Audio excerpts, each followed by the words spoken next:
Defense made a motion for a mistrial. Prosecutor was up to some fuckery. Potentially damaging evidence, no basis for it. The judge specifically said, do not ask that question. Do not use that as evidence. She walked right down the path and asked the question. It may be over on Tuesday morning. Batman Bruce Wayne bitch snitch. Gerald Brooks, your constitution does not apply to me because I'm a sovereign citizen, a traveler on the land. I'm the Moorish Empire or whatever, bitch snitch. Because they're so fucking absurd. If you want to be a sovereign citizen, just do yourself a favor first. Go to YouTube here and just get every sovereign citizen that's ever been before. Find me one that won. God dang, you're right. Don't go down this. It's not the path. Don't have time for stupidity. Some clever dick on the internet didn't find the great loophole in all of the world's law. Bitch snitch. God dang, you're right.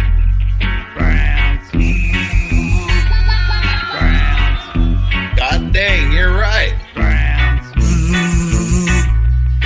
Traveler on the land. God dang, you're right. Moorish Empire. Traveler on the land. Bitch snitch. Moorish Empire. God dang, you're right. Traveler on the land. Bitch snitch. Late evening U.S. people.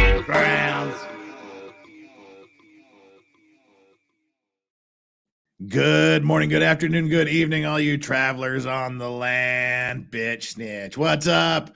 Good morning, good afternoon, good evening, whoever you are, wherever you are, whatever you're doing, even you, Bill W. Bangerter from Clearfield, Utah, USA.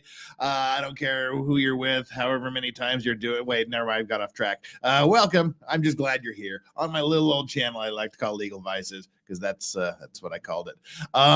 So.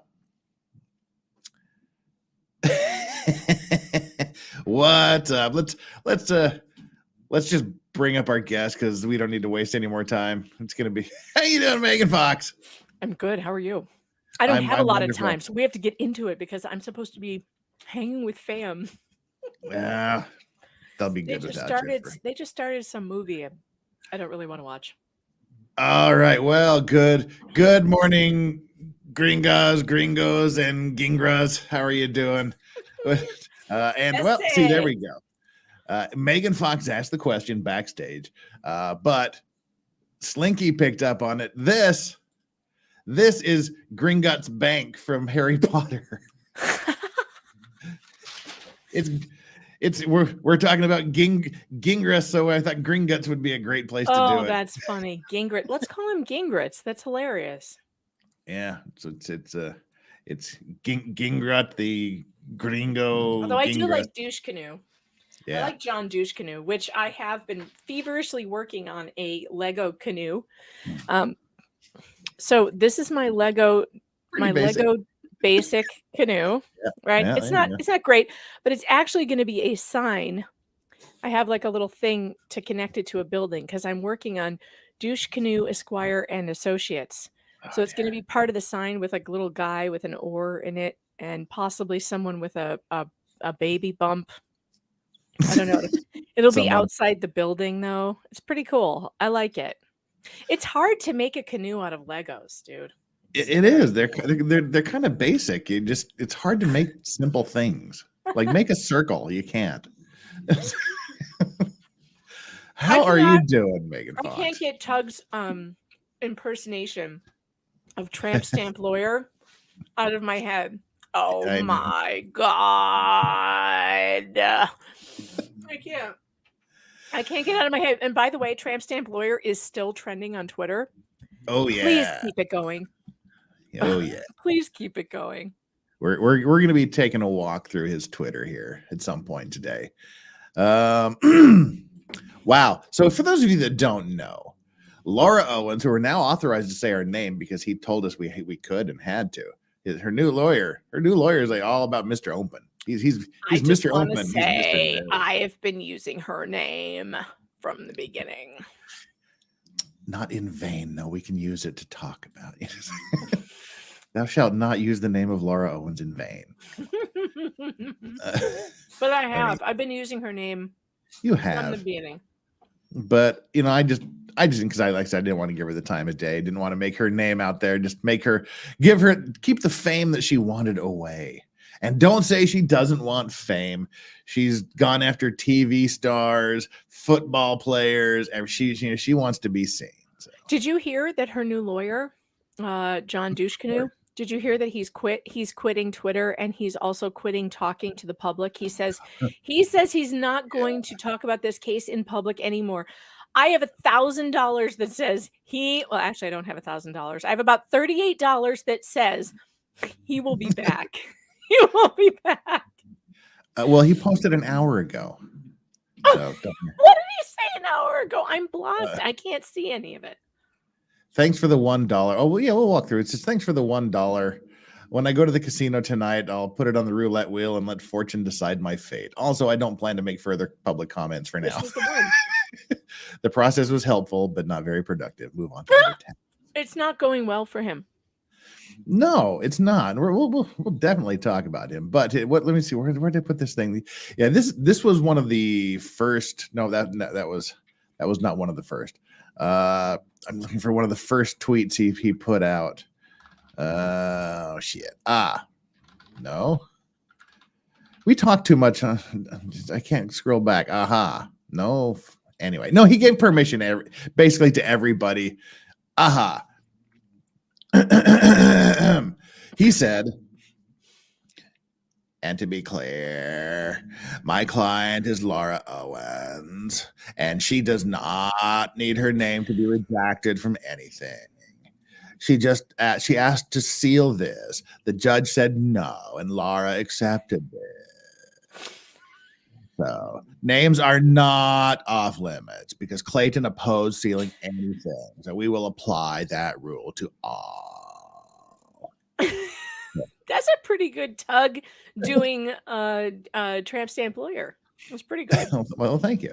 Tramp stamp lawyer is still trending for me. Is it trending for you? Not in Korea, no.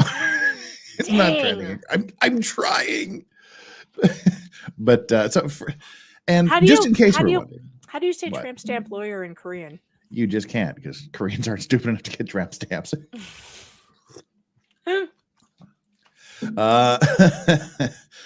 So, for those of you that are wondering, Laura Owens, formerly known as Jane Doe, formerly known as Laura Owens, or Dodo Bird.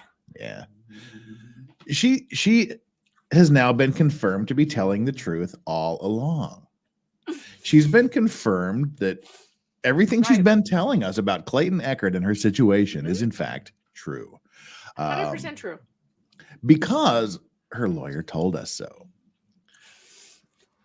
Just a mere... No. It's worse than that. It's worse than that. He's telling us it doesn't have to be true. Oh yeah. Because she believed it was true. That at one point, but sometime before the fake moon bump and the fake sonogram, she at one point believed it was true, and that one belief of hers just erases everything else that she did. Yeah. That's his argument. But still, she's absolutely telling the truth because this was what her lawyer posted about 24 hours ago. Mm-hmm. And FYI, I have interrogated this client looking for any speck of reason to think she's lying. In 24 years of legal practice, I don't think I have ever heard or seen a more credible witness? Her answers are clear, short, believable. Watch the trial, and I bet you'll agree. So yeah, in 24 years, he has never seen. What? I just texted Tug. Just say, Jeff is currently doing Tramp Stamp Lawyer live. Tell him just in case he's not doing family things on Friday night, I'm sending him a link. Okay. Tug, where are you? If you guys missed Tug's live stream last night with me and Tug and Jeff, I am not kidding when I tell you, I listened to it back and I laughed harder than I laughed last night because I missed some things because I was too busy laughing. You guys, I cannot even tell you. My throat and my jaw still hurts. my ribs hurt for a couple hours. Oh my God. I couldn't breathe several times. You've got to get on Tug's channel. Please set it in your, to watch later. Last night's live on Tug's channel. Holy crap, you guys.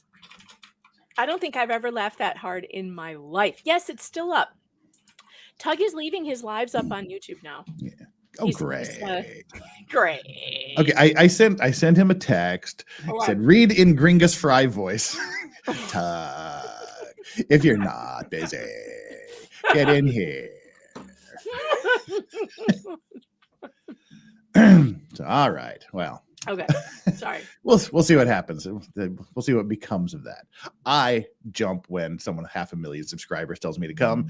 Tug probably like, fuck it. Why would I? Whoops. I just hit this weird button. Stop. Okay. I meant to hit this one. Phrasing. All right. So, suddenly we're just minding our own business and nothing's happening. We're all talking about what the hails. We're doing other things. And out of the blue, this just like the lone frickin' ranger just comes riding into town and announces his presence. It's like some Clint Eastwood spaghetti Western character. Suddenly there's a lawyer with a hat very much like this and a trench coat standing in the middle of Main Street at high noon with his duster coat swept back, revealing his two ivory handled pistols. He's like, there's a new sheriff in town.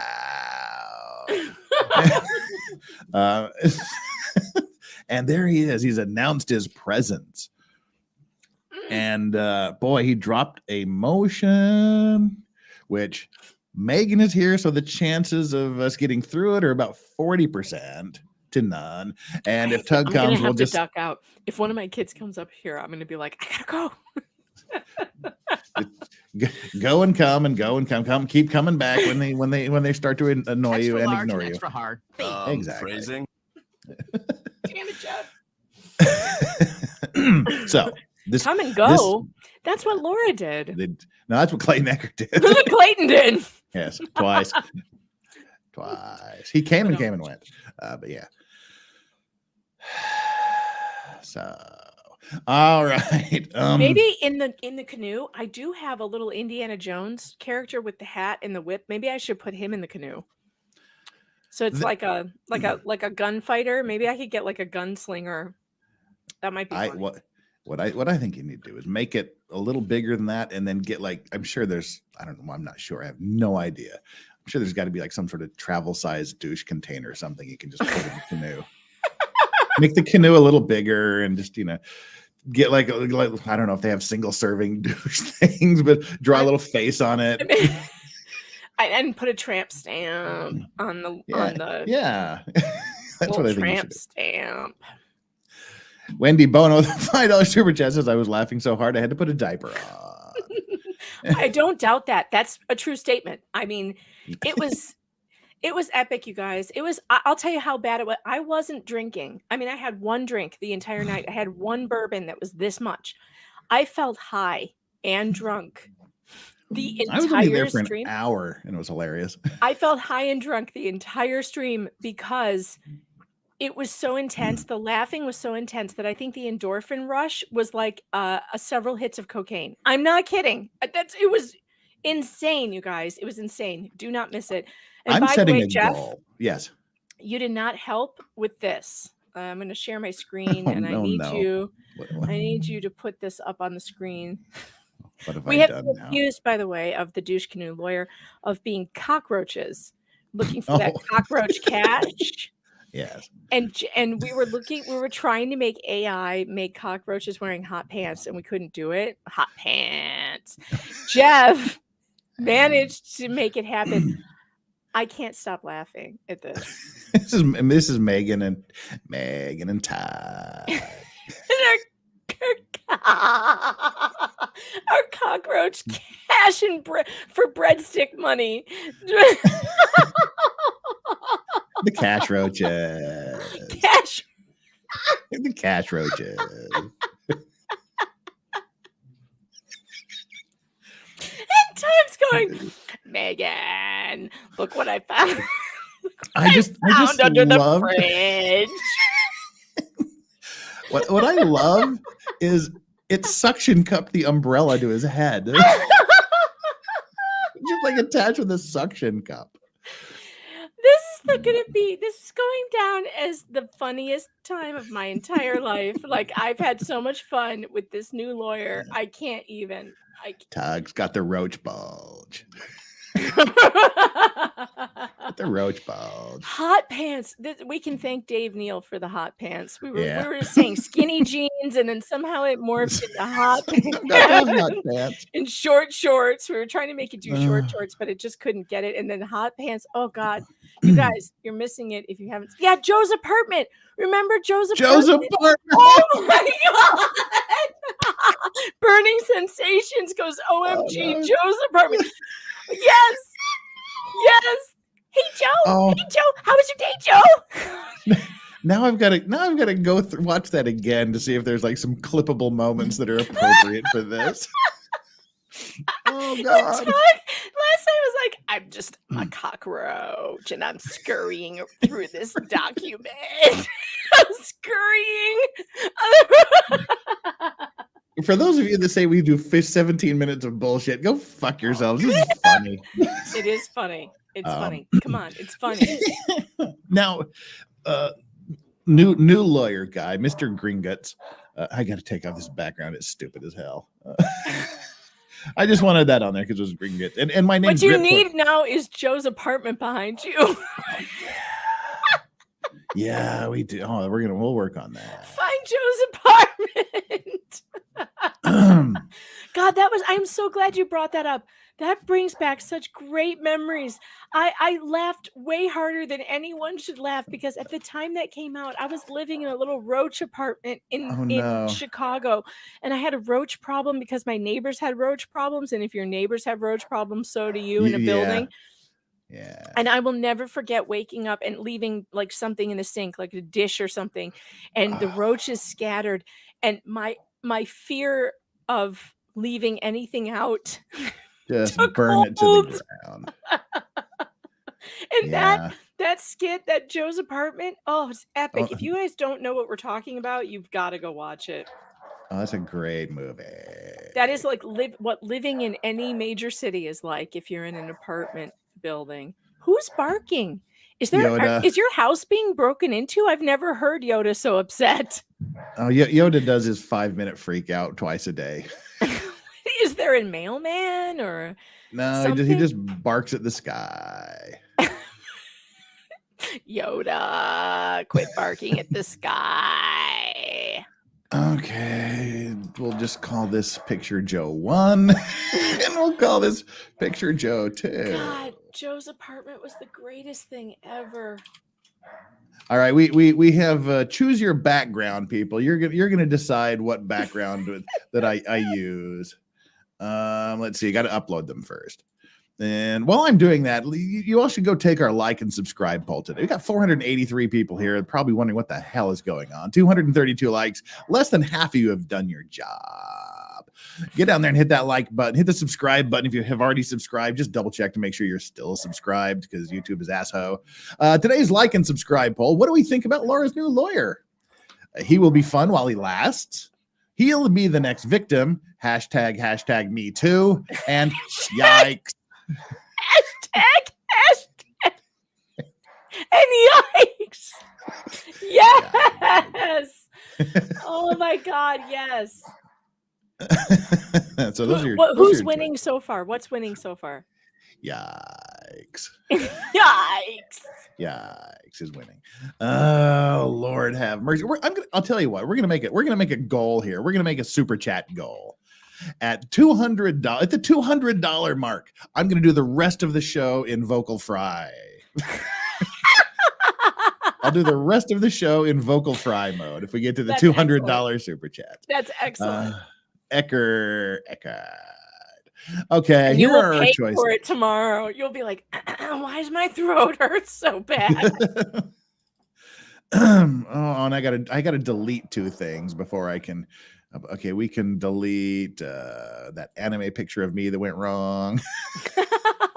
We can delete one of the rockets, red glare. Okay, there is upload 1, and here is upload 2. All right, people, you tell me which background do we use, 1 or 2? Here's 1, and here is 2. You got to use 1. You won't see those. You won't see. Your head will be blocking them. You got to use 1 because the roaches will be all around your head. That's what I was thinking. Gang. 1 1 2 2 1 1 1 1. Okay, well, it looks like the ones are slightly ahead. Rogue Mama, we got super chats. Super chats. We're getting, matter of fact, as soon as I put this background up, we'll read some. Let's see. Background replacement. Background replacement. We need to turn that on. Okay, get rid of Gringotts. Joe. There we go. Oh my God, it's perfect. Get that cockroach groupie cash. Get it, Jeff. Get it. Read some roach groupie cash. I chats. will. Now we need to change the headline, the optional headline to Tug's apartment.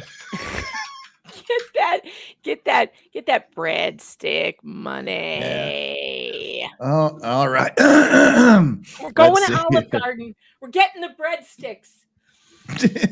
We're getting. All right. Subi Sue, she gifted 1 Legal Vices membership at 8:40 a.m. here, which was about 45 minutes ago. If you got that lucky gifted membership, I hope you said thank you to Subi Sue. Why is Jeff in Gringotts? We answered that question. Thank you so much, Subi Sue. Oh, did I just do something stupid? Of course I did. That's how I roll. Subi Sue said, all of you are so funny. Thanks for what you do. I should have pulled that up, but oh no, we did. I don't know what the hell's going on here. I was laughing so hard I had to put a diaper on. We read that. Thank you, Wendy Bono. And Subi Sue again with the $2 super chat. All of you are so funny. Thank you for what you do. Thank you. Well, thank you for what you do. And we got Tammy Fayette. Tammy Fayette likes it when I say her name. Hi, Tammy Fayette. What's the new lawyer's actual name? I missed it. It is David S. Gingras. That's the best we can figure out how to pronounce Gingras. It's not Gringa or Gringos or Gringotts. It's Gingras. So, that's the best that we can. We've never actually heard him pronounce his name, but it's spelled Gingras. And Rogue Mama with the $2. I think hashtag tramp stamp lawyer eats the gummies. I can't wait to hear what he actually sounds like. Susan Scott. I can't. Susan Scott. Hashtag tramp stamp lawyer. Okay. Okay. If he doesn't have vocal fry, I'm going to be very disappointed. I know. And Brianne Wilson with the $10 vocal fry. And Natasha with the $5. I think I'm late and tarded and recovering from yesterday's tug stream. My side still hurt. Brad Stack super chat. Thank you so much, Natasha. All right. Oh God, Susan Scott. Unbread sticked. Susan Scott with the $20 hashtag tramp stamp lawyer. Okay. Thank you so much again. Again. I need to get some of that nasal stuff in there. Anyway, I gotta save it. I gotta save it for can't do it all until we get to the achievement. Hashtag tugs bugs. Being Italian, Olive Garden has never been good, but they have unlimited. But the breadsticks are good. The breadsticks are good. I mean, so is the salad. The breadstick, you can have an entire meal with that breadstick and salad. Seriously, the lunch thing they do, the all you can eat. Minestrone soup is pretty good too. I mean, look, I know that Olive Garden is not Italian food, but they got good breadsticks. They do, and it's never ending supply of breadsticks. I know. God, there's a glare on my glasses. This is uncomfortable. I think Laura Owens said that at one point too. Oh my God, there's a glare on my glasses. I can't see. Oh my God, there's a glare on my glasses. Vulpy Fox has been a member for 9 months. Says, "What's good with some breadsticks? Ramen." And oh Jesus! All right, Tug wants to know how long you're on. 2 hours ish, or probably more because we haven't even started. I'm not going to be here for 2 hours. I'm ducking out when I know that's what I'm saying. 2 notice hours. that I'm gone. Your kids oh my God! If I'm still here 2 hours from now, that means no one noticed that I'm gone. Which is your kids don't care about you. Which is really just like depressing. Yeah. They'll realize you're gone when they need something like a glass of water. Mom, can you get me a glass of water? No, they've got Auntie downstairs. So. Natasha with the $2 hashtag tramp stamp lawyer. Totally, Brandon. Totally. And Rosalind Duke. Thank you so much again, Natasha, and thank you, Rosalind Duke. I saw your tweet the other day. Your was like long time. Francisco, thank you. I hope you have peace, Rosalind Duke. The streams have been so awesome. I really needed it. You're so lucky to have you guys. Hashtag I need to touch up my tramp stamp. Tug's out with the kids, but he says if he gets in and you're still going, he'll pop in. All right. Well, we'll still be going because we're 30 minutes in and we haven't even started. We haven't even started. So much for 17 minutes of bullshit. Yeah. We got 30 minutes of fun. 30 minutes of fun. Oh, this hasn't been bullshit. This has been edumacation. It's so fun. It's so fun. My God, it's so fun. Hey, by the way, those of you out there who know Dave Neal or who follow Dave Neal, make sure you get onto his channel and or if you're on his Patreon, and go send him a message of congratulations and something nice and sweet this weekend, because it is his baby shower weekend. Woo! And douchebag over here is trying to ruin that for him too. So let's not let that happen. I actually sent Dave and Tasha a present today for their baby shower this weekend. And if you want to do that, I think you can find out. I think he has a list on Amazon. You can probably find out on his Patreon if you guys want to send him a baby gift. Yeah. Support Dave Neal, please. He's not having a great week. This guy is coming after him by name, and he's targeting him and saying things like he's going to need a tent to live in. And he is expecting his first baby any day now. And I think it's really, really shitty that that's happening. So those of you out there who follow Dave, we all know Dave's a great guy and we love Dave. If you're anywhere near Tennessee and you can go to his comedy shows or you can support him and join his Patreon, please go and do that, because Dave is a decent dude. And do not file any ethics complaints with a bar against Gingras or anybody. Don't bother him. Don't encourage him. But there are certain ethical rules that lawyers should follow for professional conduct. And one of them is don't be a public idiot. Don't do some things publicly that cast aspersions upon the profession, the noble profession that we have. So, come on. Well, that's blown. Yeah, check yourself, dude. Bully Mom GB with the £2. Teresa S with the $10. Breadsticks for Larry. Breadstick money for Larry. No, Larry's not doing a stream. He's driving to the Hales house. He's actually with them right now. Oh, okay. I got a text from Jeremy saying that they're with Chandler and Larry, and I told them, please hug them for me, because this sounds like a lot of fun. They're having a good time right now. And McCrae H for the $10. Enjoy the break from the hails. I guess I have Douche Canoe to thank. Oh, speaking of the hails, though, don't miss Jeremy's Sunday stream this week. This Sunday, he's got the biological family of the little girl. Oh no! Well, no, That it's poor good girl. news. It's good news. It's No, good. it's all good news. They have retained a lawyer. They are going to fight the adoption, and they're ready. And I'm actually planning a fundraising stream for next week. I'm hoping that you'll be there, Jeff. I haven't picked a day yet, Sure. but I want to do a fundraising stream for their GoFundMe. I think that Harley's siblings have a right to have a relationship with their sister. And yeah, that was a shocked and surprise. Oh no, not like, oh my God, I don't do that. I was like, oh no, that's cool. Yeah, no, it's good. It's good. It's all good.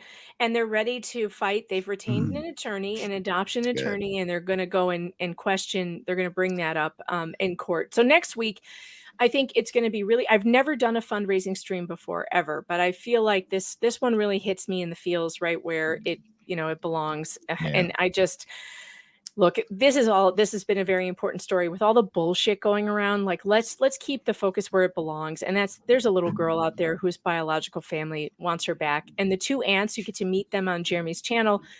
Both of her biological aunties who take care of the other siblings, they're so sweet. And like, they support each other and they're just so cute together. And it's something that I think everybody is going to feel good about to be able to give $5, $10, whatever, just to help them get through this legal process and let the courts decide if that adoption was done the right way. That's all we want to know. Was it done the right way? And if it wasn't, this little girl needs to go back to her family.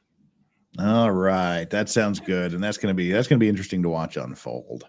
D1 gifted 5 Legal Vices memberships. If you got one of the 5 Legal Vices memberships, make sure you give D1 a super special thanks. Thank you so much for the support. And Tammy Fayette, emotional support doggos, please. Okay. Release the hose. We're there. Hey. Holy crap. No, she's the hell.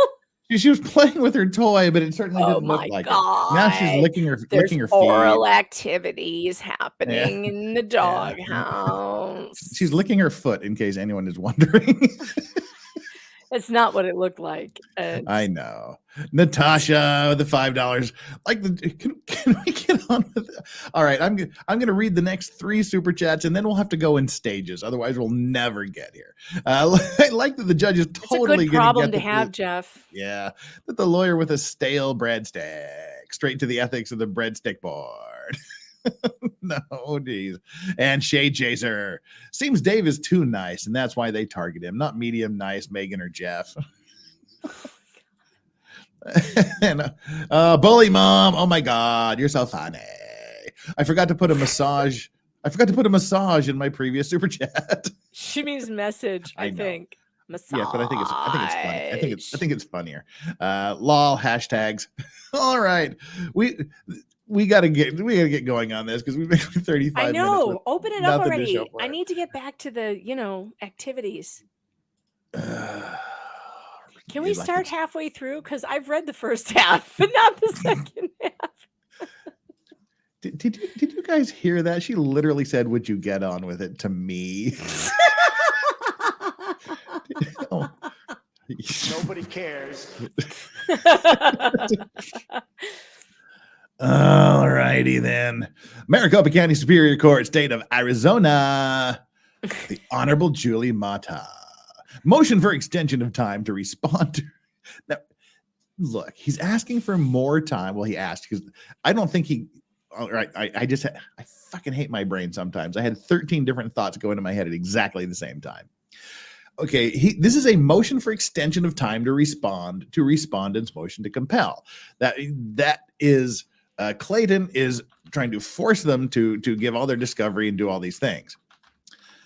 Now he's just asking for more time to respond because he just got there.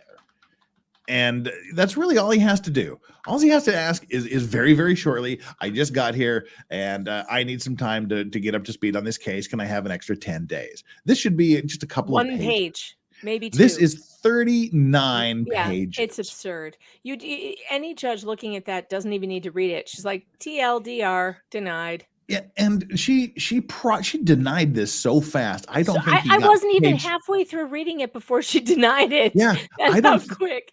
I was gonna say I don't think he got page 39 printed before she just said no. I saw the first page you put online. I don't need to see the rest. Exactly. So this is in regards to the matter of Laura Owens, petitioner, and Clayton Echard. Oh, I feel so free to say her name because he blessed us and told us to say her name. Oh Lord! Pursuant to Rule 4B1A, Arizona Family moves the court for an order granting an extension of time to respond to motion to compel filed in this matter by respondent Clayton Echard, Mr. Echard, or respondent on March 11th, 2024.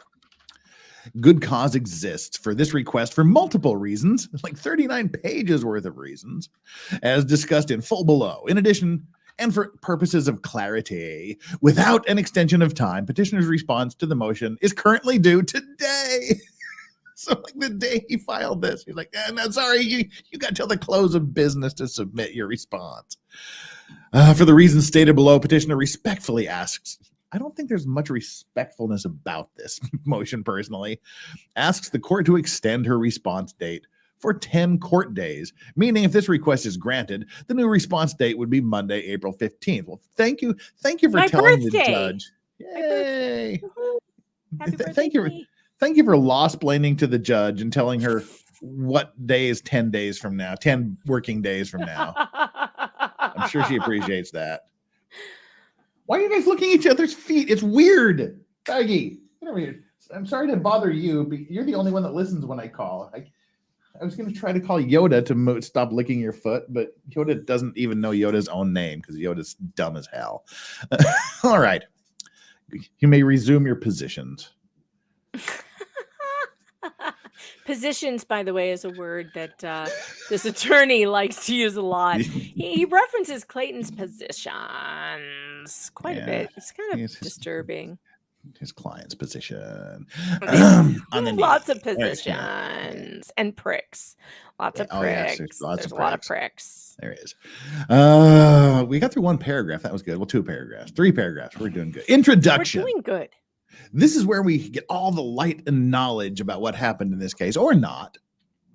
On its face, this should be an incredibly simple and straightforward case. I will say that this reads like it was written by a frustrated 12-year-old who's like texting his buddies or something.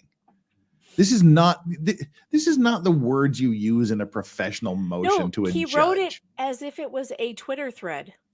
Yeah. I mean, it's a tweet. It's a tweet thread is what it is.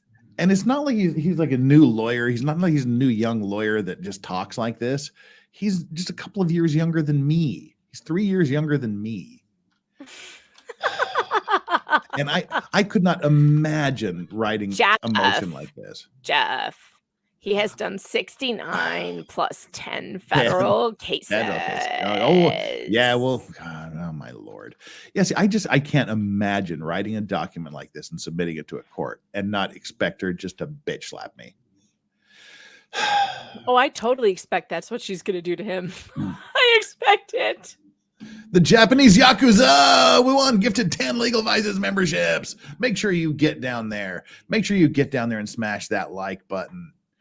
We're halfway to vocal fry. If you got oh my God, if we're already halfway there, you better read as much as you can in your normal voice before you have to do the entire thing in vocal fry. You're going to have no voice left tomorrow. Make sure you give the Japanese Yakuza 1 a super special thanks if you're one of the 10 peeps. Do I still have my Cockroach background on? Yes, I do. Cool. Yes, and it's hilarious. All right. On its face. I'm not going to read that again. All right. Ms. Owens claims. Not Ms. Owens did. Ms. Owens claims she had sex with Mr. Echard. See, the lawyer should say, my client had sex with Mr. Echard. Now, see, this is the thing. He's alleging grape. If I'm going to say grape, Megan, if I was, I know nothing about it because I've never been in the situation, and you know, God forbid, and God bless anyone who's ever gone through that. But if I was going to tell someone, that I was graped by someone, I wouldn't say, oh, I had sex with this person last night. That's not the phrasing I would use if I was going to say I was graped by someone. Right. So he first starts out with saying had sex. Yeah, But had sex later in with. this motion, it's graped. Yeah. Arped.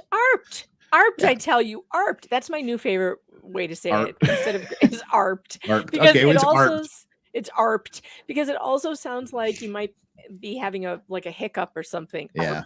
Arp. Yeah. So seriously, this. I mean, I Ms. Owens claimed she had sex with Mr. Echard. Not even she had sex. She claimed she had sex. She was arped in May 2023. See she how claims funny that is? It's arped. Yeah. And see, this is weak sauce. You believe your client or you don't. She claims she had sex. She claims she had, not my client had a positive test in June 2023. He doesn't even say that. She claims she had a positive pregnancy test in June 2023. Oh, he says claims again? Yes. Wait a minute. I thought Ms. Owens have a positive pregnancy test. She did or she didn't. You believe her? She's the most credible client you've ever had. Had. Jesus, what kind of clients have you been having, dude? If this is your most credible client you've ever had in 24 years. He did defend the guy who wrote The Dirty. And that was so, I mean, this is a guy this is a dirty, dirty lawyer, man. He literally represented the guy who created The Dirty. What did he say? I'm not a low rent Saul Goodman. No, you can't even reach that level. Like you're Saul's not funny and likable. Slippin' Jimmy is above you. Like that Slippin' Jimmy is way up here because we all like him. Like no one likes you. That is why Saul was a success, was because even though he was a scummy dirtbag, he had the ability to bring people over to his side and make you go, anyway. So she claims she had sex. She claims she had a positive pregnancy test. After efforts to speak with Mr. Echard about his intentions were unsuccessful. His intentions? This is someone who graped you. And can we talk about your intentions? Oh, this is so fucking stupid. We're 5 paragraphs in and I've already dropped an F-bomb. After efforts to speak with Mr. Echard about his intentions were unsuccessful because he said, I don't want to ever talk to you again. That should be a signal about what his intentions were. Ms. Owens filed this statutory paternity action on August 1st, 2023. Initially, both parties were represented by counsel. As sometimes occurs with pro se litigants, Ms. Owens made a handful of motions that an experienced lawyer would have advised against. That's lawyer speak for my client was a fucking idiot and did really stupid shit. I wish she had not done. Yes, she did. She did make a few statements and submissions that an experienced lawyer would have told her not to do. Those motions were quickly denied. Well, he also, by the way, said that Clayton did the same thing. And it's like, no, he really didn't. Yeah. Like Clayton, actually pro se, Clayton did a really decent job. We watched him pro se in one hearing. He did a very decent job for one of the best pro se jobs I've seen anybody do. Like he did great. He did very, very good. Very, very well. I mean, he presented as well as he could. You know, he just didn't know that he needed a lawyer. But once he found out, he got one. But she, on the other hand, she sent let us just remember that she sent an ex parte email to Judge Bacchus claiming that Greg Woodnick, attorney for Greg Gillespie, conspired to kidnap and ARP her. And drug her. And kidnap and ARP her. Yeah. And that she called the FBI on that. I mean, it's insane, you guys. Don't let this guy gaslight you. This guy, you know what it is? I came up with a new phrase, Jeff. What? Gas lawyered. Okay. Oh, that's a good one. Hashtag gas lawyered. Oh, that happens a lot. I like that. I'm going to use that. Hashtag gas lawyer. And the Japanese Yakuza has dropped 10 more legal vices memberships. Oh my God. Make sure you give the Japanese Yakuza more thanks if you got one of those. And Daily Dysfunction says, does he know about the tightness letter? He didn't until Twitter pointed it out to him, and he said he would have to look at it because he hasn't read all of the documents. So yeah, Twitter had to point that out for him. And if you start licking that foot, I swear to God, dog. Yeah, you're yawning. Go to sleep. Okay. Yeah. So, Arp. All right. What is this? This is a bizarre. The dogs are cracking me up right now. Why? Because it's the Megan. positioning. It's the positioning of the like. Should I not? All right. I have the camera covered with this so I can read it without having to look to the side. So if anything too inappropriate happens, somebody's gonna have to tell me. I can't see it. It's hilarious. Those motions were quickly denied with no meaningful impact on Mr. Echard, who once again was pro se. In late 2023, the parties agreed to submit samples for genetic testing. Unfortunately, those tests were inconclusive. Again, I don't think they were. No, they weren't inconclusive. Little to no fetal DNA means you're not effing pregnant. That's a conclusion. It's not a we can't tell. In September 2023, and we already read that, unsure of what the next steps to follow and without counsel to guide her, on October 18th, 2023, Ms. Owens filed a 2-page form requesting mediation. Although Mr. Echard never responded to or opposed this request, on November 22, 2023, the court issued a minute entry order denying the mediation request as premature. See, I don't know how it works in Arizona, but in a lot of places, mediation is completely optional. Some places it's required, some places it's optional. But if it's optional and I don't respond, that's me saying, no, I don't agree. I don't know how it works in Arizona. But at some point around this time, Ms. Owens claims her pregnancy ended with a miscarriage. No, she didn't. There's two things wrong with that statement. One, she didn't say it was a miscarriage. Her lawyer just sent a letter saying she is no longer pregnant. Yeah, the miscarriage info didn't come out till the status hearing. Yeah, and that was what February, end of January, beginning of February. It was after November. I'll tell you that much. Yeah, it was after the judge says, "Where's the fetus? Where's the body? Where's the paperwork showing this is a?" All right, I'm popping out. I'll be back. All right, I'll be back. Okay. Oh, good. Let's get something done. Just kidding, Megan. I heard that. I know you heard it. That's why I said it before you could get out too quickly. All right. So this didn't come out until, like I said, was it the end of January, beginning of February, when she said, I'm no longer pregnant, and and the judge says, wait, exactly what day? Because that was a judge going, we've got a stillbirth problem. And she's like, she didn't say it was then until the judge pinpointed her. Then she said something. Then later it became, I think I was carrying around 2 dead fetuses inside of my womb for 2 months and didn't know it. Somehow they were growing, and somehow I was 100% sure, 1,000% sure I was pregnant. But then suddenly I realized I'd miscarried, or I was no longer pregnant as of 2 months. It's so messed up. But her lawyer doesn't seem to be aware of these facts, because that's most of his Twitter feeds are, I didn't know that, I haven't read that, I haven't seen that document, I'm looking into it. If that's the deal, then there's a problem. We'll look at some of the Twitters, some of the tweets later. Eye in the sky, you never knew you could get pregnant without having sex. Well, apparently you can. All right. Unsure of what next. Okay. At some point around this time, Ms. Owens claims her pregnancy ended with a miscarriage and double. We need to get a fact checker here. Where's my fact checker? There we go. That's a little loud for this morning. There we go. All right. At some point, she claimed her pregnancy ended with a miscarriage. Concurrently, there was significant collateral litigation between the parties, which resulted in protective order/harassment injunctions being entered against both, preventing Ms. Owens and Mr. Echard from having any direct contact. Based on the lack of case activity, which was hardly surprising given the paternity issue was by then entirely moot, both parties were unrepresented.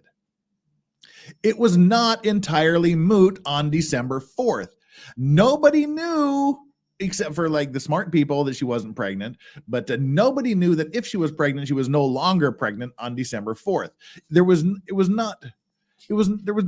movement on the case, not because of the fact she was no longer pregnant.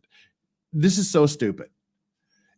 And again, this guy has admitted on Twitter that he hasn't read, he's not familiar with all the facts of the case, but he's writing this lengthy brief based on facts that he's not really aware of. Especially if you don't know anything about the case, you don't have 39 pages to write. And I know there's more than just the motion on here, but you don't have a couple dozen pages to write when you don't know anything about the case. Okay. Needs a buzzer. The court administration issued a notice advising the case would be dismissed for lack of prosecution if no further action was taken. If nothing else happened, this would have resulted in the dismissal of this case with no legal fees incurred by either side. But something else did happen. You don't have to put "did" in italics. The judge can read. But something else did happen. In mid-December, Mr. Echard retained counsel who appeared and immediately began accusing Ms. Owens of fabricating her pregnancy. No, she'd been accused of fabricating the pregnancy since the beginning. Since somehow, within 5 days, she got a positive pregnancy test, and within days later, already knew they were a male and female twin. Sorry, you don't get to do that after 11 days or 12 days or whatever it was. That just doesn't happen. But she somehow knew. Mr. Echard moved for Rule 26 sanctions and filed a recent fusillade of other offensive motions, including the motion to compel at issue here. As explained below, given that Ms. Owens is no longer... Yes. Would you ever yes. say that opposing counsel filed offensive motions?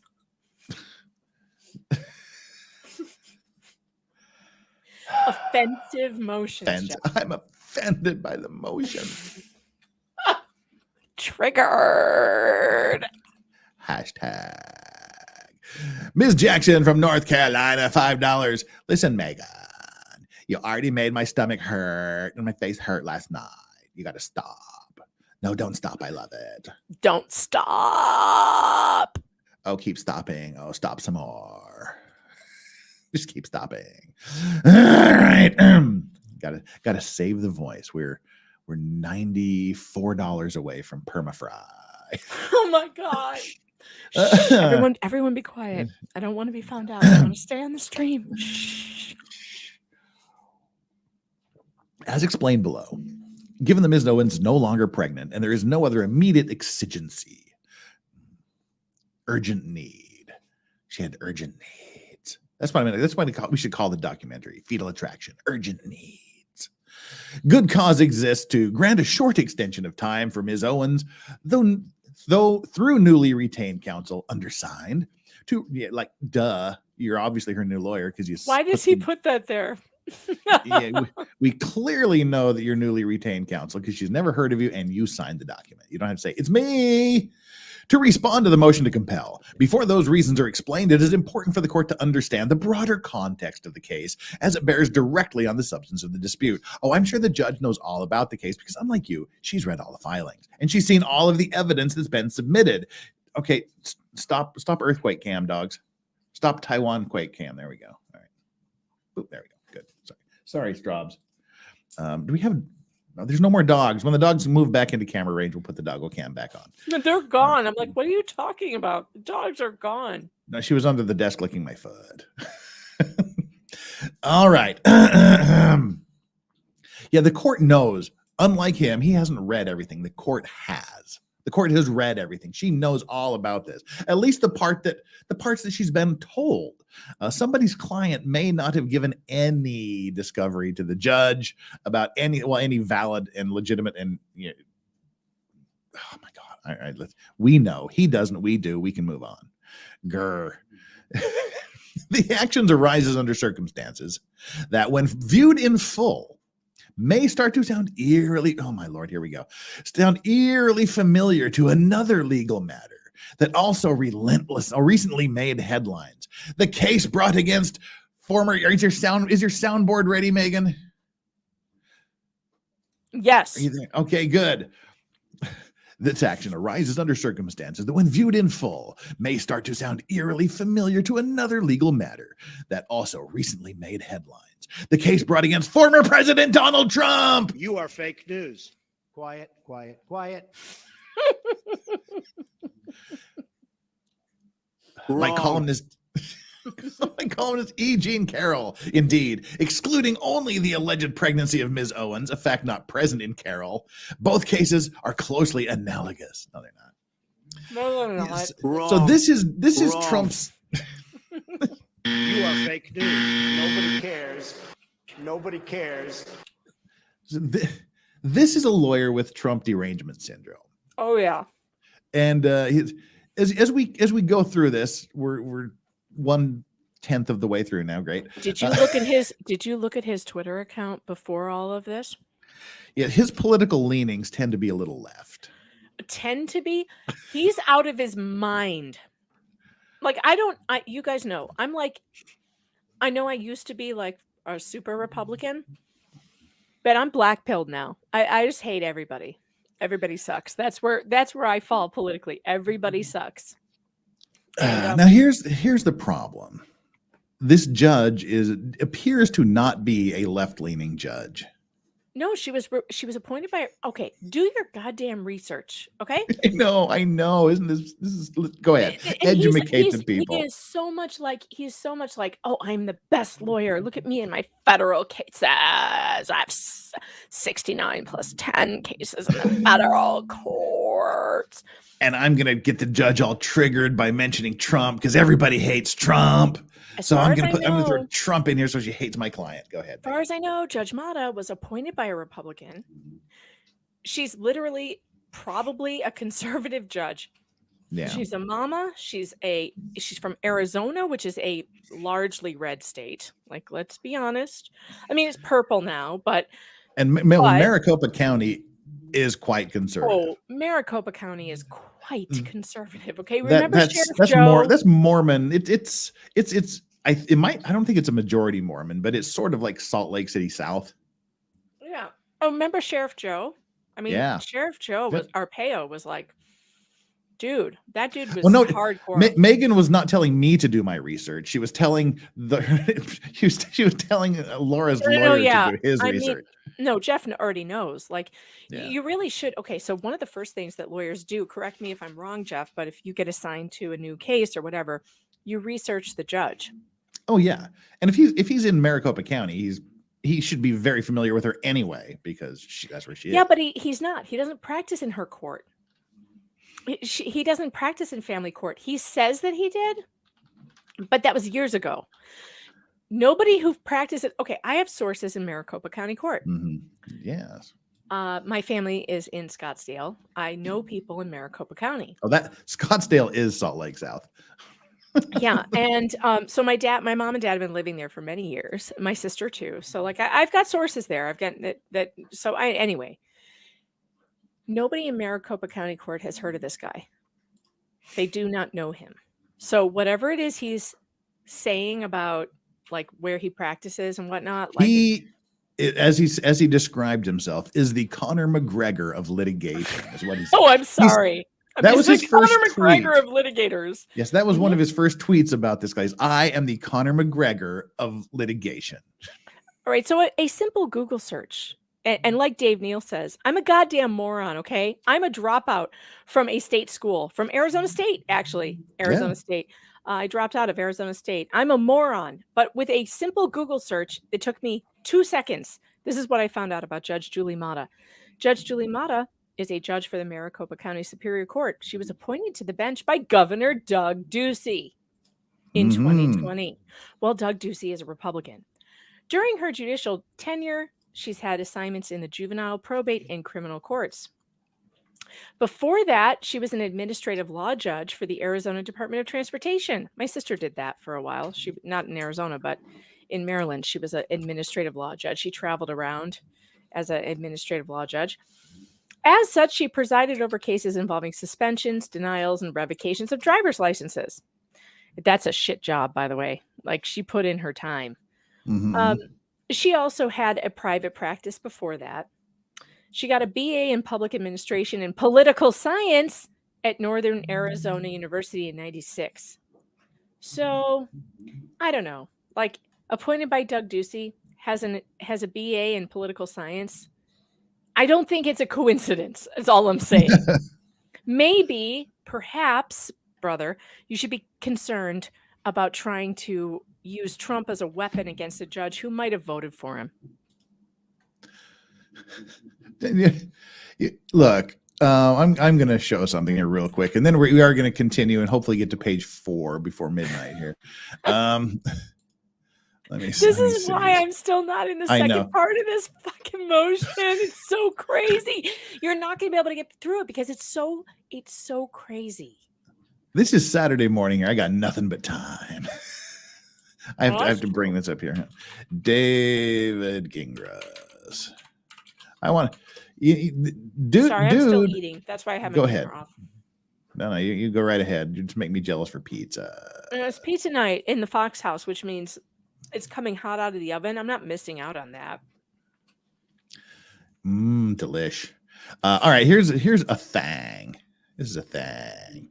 This is from the Arizona State Bar. This is his profile, the Arizona State Bar. Oh, Jesus, here we go. We're not going to get into all of the details, but I just want to the guy. You know, I don't believe you, Megan, when you say nobody's heard of him, because dude is a superstar. It even says so in his own bio. Okay, I'm sorry. The bar has definitely heard of him. Yeah, no, he's a superstar. His own bio says so. The members of the bar have definitely heard of him, Jeff. Megan, reel it in there, girl. Hey, okay. He posted himself on Twitter about that.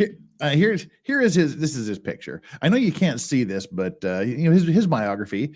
David Gingras is a solo internet and First Amendment attorney based in Phoenix. Okay, that's why he wouldn't be there. Right? David has more than 15 years of experience defending website owners and users from claims arising from online speech. He's personally litigated hundreds of internet defamation cases, many involving Communications Decency Act. Here's a bunch of cases he's worked on. You can't see them because it's too small, and I don't think I can embiggen. Oh, yes, I can. Cool. These are some of the cases he's worked on. David has given dozens of presentations, seminars, and many local and national TV interviews on the topic of internet law, including recent TV interviews with Dr. Phil McGraw, CNN's Anderson Cooper, NBC's Today Show, and CBS This Morning, among others. We got to find those. See if he has vocal fry. Exactly. David received his BS degree in real estate from ASU. Okay, this is the part where we need to stop. In 1994, folks, I feel in the interest of full disclosure, I should tell you, I was at ASU in 1994, and Mr. Dushkanu was a senior, and I was a freshman, and he may look a little familiar to me. It's all I can tell you. But I just want to say that there is a possibility that I was at a freshman party, and he was at that same party, and there's a possibility that, because he looks so familiar to me, I can't tell you, but there is a possibility that I went somewhere with him and played cards, and we'll stop there. We'll stop there. However, I will say that if I look familiar to you, Mr. Dushkanu, the answer to the question is yeah. Damn it! When I read that, I went, "Holy shit!" That's kind of what I'm thinking now. But isn't it ironic? He received his BS in real estate. That's where this whole case started. In real estate. And his JD degree from University of San Francisco School of Law in 2000, where he was a member of the USF Law Review. Areas of law: he practiced internet law, content licensing, cyber squatting, domain name infringement, domain names, electronic security, internet liability, internet litigation, website development. Now, this isn't, we know he's a superstar because this is his own bio. And why would someone put something in their bio that's not true? These are all of the areas of law he practices in. That's a lot of areas of law. Is that normal?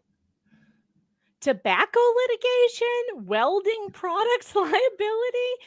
Well, I guess liability covers a lot of things.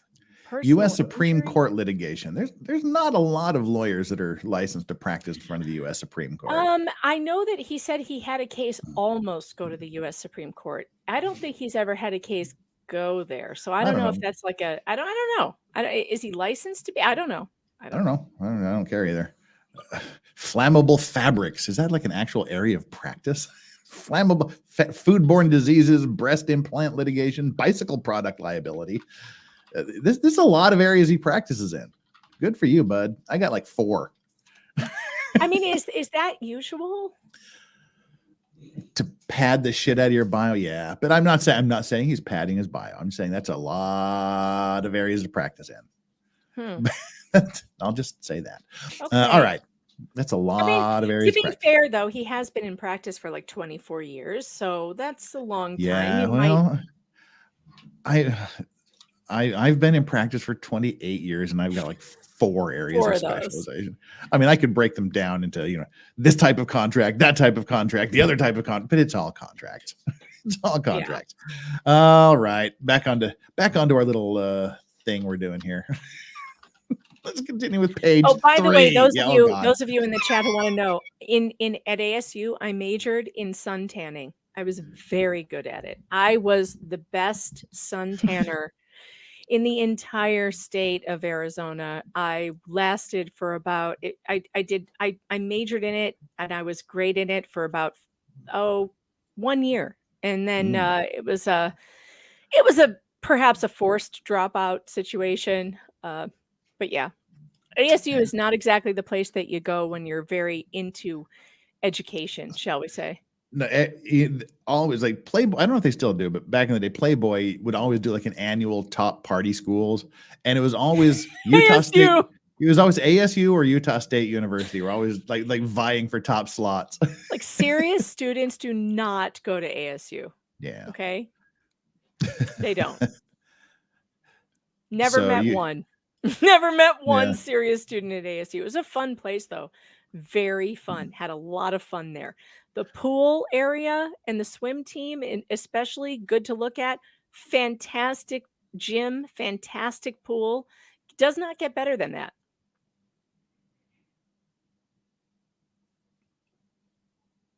Are you done? Are you done, Megan? Yes. That's my reminiscing about college. It's basically what I did there. I laid out by the pool, spied on the swim team, went to some parties, partied with seniors that I probably shouldn't have. Maybe one of them was this dude. I don't know. Don't say that. It's possible. He looks very familiar to me. I'm just saying. And we were there at the same time. That made my red flags go way off. Let's continue. Let's continue. Jeff's like, oh no.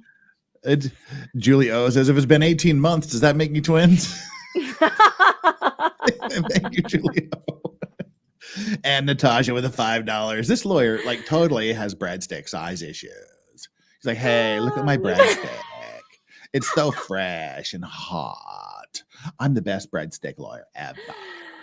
Okay, look, in my defense, has anybody seen his mugshot from 1996? Because he was a looker. Let's move on. Let's move on.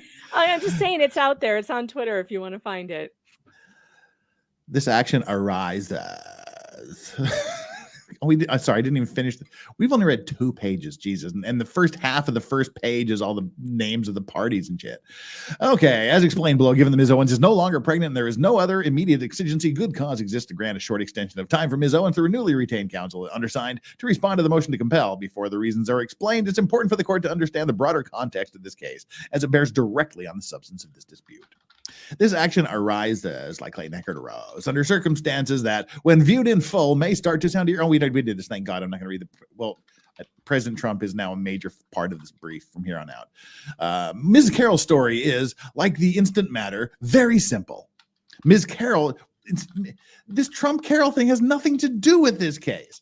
Ms. Carroll claimed in the 1990s that she was SA'd by former President Trump in a department store dressing room. Ms. Carroll did not sue Mr. Trump at the time, nor did she publicly disclose her allegations against him. Years later, Ms. Carroll published her story about Mr. Trump in various articles. Mr. Trump responded by accusing Ms. Carroll of fabricating the entire thing. Plaintiff Carol publicly accused defendant Trump of SA-ing her in the mid-1990s. Can you Defendant who was imagine president. being the judge reading this shit? Yeah. Ugh. Defendant who was president of the United States at the time of the accusations denied plaintiff's claim in a series of public statements. In the first released that same day, he claimed it never happened. He never met plaintiff, and that she is trying to sell a new book, and that should indicate her motivation. Well, what the hell was Echard selling? Nothing. He was trying to regain his name. Ugh. The next day, he stated that this is a woman who has also accused other men of things. It is a totally false accusation. Well, so I guess there are similarities, aren't there? There's a woman who's making false accusations, allegedly. Yes. Allegedly.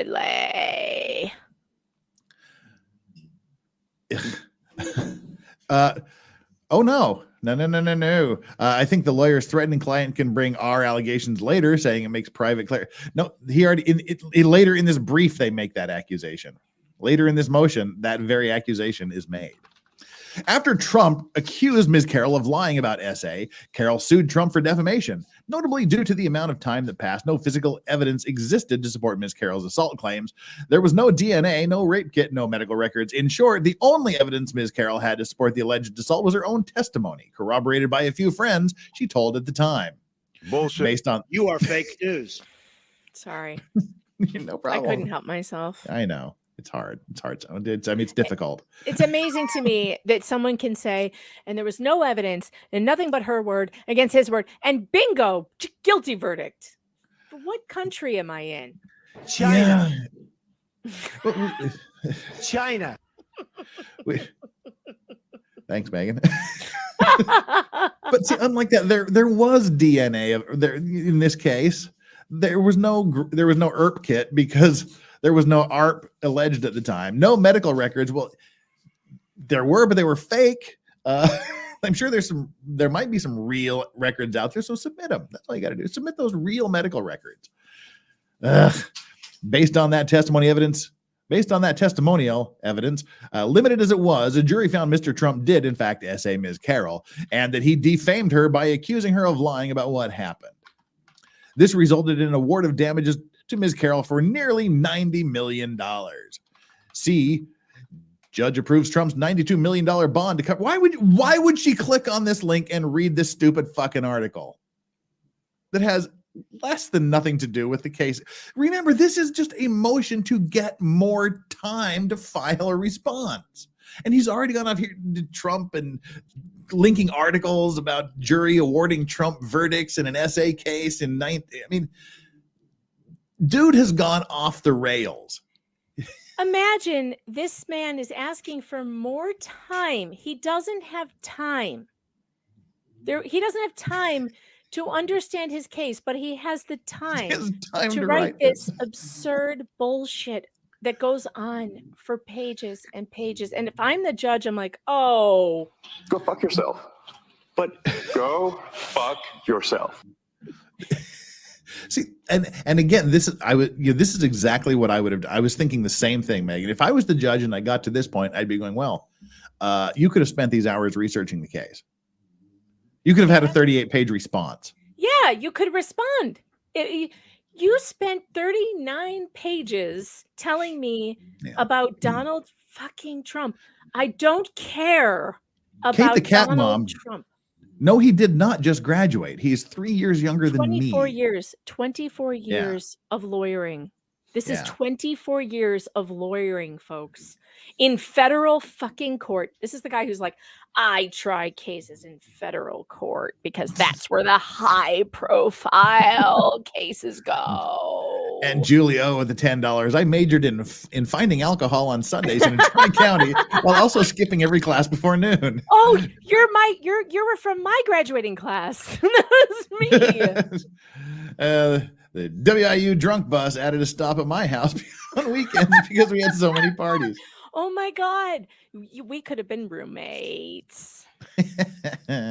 Oh, Lord. Thank you so much for that. I'm sorry. I didn't take my education very seriously. Yeah. It's like me in law school. I specialized in motorcycle riding and golf. If there had been cameras on phones when I was in college, I couldn't have any career now. Let's just put it that way, okay? But thank God I'm smart enough not to have recorded or taken any photographs, so no one will ever know. Unless I'm dumb enough to tell you, which, sometimes I might be. Fascinating story. Any chance you're nearing the end? Jeff, you love it. Oh dear. So, what on earth does Carol v. Trump have to do with this matter? Nothing. Incorrect. The answer is this. The underlying theme of both cases is functionally identical. Here, Ms. Owens claims she had sex with Mr. Echard. No, she's not. She's not claiming she had sex with Mr. Echard. A few pages now, she is alleging that she was ARPed by him. That's not having sex with someone. Being ARPed is not having sex with Mr. Echard. And she claims she became pregnant as a result. The only main difference from Carol. She never once said she had sex with Clayton Echard. She never once, that I can recall, said she had penetrative sex with him. It was always she became pregnant after a sexual encounter. Yeah. No, well, she started claiming intercourse with. Yeah, well, that was like in with February. Corey, yeah, it was Corey, like, who? yeah. Let me just shout out to Corey Keith. Corey Keith, we miss you, Yeah. buddy. We miss you. We miss you so much. It hurts. Oh, yeah, I love the email from between Corey and okay, damn it, what the hell's Echard's lawyer? Woodnick. God, his name just Zaddy Greg. Yeah, Zaddy Greg. Big Daddy Wood. Big Daddy Wood. Oh, that was a great. It was like the interesting situation in which I find myself. the emails back and forth was law speak for, oh my God, what have I gotten myself into? And don't worry about it, bro. We're still friends. Yeah, if you recall, there was one motion that Greg referred to Corey as my colleague and friend. Yeah. And you have to appreciate Greg Woodnick, and you have to appreciate his professionalism too, because no matter what lawyer came on this case, Greg approached them in a very kind and professional way, where he tried very diligently to be like, hey, bro, I see that you're new on this case, and I just want to reach out and extend my condolences to you. And hopefully after this, we can, go get a beer together because you're going to need it. I mean, it was like, and that's the way you're supposed to be with lawyers, right, Jeff? You're supposed to have that's camaraderie. That is totally, and that's the big deal that when that exchange of emails came out, that's exactly what I was saying. I mean, this is lawyer speak for, oh my God, what have I done? And yeah, don't worry, bro. We're still cool. Don't worry. I'm not taking it personally. Honestly, from what I can understand about Greg Woodnick through his motions and his emails, like, this is a man, he's been in practice for the same amount of time, around 25 years. He also was an ethics professor for a while. He's in very good standing. He's very well respected. My own sister hired Judge him. Grudge. My own sister hired him. Mm-hmm. I found that out after she read one of my articles and was like, oh my God, that's my lawyer. And that was many years ago. But, this is a man who's really well respected. Like, when you go look for help in family law, his name is is there. Like, this is a guy you go to. He has a very good reputation. Yeah.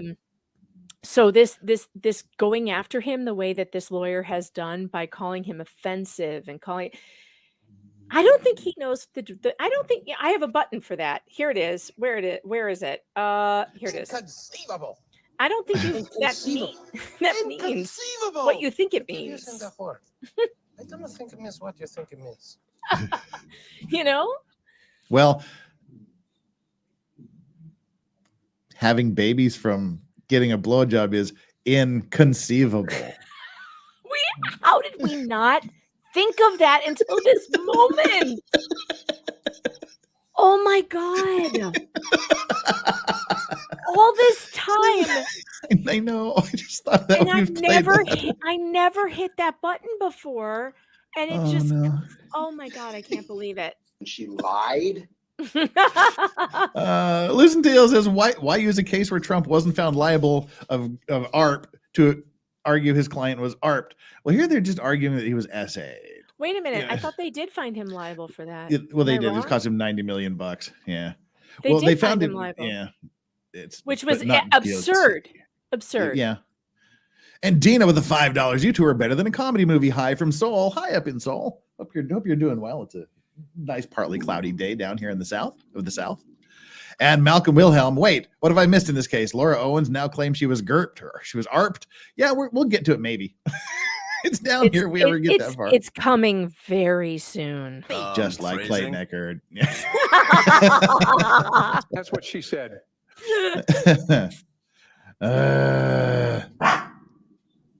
Oh, you want the toy? I guess we got to put the dog fight on the cam now. The dogs are back. They're fighting?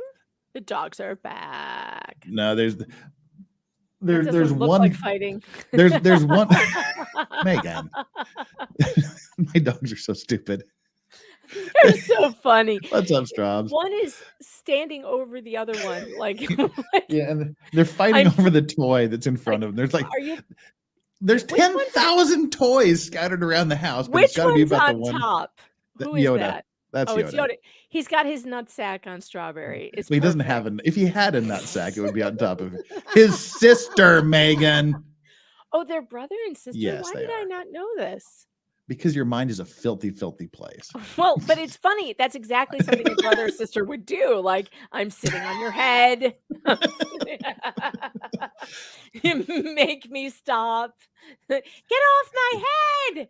Yo, Doggy, Strawberry, do you feel ARPed? Are you now alleging ARP?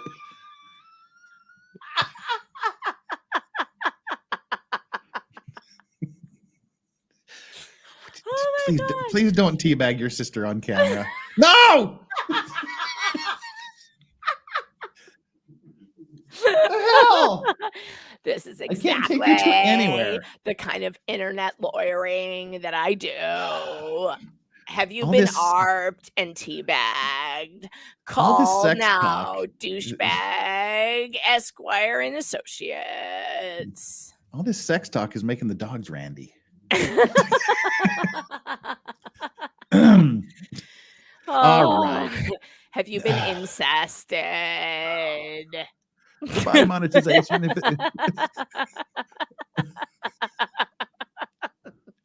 It was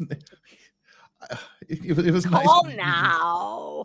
1-800 teabagged. Hurry up, Tug. Stop spending time with your family and get in here like Megan Fox. He said he's aiming for the last 30 minutes. That's what he said. Shit, we're just getting screwed. started. We're just getting started here. He said I'll be toward the end. No, he'll be here towards the beginning, apparently. As soon as he gets here, I have to bail. I have to. Good God, I probably have to bail before now. What? We're not demonetized because I didn't turn monetization on. Yay, I'll turn it on now. Oh, we're Yay. green. We'll see how long we go from Yay. green to yellow or to red. I'll be quiet. Speaking of now. red, the next sentence. In return, just as Mr. Trump did, Mr. Echard now furiously claims Ms. Owens fabricated her. Dude, I did not do this. I need your Muppet voice. I'm sorry, you're gonna have to do that again. I need Muppet voice. I need more Elaine in that. Just in the one word or the whole sentence? The one word. one word, I just okay. want to hear how it's gonna sound. You fucking liar. I know exactly what you're going to do. This ain't my first Megan Fox rodeo.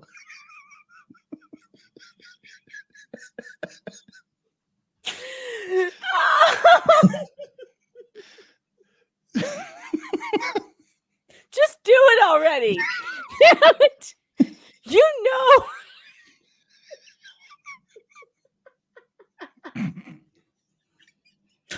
Stop it. Shut the fuck up. Let's give it a whirl. Quiet. Professional. Drama face. Drama face. Okay. Would you shut up so I can do this? All right. Drama face. In return, God damn it.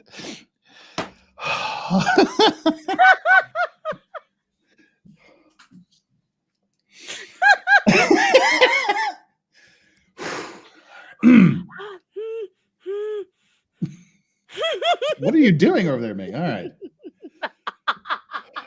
Trying to. Emotional damage. All right, let's go. For God's sake. I apologize, chat. I apologize sincerely to the 650 people wondering what the hell is going on here. Can you be quiet for like 3 seconds, Megan, while I do this? Yes, To get it out of the way. I'm going to All right. mute myself. Damn it. In return, just as Mr. Trump did, Mr. Echard now furiously claims Miss Owen fabricated her story. There it is. Are you happy now?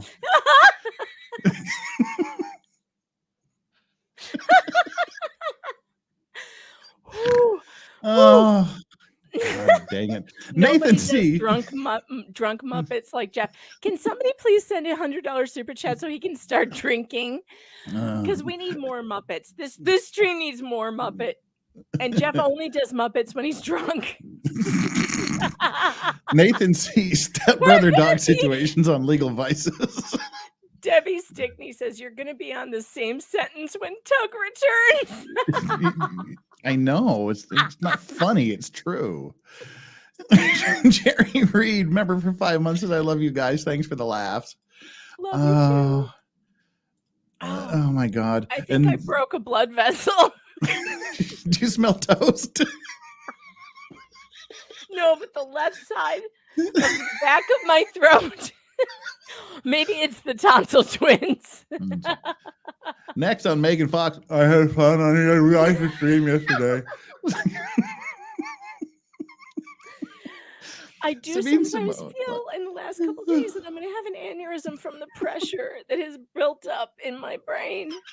Oh, I imagine Douche Canoe is a big, angry baby typing furiously at his computer, weeping, bolding furiously in red, thinking, that's it, I've got him. I've got him now. And Dina with the 10. I have not laughed this much in years. Oh, thank you, Dina. I appreciate that. It's Lord have mercy. But see, no, this is the I did not add the color. He actually put this red color. He added this himself. Okay, Jeff, count on your hands the number of times that in a legal motion you have gone to the text color and chose something on the color wheel other than black. Nearly once. Nearly. Once? Almost one time. Almost one time. You were like, I'm thinking that teal would be good here, but nah. Oh no, Megan, I've got some really bad news. We've been going an hour and 28 minutes. We're still like in the middle of page 3. Oh, we're on page 4 now. We're in the middle of page 4, and now this happened. Oh my God, Jeff, what are you doing? I'm trying to get. Oh yeah, see, we've got our background here. Oh no! Do you see Jeff's background? It's Joe's apartment. Do you remember Joe's apartment? Man, I do remember Joe's apartment. It's Joe's apartment. It's Tug's apartment. I love it. I love it. Look at Tug's apartment. Oh, nice. Jesus. Tramp stamp lawyer. I had to get the shirt and the merch. Oh my Lord. Well, there goes any hope. Hashtag Tug's Bugs reporting for duty, sir. By the way, I like how Jeff just gave up on the document. Right? He's like, well, fuck this. See the shirt. I'm not even supposed to be here. I'm supposed to be watching a movie. Well, see what's funny is like Megan's like, Tug says he's gonna be here for about the last 30 minutes. I'm no, he's gonna be here from the beginning. It's just gonna be the beginning. Oh Jesus! What is wrong with me? I got the kids out. They were like, "Oh, we're gonna watch a movie." I was like, "Later." I got something to do with that. You got something more important than you kids to do. Oh no! I can't stand it. I can't take it. I honestly can't take it. Tug, I have listened to our stream from last night at least 3 times, and every time, you know what? We can put cocaine out of business. I'm not kidding. we have successfully put drugs out of business. If you don't want to do drugs, but you want to feel high, listen to last night's stream, and the amount of serotonin that will be released in your brain from the laughing. Well, there it go. It's unbelievable. I gotta admit, you guys were good. You guys were funny. It's really just Tug. It's really just him. I'm just here to witness this greatness. He's a bad influence on us kids. My God. I was a good kid until Megan. My Lord. Oh, Jesus. Hey, Tug, how you doing? I'm doing good, man. Doing good. Oh my. Oh shit, Jeff. Oh shit. Get I'm the sorry. booze. Yeah. Get the booze. No, I'm sorry you're here for this part of the show, Tug, because some bad things are about to happen. Get the booze. Get the booze. The booze is coming out. That chat's hilarious. It's like, Tug, sorry, kids, I have to take care of the twins tonight. I'm really appreciating the dog butts. Dog butt stream. Hashtag dog butts. Damn. You got $100 super chat. I'm waiting for this shot. Where is it? Well, I'm in the middle of typing. Tug and Megan Fox have joined. The show is officially off the rails. $100. I'm jelly. Yeah. All right. All right. Let's do this here, and then we can let Tug know exactly how bad. Do I even have it? Surprising. You have liquor. You have liquor all over that joint. I have liquor. I just don't have a shot glass. Well, now I do. You know, look at this ridiculous thing that I have on my desk. It's a skinny margarita. Nobody wants this. Yeah. Who wants a skinny girl margarita? Now I've got a shot glass. Okay.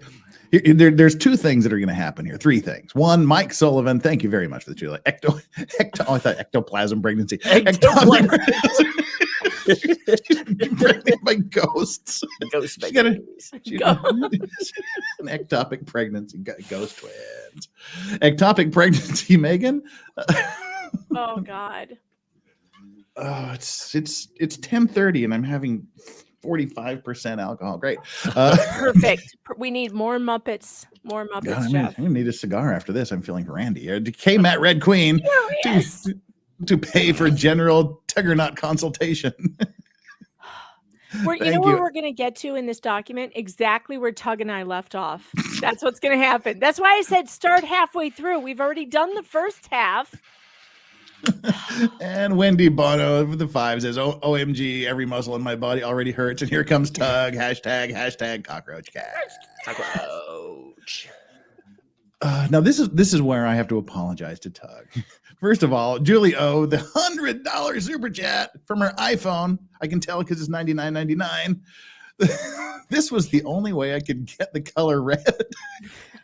Tug, sorry kids, I have to take care of the twins tonight. And we do our shot. Thank you so much, Julie O. You're a super huge supporter. I love it. Thank you so much.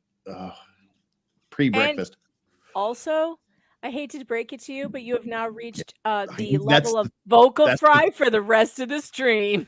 That's the third problem. That's why I was apologizing to Tug, because this is now my voice for the rest of the show. So sexy and painful. Just like someone who hasn't had sex for a whole year. It's tied. That's how I run my show. That's why you get the tonsil lube. Oh my God. Just don't use toothpaste. What would Toothpaste kills babies. And ladies, like the mouthful of ice cubes and water. You can't use Listerine in place of water. It burns. Listerine is the morning after pill. The Gargle I don't- Twins. If I don't hear back, I'm having the babies. Write me back. The Oh, little that bunch note. of grapes. Yeah. All right. Can I put this back up again?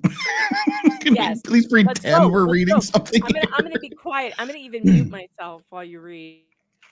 Does anyone believe that for a second? All right, we got as far as the red furiously. Now I'm gonna here's do where sign the language. see she couldn't last 5 fucking seconds.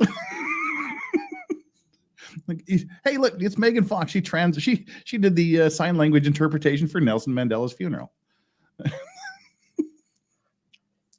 Good Lord. All right. Where are we at? I've got Furies. Okay. Just like Mr. Trump, Mr. Echard claims Ms. Owens must be lying because of the past allegations. I've had the whiskey. It's temporarily anesthetized my vocal cords. Do not blame it on the whiskey. Must be lying because of past allegations.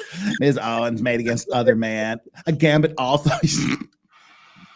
You're offending half my audience. They're all deaf. Which just flatly rejected in that case. But there's another parallel with Carol. This court may not be aware of. During her recent deposition, Ms. Owens testified Mr. Echard arped her. There is the allegation, people. There is the allegation of being arped. And the second sentence of this was, my client had sex. Ms. Owens had sex with Mr. Echard. Tug, in your life, how many people that you know that have been arped have described it as, I had sex with my arper? Well, there is Loa Owens besides that. Seriously, who says, oh, I had sex with Clayton Jeff, you're Echard, the when they first really meant person. arped? You're the first person to have pointed that out. I missed it completely. But like Yep. literally the first sentence in this motion is, my client had sex with my My client claims she had sex. she had sex. And then we're here where it says she got arped. Yeah. She claimed he forced sexual intercourse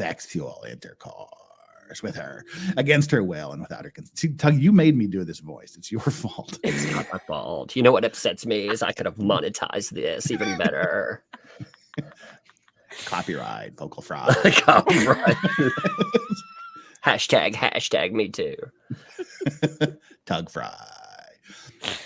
I told Megan, quick, you need to read this. What? You need to read her voice. That's technically a definition. Now you got to start here at the top. Oh, sorry.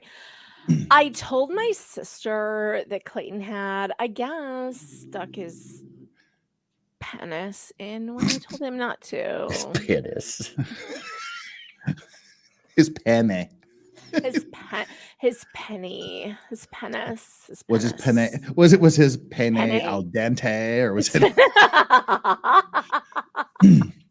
It was undercooked, if you know what I mean. So wait a minute. You are claiming that you told your sister that you told Clayton not to put his penis inside you, but he did? Yes. Are you suggesting that Clayton arped you? That's technically a definition. But your testimony right now today is that Clayton had penetrative sex with you against your will? He stuck it in and I told him not to. Yes. The penis is mightier than the sword. Oh, there you go, right there. We're two great minds thinking alike. The penis is mightier than the sword. Aha! Writes a lawyer in a brief to a judge. Writes that? Who writes that? This is the 12-year-old writing this that I'm talking about. Aha! He says in his official motion submitted to a judge to save respondents' counsel. The trouble of JFC. Justice for Clayton. I'm so offended. Yeah, we're not getting through this, are we? Yes, we are. Keep reading. Just keep going. We'll interrupt. I interrupt myself is the problem. I have to work with myself to save respondents' counsel. God damn it! I'm going to get through this fucking sentence if it kills me. Shut up. You are reading the greatest The greatest legal motion that has ever been written in the history of anything ever by my lawyer, Mr. John Douche Canoe Esquire. I'm so surprised I'm still green on the monetization. I'm gonna get through this fucking sentence. All right, go for it. At least let me get through one sentence. To say respondents counsel the trouble of screaming, not saying it. He typed screaming and then went through the trouble of doing a line through it. I told you he thinks that he's doing this for social media. This is all for Yeah. us. It's not for the judge. That's And in for- fact, if I were the judge, I would be like, I'm holding you in contempt for this bullshit sentence right here. Go to jail. I hope you brought your toothbrush with you. Bailiff. that's 14D chest. Right. It's not. Right away. It's not chest. It's chest. You don't know. Just wait for when he gets to court and he has to go in front of the judge, and this is the dialogue. I move for a bad court thingy. You mean a mistrial? Yeah. A bad court thing. To say respondents counsel the trouble of screaming, no saying it. Clearly, this allegation is contested. Mr. Echard has, or presumably will, categorically deny that he armed or sexually assaulted. Oh, there we go. Ms. Owens. Anyway, Mr. Echard was deposed before italicized Ms. Owens. He has to italicize the words because the judge doesn't know what the word before means. Thus, he could not and did not respond to the ARP allegation in his deposition. This is so fucking stupid. This guy, when viewed in this full context, the picture becomes clearer. Mr. Echard has vociferously, angrily, and repeatedly tried to paint Ms. Owens as a compulsive liar, a crazy person. It sounds better if you read it in like a gay sort of tone of voice. He's I a could crazy go for the person. gays. Totally. Do it. Yeah. He's a Do compulsive liar, a crazy person who made up fake pregnancy allegations in a sad and desperate attempt to trap him into a relationship. While these facts that obviously sounds remain accurate. strenuously disputed.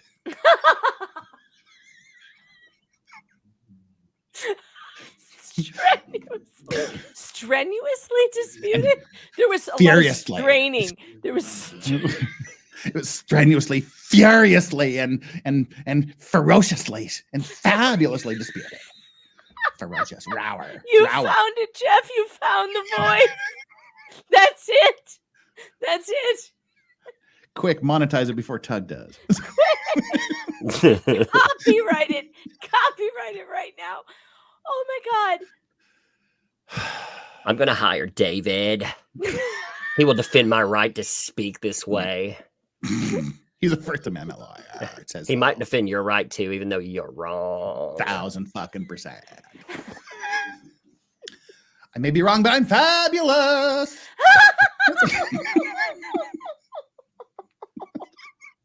Wait, read the thing with the pricks in it. Quick.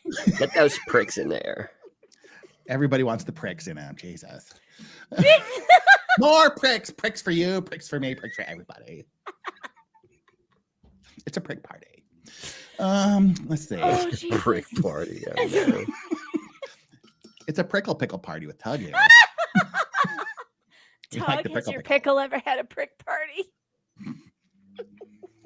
This is so sexy. I'm switching to my pickle avatar. God, where is it? Oh, yes. Now I'm at home.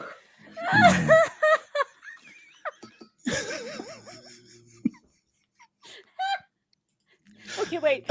What are the odds on one of this prick's motions is going to contain that there are multiple homophobic statements being made on YouTube about Like- a member of the bar? It's the Tug prickle. Look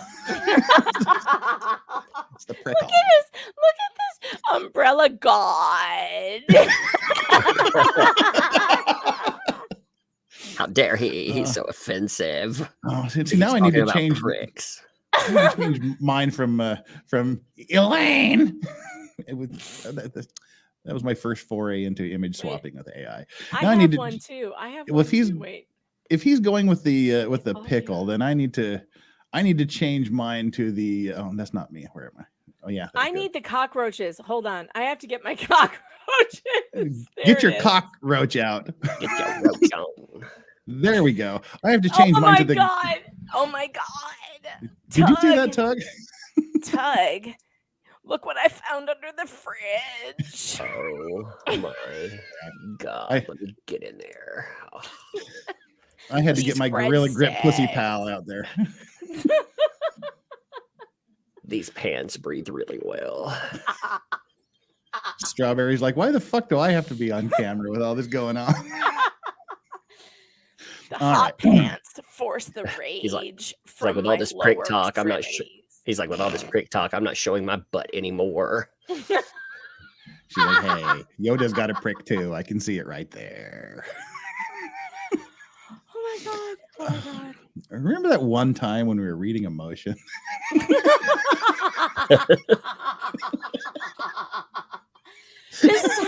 This is how hard it is, though. It's so hard. Extra large and extra hard. It's so hard. That's to why get you're the through. judge and I'm the law talking guy, the lawyer. Right. So, So hard to get through this because it's so poorly written. I'm sorry, but it is. David S. Gingras. See, this is what happens. People have fun.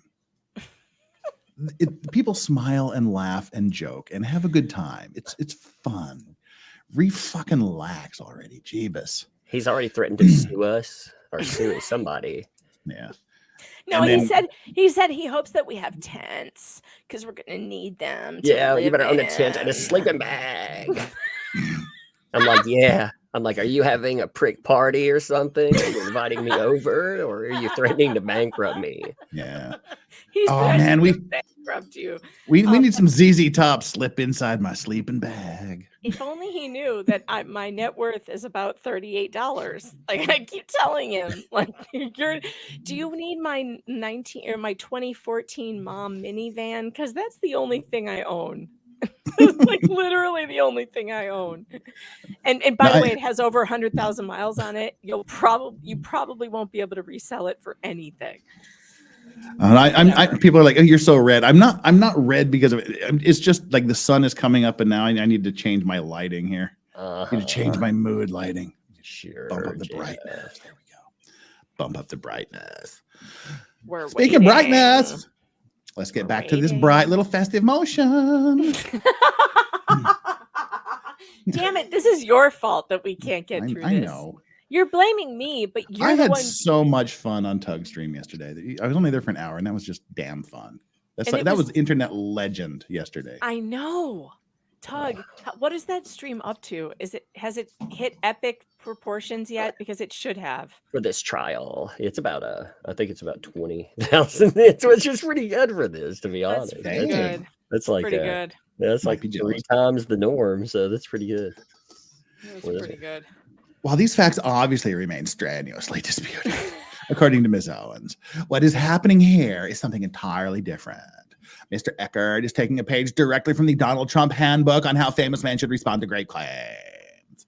I don't think that's a real book. No, we looked it up. It doesn't exist. Megan did look it up. She Oh, really no. did. Yeah.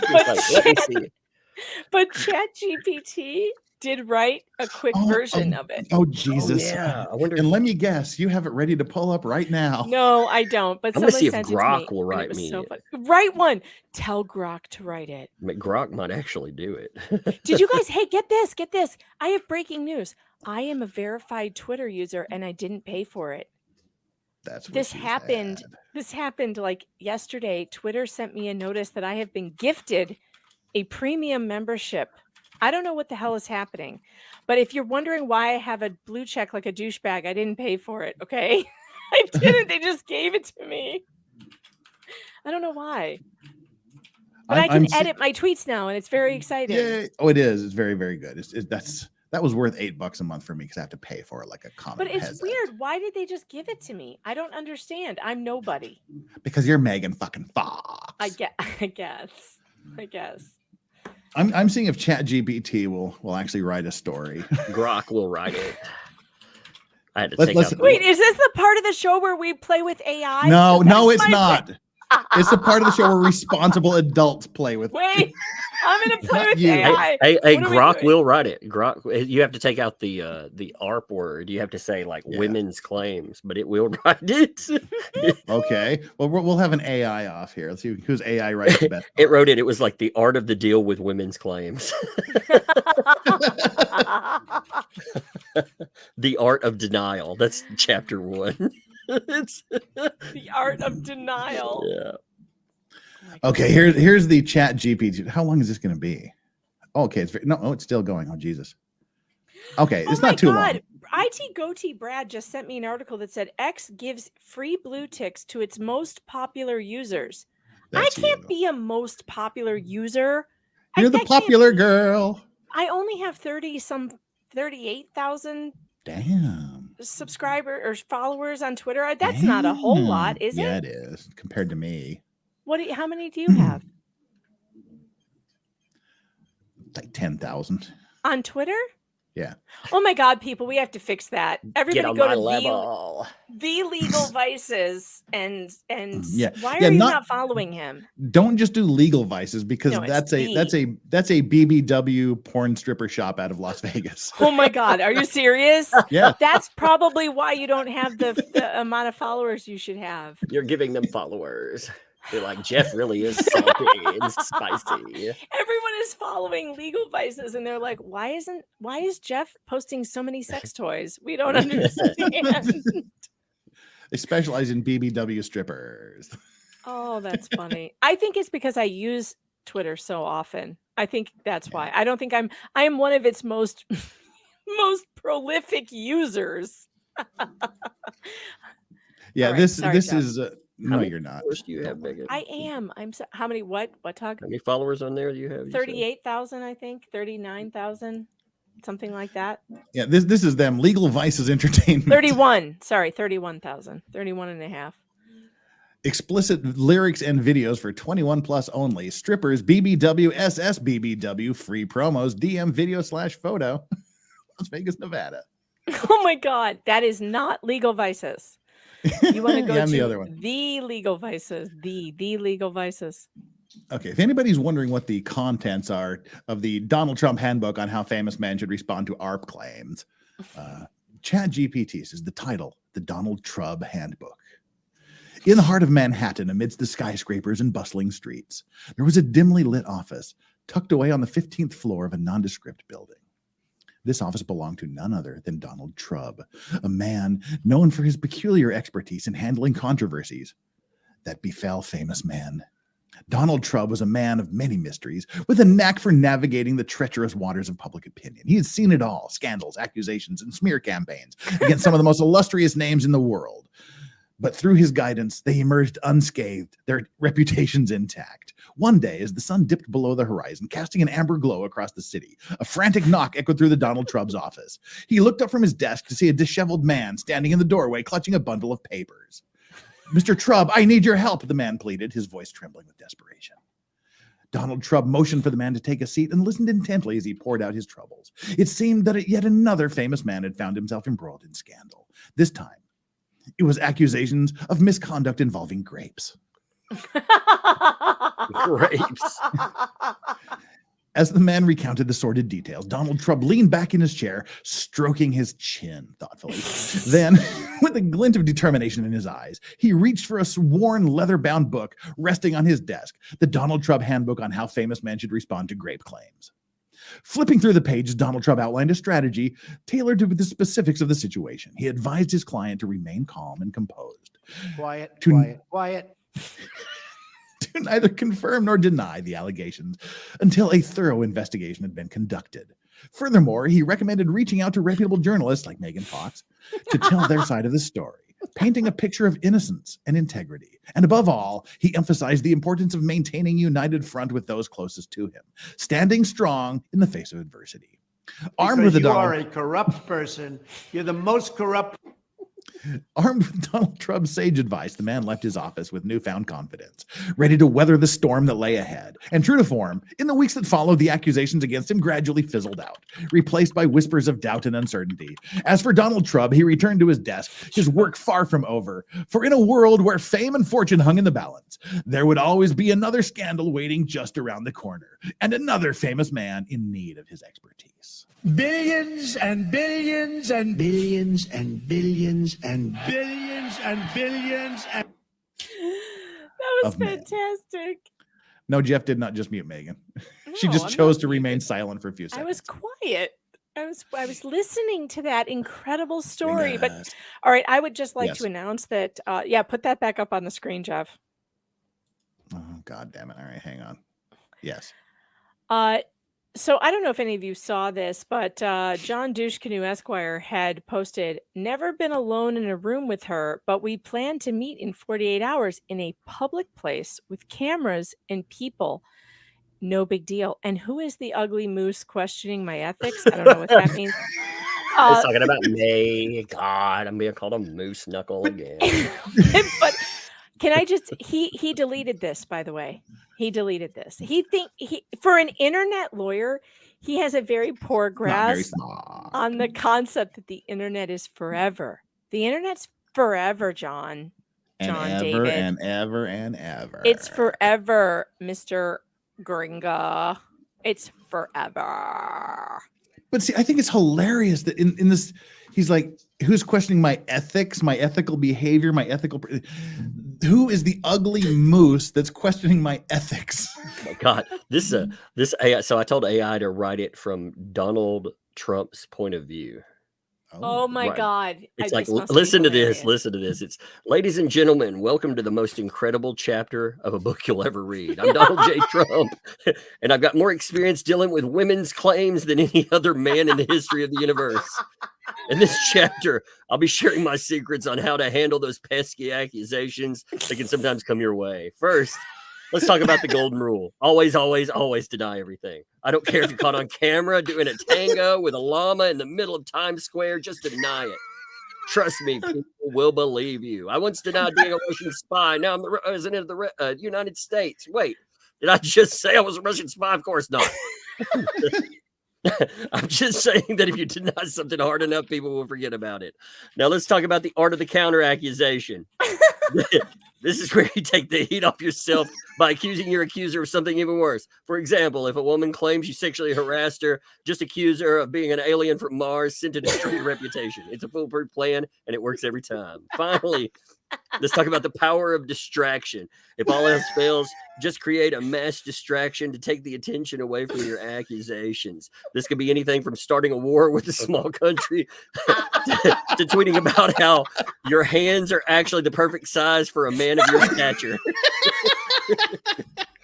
The possibilities are endless, and the results are always spectacular. So there you have it. The art of the deal with women's claims. Follow these simple steps, and you'll always be able to handle any accusation that comes your way. Now, excuse me, I have to go deny being a llama tangoing Russian spy.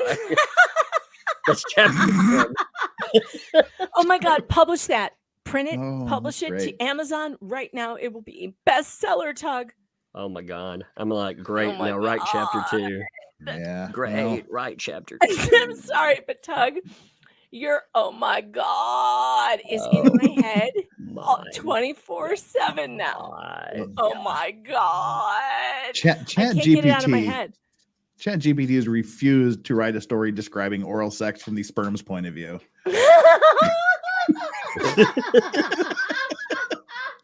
It won't do So it. there I was. Mind my own business. There I was, So- spat out onto the abdomen of Clayton Echard.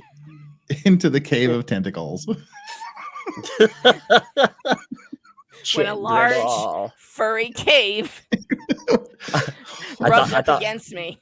I thought we were playing basketball because there was double dribble.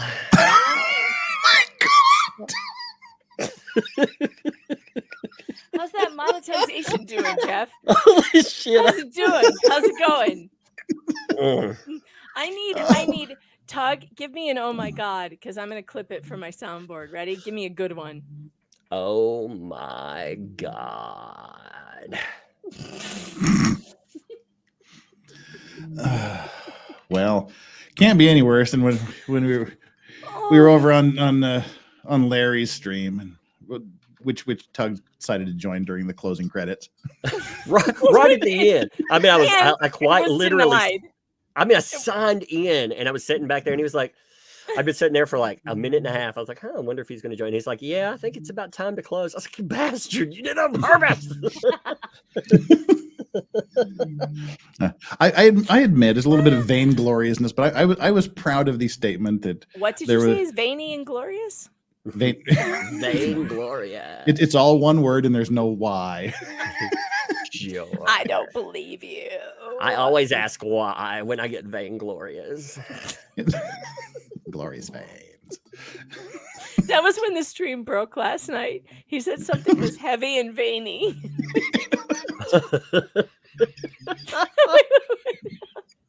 And the tonsils, red glare. Fuck me. We are in the middle of page 5 of a 40 after 2 hours. I'm sorry, but we're just perpetually drunk on this story. It's I know. I'm sorry. Megan, how I does it feel to know that it's been 2 hours and your kids don't know you're not in the room with them? Oh my God. They know. They're just leaving me be. They know. Oh my God. I was proud of myself when we talked. This is mom's habit, you know? Mom has a habit. That's just all there is to it. We said that Clayton Echard had oral arguments and a rebuttal. All right, get back to the document. We can do this. May I? Do it. Yeah. May I please? Is there a document? I forgot. All right, let me read the super chat before I get yelled at here. You mean Steve Olling with the $5. I got a few court cases that will make the Hales case look normal. Look up Acer Thorne v. Sidalpha lawsuit in California. I'm writing that down. Hold on. What? Acer Thorne. Oh, Acer Thorne. Isn't he the captain in Shogun? Acer Thorne. Acer Thorne's on. If this one really is weirder than this, I have to read it. I have to. All right, I'll be back. I'm ducking out for a minute. Thank you. How you doing, Tug? I'm trying to get AI to write second chapter of this book. I really want to read it now. Yeah, and it's captivating. Julie O says Megan's mom van has less miles than Laura Owens. Oh no. God. That's mean. Chase Stone, the $1.99. He's on YouTube and has the oral argument for the dirty. No, he's not on you. He can't be on YouTube. Is he really on YouTube? I haven't searched. I must admit, I just don't care that much about it. Oh, I do, Jay. Yeah, well, I mean, now I'm going to search eventually. Mike Sullivan. Oh no, it's the uvula retreat. It'll behoove you to care for your uvula. Wow. Let's see how much of this we can get in before Megan comes back. Oh, Jesus. Well, thank you for being here on a Friday night, Tug. What are we doing? Well, I see a David Gringas, but I don't think that's him. Well, how many Gingras can there be? There's a bunch. Apparently. Really? Yes. Deny everything, smear the accuser as a lunatic and a liar, claim they made up the whole story up, and hope no one believes her. In fairness to Mr. Echard, obviously someone is lying here. Yeah, obviously. Obviously somebody's lying. The question is, who in all caps? This guy writes like a fucking 12-year-old. It is possible Mr. Echard is telling the truth. Why would you say that in your motion? You need to declare him a liar. Yes. I mean, well, they went to all this trouble to compare him to Donald Trump and everything else. And then they're like, well, maybe he's true. This is so fucking stupid. Maybe Echard is telling the truth and that he, unlike Mr. Trump, is the victim of a totally false claim. Maybe. What's the chances? But at the same time, it's also possible, as occurred with Miss Carroll, that Miss Owens is the one telling the truth and Mr. Echard is lying and smearing her in a disgusting attempt to cover up his misconduct. Hashtag me too. This will never not be funny. That is the greatest. That is a shirt right there. And that's his problem. Lean into this shit, bro. This should be monetized. Yikes. Have a big shirt that just says yikes on it with like a smiley face. Hashtag me too. Oh my God. Did he do an interview with Dr. Field? Is that what people are telling me? Yes, he did. Apparently, it's on his bio. Megan's looking for it. God, I need that for a live stream by itself. BTM Marine LM. I have tears coming down my face. I also spit my drink out twice. You've never spit. You can't get pregnant that way, Jeff. Yeah. Gotta swallow the lies.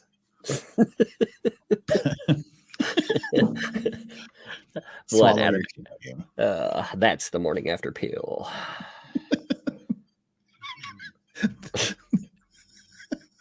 Oh no. This is of course why courts exist, to resolve disputes and determine the truth in a fair and reasonable manner. But the process takes time and it requires careful investigation of all the evidence and all the facts, not just half the story. Well, who is the half that's told their story? Your client has had since August or whatever the hell to tell her half of the story. With these preliminary points in mind, good cause exists to grant Mr. Owens a brief extension. He likes briefs. Lawyers do it in their briefs.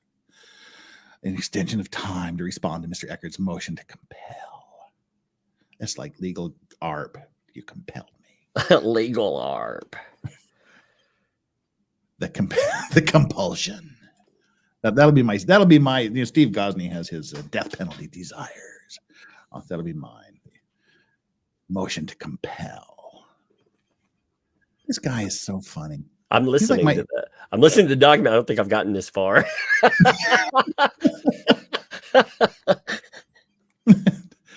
All right. It's time to respond to Mr. Echard's motion to compel. The power of Christ compels you.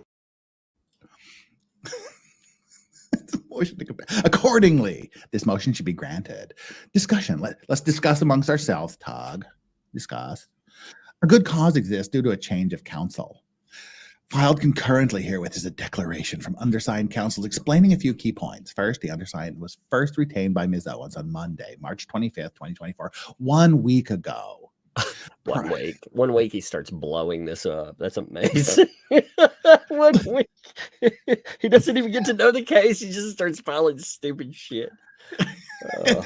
Isn't that weird? He's like, I don't know anything about this case, but I've got time to write a 39-page motion full of facts that I just, every tweet is, are you aware of this? No, I'm not aware of that. I haven't read that part yet. It's like, why are you filing a motion with details when you haven't read shit? No, my favorite stuff is when he's arguing with people online. He's like, I'll quit this case if you can point out where she lied and prove it. And people are answering. He's like, yeah, I haven't read that part yet. That's like that's just answered every tweet. Haven't read that part yet. Prior to being retained on this matter, the undersigned did not know Ms. Owens and had no prior knowledge about the parties of this dispute. Accordingly, the undersigned is literally starting this case from scratch. Literally. I hate people that use literally like that. Literally. I'm gonna use it in. I'm just gonna put up a post right now. It's just going to be literally. I wonder how many times I can type that before I run out of words. Literally. And I'm going to tag you into it. Thank you. Immediately after appearing in this action on Monday, March 25, 2024, the undersigned contacted respondents' counsel and requested a call to meet and confer about numerous issues, including the pending motion to compel. A copy of the preliminary message sent to respondents' counsel is attached as Exhibit A to the declaration submitted herewith. An lengthy hour-long telephone conversation between counsel occurred on the afternoon of March 26, 2024, followed by extensive email discussions about this case. After that call, respondents' counsel graciously and promptly provided copies of numerous, but not all, case-related pleadings, documents, evidence, and other things. Copies of case-related correspondence between counsel were not provided. Ms. Owens also provided the undersigned with some, but not all, case-related materials. He went to opposing counsel to get documents before he went to his own client, it seems. Oh my God. And you bless Woodnick, I would say I think your client has the full documents in this case. You can get them from her. But he was a good, gracious guy. How you coming on chapter 2 there, Tug? I'll be right back. I got a kid. Cool. All right. All right. We're going to plow through this, Tug, and Megan. Oh, fuck, Megan's back. For all the talk Megan's back. My fault. I Damn see it, you're Megan's- not that much further in. It's just We're- all I have to say. I know. I was looking No, I'm- excited because Don't worry, I'm popping back out again. Go ahead. Go for it. don't shame me into reading my own document on my own stream. Read your stream. Read the stupid fucking story, you loser. Jesus, I feel bad. Why do I feel bad that I'm reading the document on my own stream where I plan to read the document? I feel bad for reading it. God. No, I want to hear it because we haven't gotten past the middle part, so I want to hear We're it. Keep still going, so keep far going. from the middle part. Lord. In an effort, okay, we did that part already. Okay, here we go.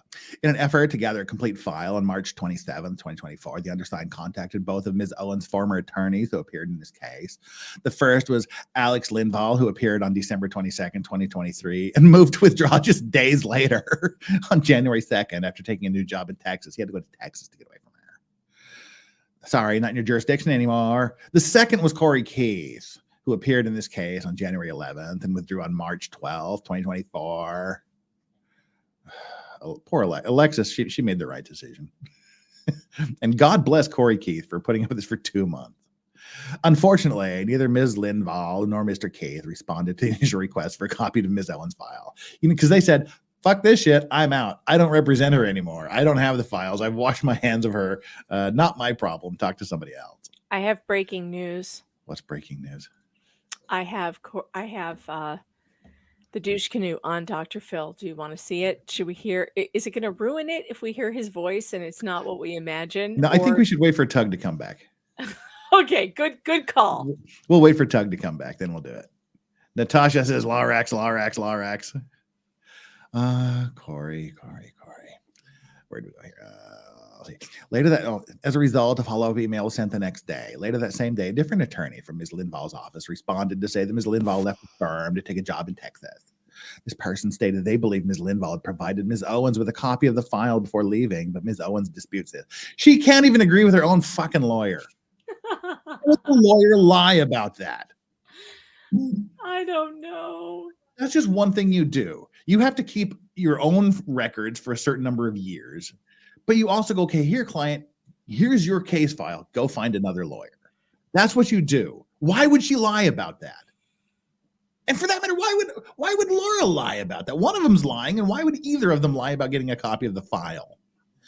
Unless Ms. Owens doesn't want to give the entire file to her. But wouldn't she have everything because she's the one who provided the attorney with the entire stuff for the file? Yeah. Yeah. Everything else is available on the public docket. Yep. So the only thing she needs to do is just hand over whatever it is she sent to her first attorney. Right?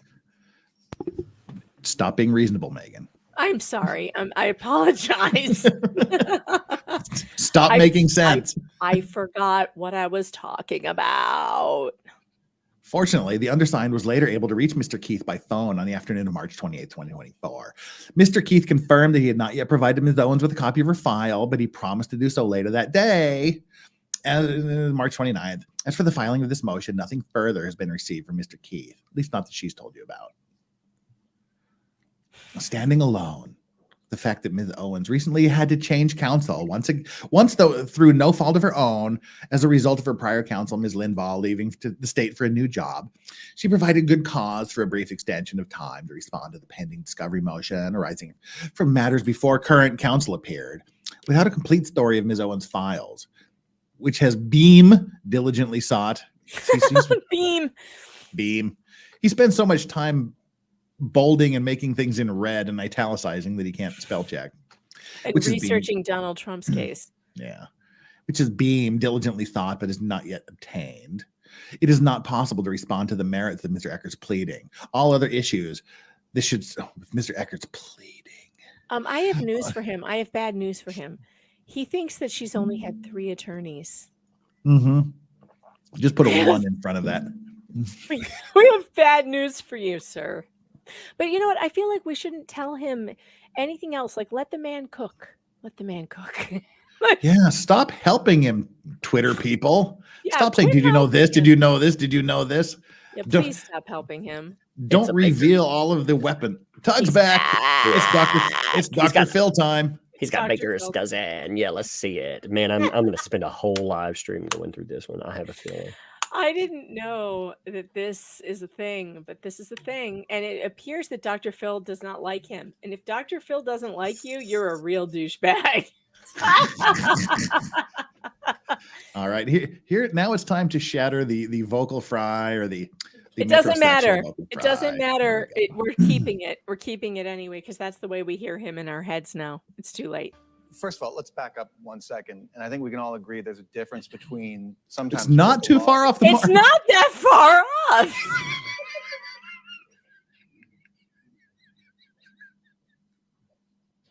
Damn it.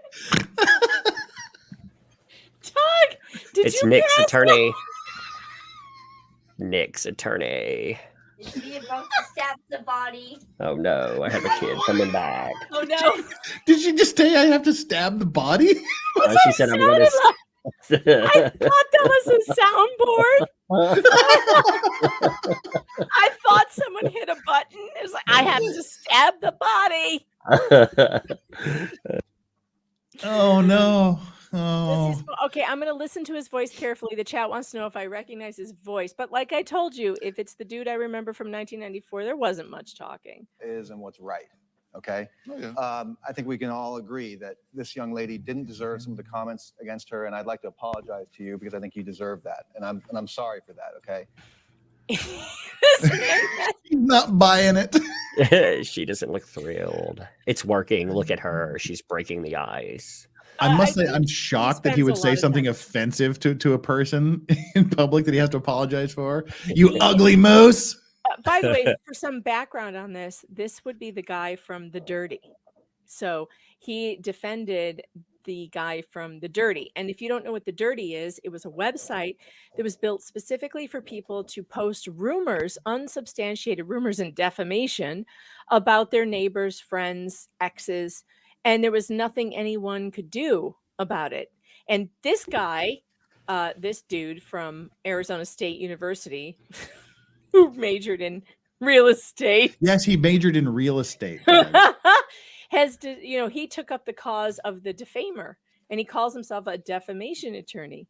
So I guess he defends you if you defame people. Is that? I guess. Okay. Let's just be clear about that. Let's just be clear about that. Now, having said that, the law allows Nick to do what he does because he's not the one writing those nasty comments most of the time. And I tell you, most of the time I see him write something that I think crosses the line, I immediately tell him, knock it off. That's not your. What do you think of the fact? You think this guy should be the guy who tells people when it crosses the line and knock it off? You dirty He literally wrote a blog post saying he couldn't wait till we died so he could read our obituaries and then throw it in the trash. Oh my God! I'm going to write my obituary in AI. I was literally clicking to do the exact same thing. Oh my God. I need to do it too. Wait, which one do you use? Do I have Grok now that Elon gave me a free membership? Do I have it? Yes, it is. It is in the app. It is the middle button in the app. Oh my God. Okay, write an obituary for a medium smart journalist. Let me say, I'm furiously typing. I'm going to make it funnier and offensive to that umbrella guy. There's a button on Grok that it's like you can tell it to make fun of you, and it'll rail into you. Make sure you tell it. You'd be like the medium smart Megan Fox. I did. In the realm of journalism where truth and integrity reign supreme, there once was a figure who stood out, not for her brilliance or her courage, but for her uncanny ability to piss off everyone she reported on. That figure was none other than Megan Fox, a self-proclaimed medium smart journalist who has now thankfully been relieved of her duties by the hand of fate. Wow. Megan Fox Born to a family of disgruntled squirrels and raised by a pack of rabid raccoons, never quite grasped the concept of subtlety or nuance. Her It writing, knows you. her writing was as blunt as a hammer to the face. It lives Oh, with you. Tug's hammer. I will beat you with a fucking hammer. And her reporting was about as accurate as a weatherman in the Sahara. She was a master of her craft, if her craft was to make enemies faster than a Kardashian can take a selfie. In her illustrious career, Meghan managed to offend just about every person she ever wrote about, from politicians to celebrities, from scientists to ordinary citizens. No one was safe from her unique brand of reporting. She once described the mayor as a cross between a sloth and a potato, and the city council as a group of monkeys trying to solve a Rubik's Cube. That sounds like what we're doing right now on this stream. We're just a bunch of monkeys trying to solve a Rubik's Cube. But perhaps Meghan's most memorable moment was when she decided to take on the world of academia. In a scathing piece titled "Why Professors Are Overrated," she managed to insult every single academic on the planet. She called them pompous windbags and intellectual snobs. I think I've actually done this. And even went so far as to suggest that their degrees were as useful as a screen door on a submarine. My father has actually described me that way. Needless to say, this did not go over well with the academic community, and Meghan found herself on the receiving end of a barrage of scathing rebuttals and strongly worded letters. Despite her many, many flaws, Megan Fox was a force to be reckoned with. She was a journalist who never backed down, never compromised, and never let the truth get in the way of a good story. She will be remembered, if not fondly, then at least with a certain degree of begrudging respect for getting #tramp stamp lawyer trending. Megan Fox is survived by her collection of enemies, her long-suffering editor, and a pet hamster named Steve. Poor Steve. In lieu of flowers, donations can be made to the Please Don't Write About Me Fund, a charity dedicated to helping people avoid the wrath of journalists like Megan Fox. Nice. What does your obituary say, Tug? It is not funny enough yet. I'm still working on it. See, I like using. I'm like, roast me harder. It's not trying. Roast me harder, Daddy. I like to use Copilot for written things because it's funnier because it crawls through all of your stuff. This is I typed write an obituary for YouTube sensation Legal Vices. Obituary, Legal Vices. In a shocking turn of events, the internet lost one of its most controversial and eyebrow-raising personalities, Legal Vices. The man who made inappropriate an art form. He's shuffled off his mortal coil. He leaves behind a legacy that's equal parts jaw-dropping and face-palm worthy. Early life and career. Born in the backseat of a speeding taxi during rush hour traffic, Legal Vices was destined for a life of chaos. His first words were repeatedly, "Your Honor, I object." His kindergarten teacher described him as the kid who always had a subpoena tucked into his lunchbox. Which is not really, see, that's scary because when everybody was playing cops and robbers, I always wanted to be the judge. Oh, that's funny. YouTube stardom. Legal Vices burst onto the YouTube scene like a poorly aimed firework. His channel featured riveting content such as how to sue your neighbor for stealing your Wi-Fi and top 10 ways to get out of jury duty without getting arrested. They missed cannibalism on the high seas. Oh my God, some of these are funny in here. His catchphrase, "I plead the fifth" of whiskey, became an instant classic. You need to incorporate that into the show. I'm going to now. Controversial moments of whiskey. Yeah. Controversial moments. 1, the whiskey-soaked deposition. Legal Vices once cross-examined a witness while sipping from a flask labeled Exhibit A.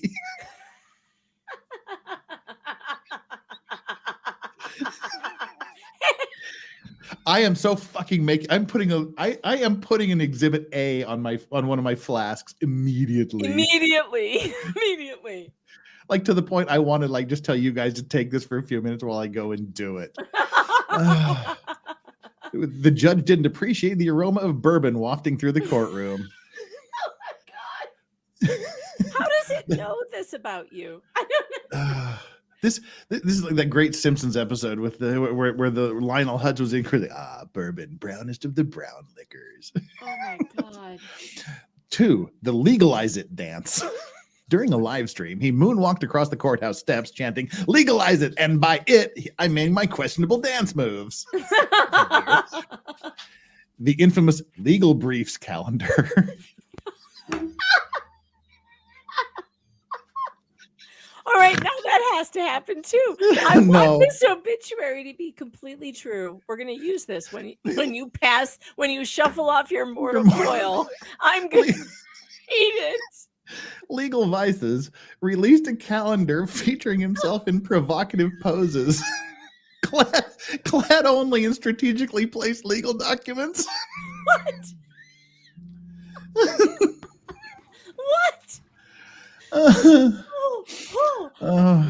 That sounds like something tramp stamp lawyer would love. It's sold out faster than a plea deal at a Black Friday sale. Family and friends. Legal Vices is survived by his pet paralegal, Sue Ellen, who plans to contribute to the family tradition of filing frivolous lawsuits against squirrels. His estranged cousin, Ethical Boundaries, declined to comment. Final word. Someone needs to change their YouTube name right now to Ethical Boundaries. Final words. As Legal Vices took his last breath, he reportedly muttered, "I object to dying. It's hearsay." His tombstone reads, "Here lies Legal Vices. He rests in contempt." In lieu of flowers, please send whiskey and cease and desist letters to the afterlife. Legal Vices would have wanted it that way. Rest in chaos, my old friend. May your appeals be eternal and your Wi-Fi signal be strong forever. Disclaimer, this obituary is purely fictional and meant for entertainment purposes. Legal Vices is a fictional character, and any resemblance to a real lawyer, living or deceased, is purely coincidental. I want that legal disclaimer actually on your obituary, and we need that. Offensive, perhaps, but hey, Legal Vices wouldn't have it any other way. Any other way. Is yours funny enough yet, Tug? Is it funny enough yet, A little bit of it. It's like, let me tell you about that umbrella guy. He was like a smartphone with a cracked screen, still functional, but not exactly a pretty sight. He's like a Netflix series that's been stuck on "Are you still watching?" screen for hours. We're all waiting for you to get to the point. It's watching. It's always watching. And last but not least, you're like a politician's promise, full of hot air and not much substance. But hey, at least you got AI to roast you, which is pretty sad considering you need to get out and touch grass more. I was like, all right.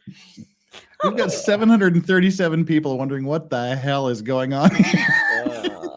I wonder sometimes. I'm going to regret saying this, but Megan and Tug, take this for a minute. I've got a call that I need to take. Oh, dang. All right. Oh, dear God. My God. That he just said he We'll took just keep watching responsibility this for dude. it by the fact that he evaluates and edits all the comments before they go up on the site. Legally, I know that doesn't make any sense, but that is irrelevant. If I go It's on, not irrelevant. it is You know absolutely no. That it is not irrelevant. You know it. I He is couldn't owning disagree that more. content. He is owning that content. Roasted by Dr. Phil. He looks like he's been shaved too. Look at that. He gulped. He literally gulped. Nope. Watch. Oh my God, he Content. gulped. He Does is that mean owning he's that content. pregnant now? Look, there it is. Let's You back don't think up. that'll be a Did you see that problem tongue in rub trial too? He's if like, somebody hurts himself and sues him. No, and let me tell you why. If I go onto drphil.com, which clearly you have control over and you moderate it, there's a message board there and I can post a comment. I could post the exact same comments that you've quoted about this young woman. Can I sue you for that, or could she sue you for that? Legally, she can't, because that comment came from a user, not from the owner of the website. And it does not matter if he edits it. the law actually encourages him to do that kind of editing, which he does. 9 times out of 10, he'll remove things almost instantly. And that's. I'm glad you do, by the way. I mean, I am. I think you should do it a lot more. Seriously. I try my best, Dr. Phil, but you know. Well, no. Does he though? Look at that guy, man. He is. Yeah. What you said that Tug, you called this lawyer the human version of a tramp stamp. What would you call this dude? I call him Shane from The Walking Dead. Is there a word to say penis and testicle together at the same time? Twig It's a and berries? penesticle. It's a penesticle. This guy has a penis in his shirt. Yeah, I like it. Seriously. I try my best, Dr. Phil, but you know. Okay, warning. Turn it on, Megan. We got our warning. Oh, We are no longer watching that. What, The a warning that copyright says warning? heads up. We're gonna cancel your stream and give you a strike if Bunch you of keep that. assholes. Well, all right, we've seen enough. That's all we needed to see was just this guy. Oh, being is that a douche copyright? canoe. Yeah. Just him Yes, being a douche canoe on. So we can't watch it. We can't Nope. watch it and comment on it. Nope. Dang.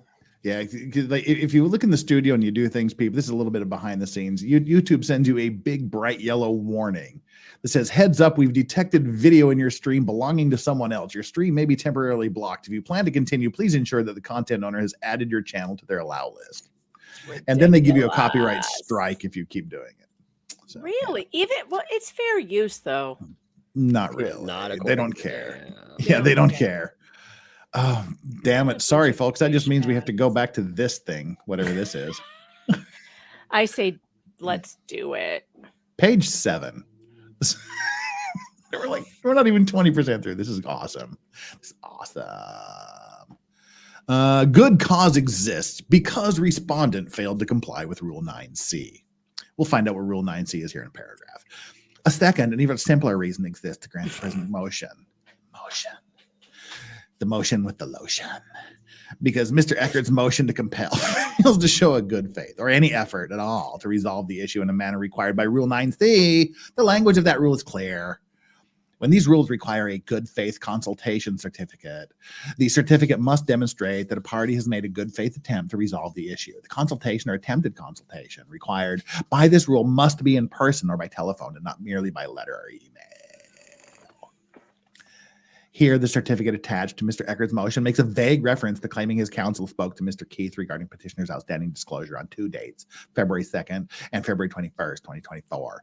Beyond that vague reference, which does not explain whether those conversations involved the same issues raised in the present motion, there was no explanation whatsoever describing what was discussed, what disclosure remained outstanding, and how.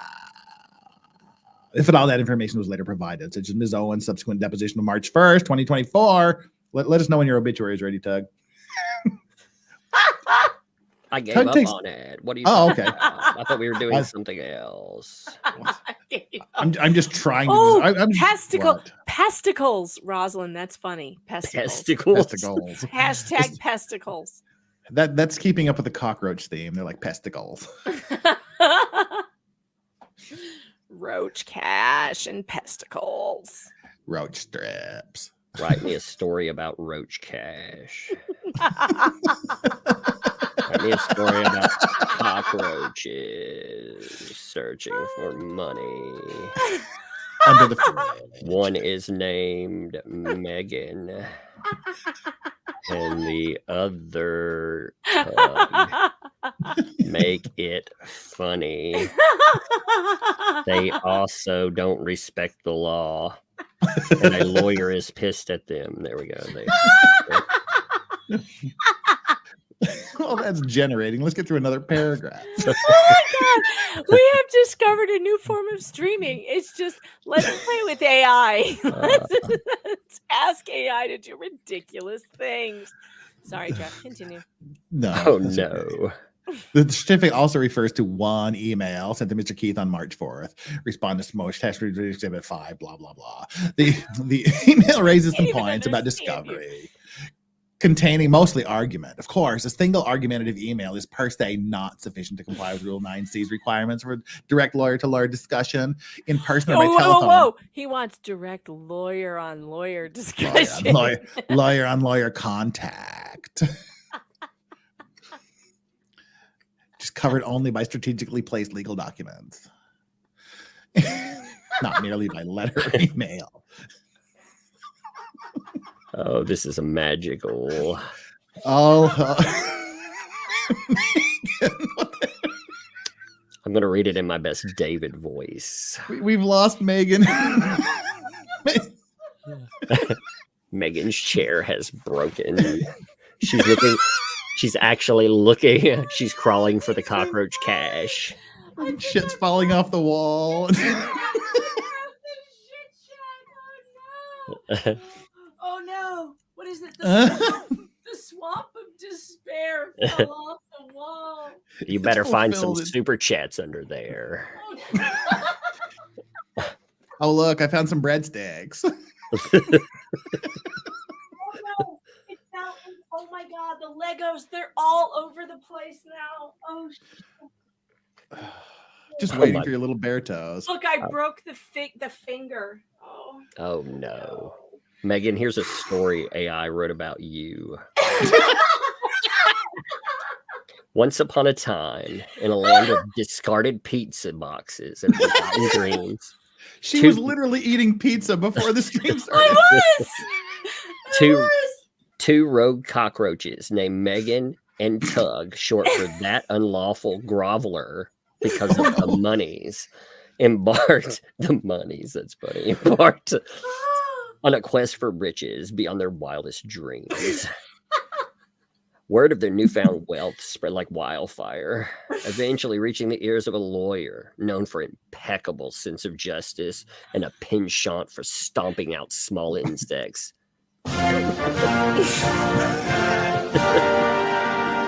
Furious at their theft of hard-earned cash, the lawyers set out to find the thieving little cockroaches, armed with a legal document promising to dance on their graves. The two cockroaches, blinded by their greed, signed a legal document without reading it, only to find out they had inadvertently signed over their entire fortune to the lawyer. In the end, Megan and Tug all were left penniless. $38. They were left penniless and embarrassed, forced to return to their humble lives, scavenging for scraps. The lawyer, satisfied with his victory, decided to let the cockroaches off the hook, but not before giving them a stern lecture on the importance of respecting the law. The end. That is a PSA. God, that was like an after-school special.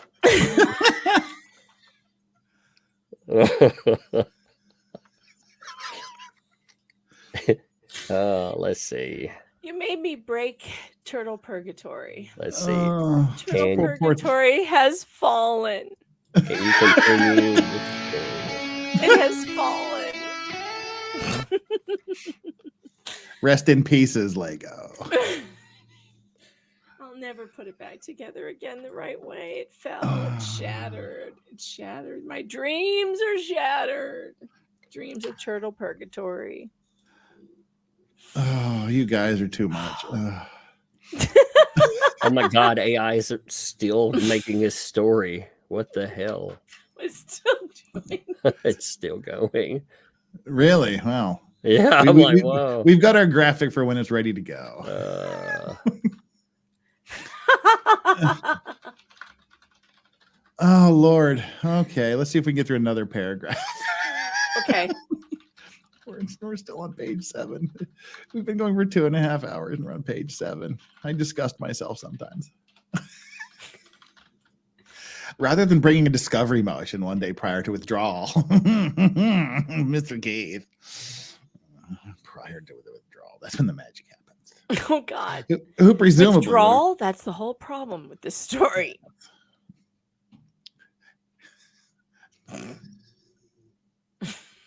What happened? It's silent. Dead air. Dead air. My brain just raced so far ahead of my common sense. Dead air, Jeff. Oh my Lord, that was funny. The things that were going on in my brain are completely inappropriate. All right. It's not funny to you because you can't hear what's going on inside my head. All right, I'll continue. Who presumably would have told respondents counsel about his intent to withdraw. I'm sorry, I had earlier. to interrupt you. Oh my God. Surprise! Who saw that coming?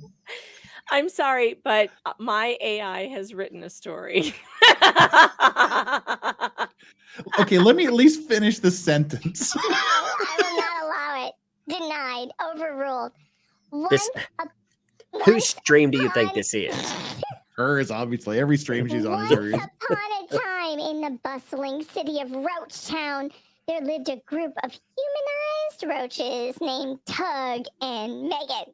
These two were known for their daring adventures and insatiable desire for cash. They had heard of You sound like the cockroaches in Joe's apartment. a great treasure hidden under a refrigerator, and they were determined to find it.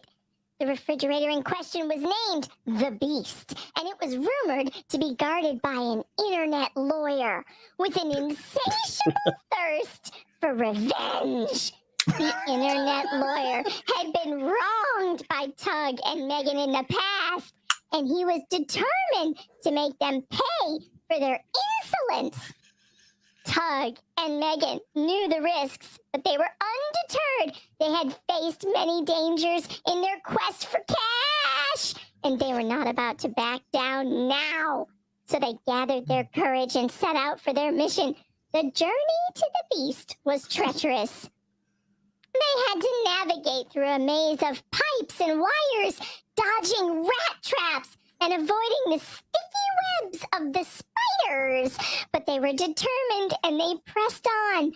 Finally, they arrived at the Beast. It was a massive gleaming refrigerator and it seemed to hum with a menacing energy. Tug and Megan could feel the internet lawyer's presence and they knew they had to be careful. They searched high and low for the treasure, but they couldn't find it. The internet lawyer had hid it well, but they were not about to give up. They kept searching, and finally they found it. It was a roll of cash hidden in a crevice under the Beast. But just as they were about to claim their prize, the internet lawyer appeared. He was furious, and he demanded that they hand over the cash. Tug and Megan refused, and a great battle ensued. They fought bravely, but in the end, the internet lawyer was too strong. Oh my God. He defeated them and took the cash for himself. He then threw them in the trash, laughing as he did so. I like his laugh. Were defeated, but they were not broken. They had faced many dangers in their quest for cash, and they knew that this was just another obstacle to overcome. They would rise again, and they would continue their search for the elusive treasure. And so the legend of Tug and Megan lived on, and they became known as the bravest and most determined humanized roaches in all of Roachtown, and their story was told for generations to come. I did not put furious in there. This thing literally chose the word furious for the internet lawyer. That's great. The AI in the continuation put the roaches in short shorts for some reason. It's like it gives them a lecture. It's like, remember my tiny friend. Oh, geez, what was that? Hold on. I heard a big bang. Hold on. I'll be.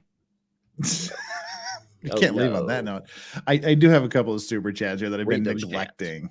I've been neglecting them for far too long. Chat him a lot. He deserves it. He's going through some trauma right now. Natasha, $2. If only we could have Mari as the judge. Clayton, you are not the father. Wanda Stevens. Pinkies up, Lorax. That's back when I was consuming my beverage. Now, this is interesting. This is like breaking news. I don't know if we should wait for Megan to come back or not. From Gingras. There's new Gingras updates. I think we'll wait for her. Wait, yes, I want to know about the. It was a stairs incident. My oldest daughter fell down the stairs. Oh my God, is she okay? Apparently, it was a huge crash, and there's no Yeah, crying. And I'm like, why isn't anyone crying? And my husband's like, she fell down the stairs. I'm like, what? I'm like, is she okay? Yeah, she's fine. I'm like, what? Okay, she might have just like gone to the bathroom to cry. I don't know, but she's 18, so we just leave her be. It's just fine. I can't vouch for the veracity of this. Sorry for the big words. I can't vouch for the veracity of this, but this is a recent post to Twitter here.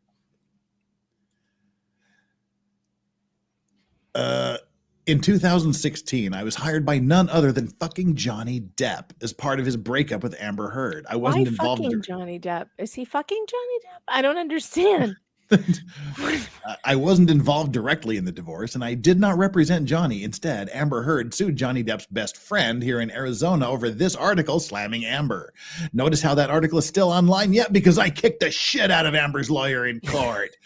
And she dropped the case about 2 days after she filed it. I can give you more examples, but you get my point. If you That's think I'm not what lawyer, happened, internet lawyer. I know the story of this. So Amber Heard actually sued Doug Stanhope, and then she got her payoff to go the fuck away. And she was like, oh, I'm out. So, yeah, she didn't have a chance to get her And ass by kicked the in. way, didn't the judge dismiss without prejudice?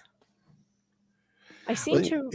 Well, it says, according to a brief internet search, Doug Stanhope is one of Johnny Depp's closest friends, and it appears that Johnny was able to convince Amber to drop the lawsuit against Doug as part of a global resolution of their divorce. Oh, he kicked the shit out of Amber's lawyer in court. So Johnny, let me get this straight. Oh, I found a quote from him. Oh, dear. What does that say? Stanhope's attorney, David S. Gingrich, tells people that Heard and his client did not reach any agreement to settle the case. Further, he says that no money was exchanged between them and there's no confidential agreement. He adds that he has not been in contact with Stanhope since the lawsuit was dropped, and says, I'd be surprised if he even knows anything about the conclusion of the case. Well, he was really invested there.